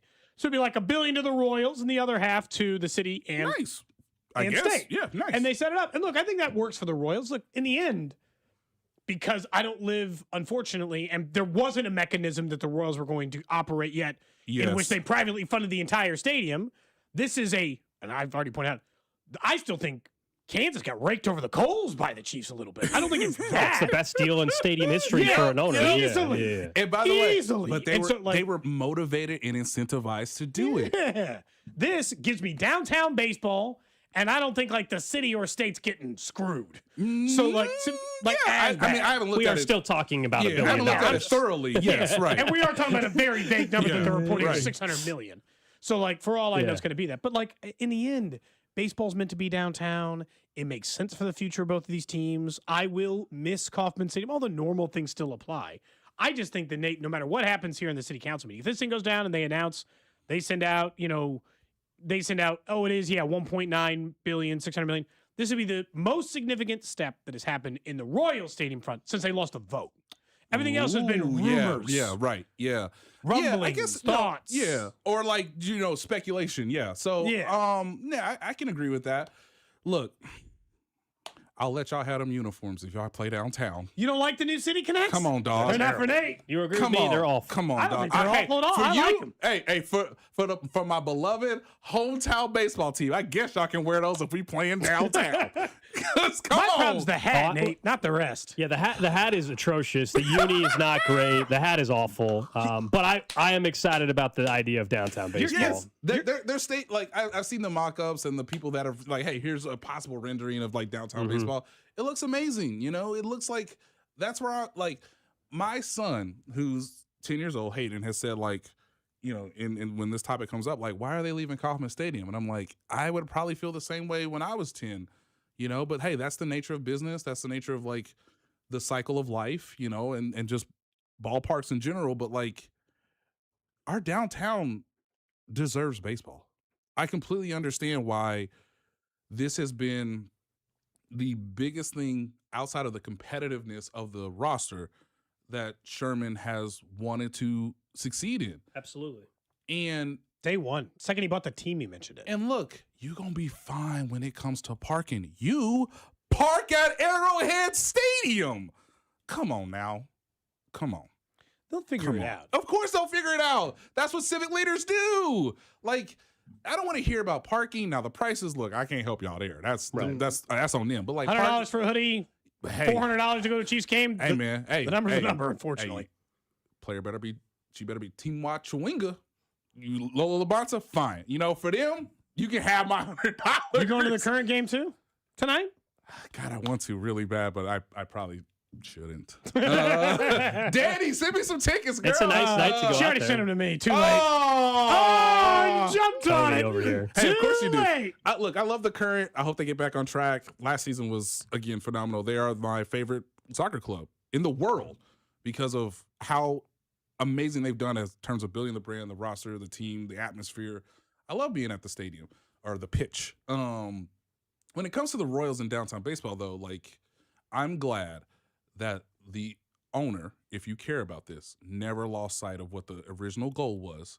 And if you got to twist the mayor's arm, if you got to twist this city council person's arm, if you got to tell the governor to shut the you-know-what up to succeed in your plan, cool, fine. That's just the way business works. And why would you not want your team to play downtown? Why would you not want your team to represent your city in the heart of the, city? Like, it's not that hard when you really think about it. Yeah, I agree. And so look, I know that there was the 119th and all, and yep. Oh, I hated that side. I didn't mind. I think it would be great for them too. I think it would be great for them too. I understand like why people want the Chiefs Stadium to be somewhat attached to like the Speedway and that place. Like wherever they go, it'll be a benefit. It's just understanding that like downtown, when you really think about it, hasn't had a professional sports team attached to it literally since the Kansas City Kings of the 1985 season. Yeah. Do I need to say that sentence out loud one more time? We built an arena down there, all that other stuff. Alex and I have been large on this dance. Can I say one thing on the City Connect? Yeah. Do you have Clark, since you just talked to Clark, you might have his ear. Yeah, sure. When they have to do the Chief City Connect version in a couple years, promise me no yellow, Nate. No mustard? No mustard uniforms.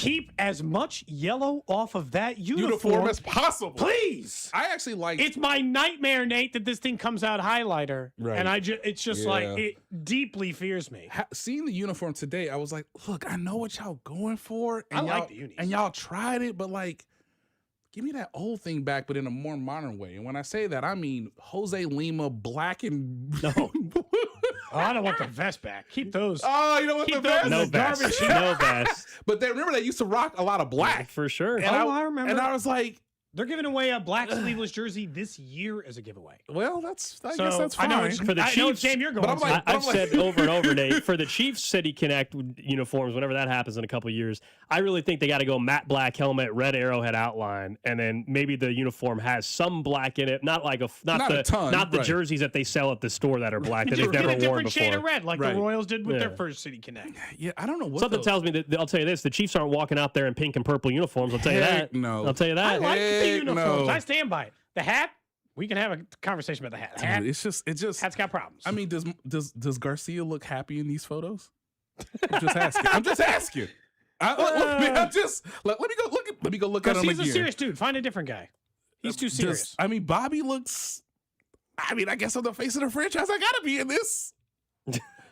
The one with Cole Reagan's next to all the other players with the City Connects with that hat on is the one where you're like, oh. Do you think a player would give me an honest opinion? The couple of guys I know, like if we send a text to a player, do you think they give me an honest opinion? Off record? I won't attach your name to it, but there's 26 honest, guys on the club. What do you think? Can you give me a general team vibe? When you guys did the photo shoot, what was the general vibe? Like, love, hate, indifferent. Guys, the logo is great. The hat logo, great. I didn't ask for purple. I didn't ask for this. Where the gold at, baby? I'm with I did like the you, gold Bing. after that. I'm with you. I didn't ask you for this.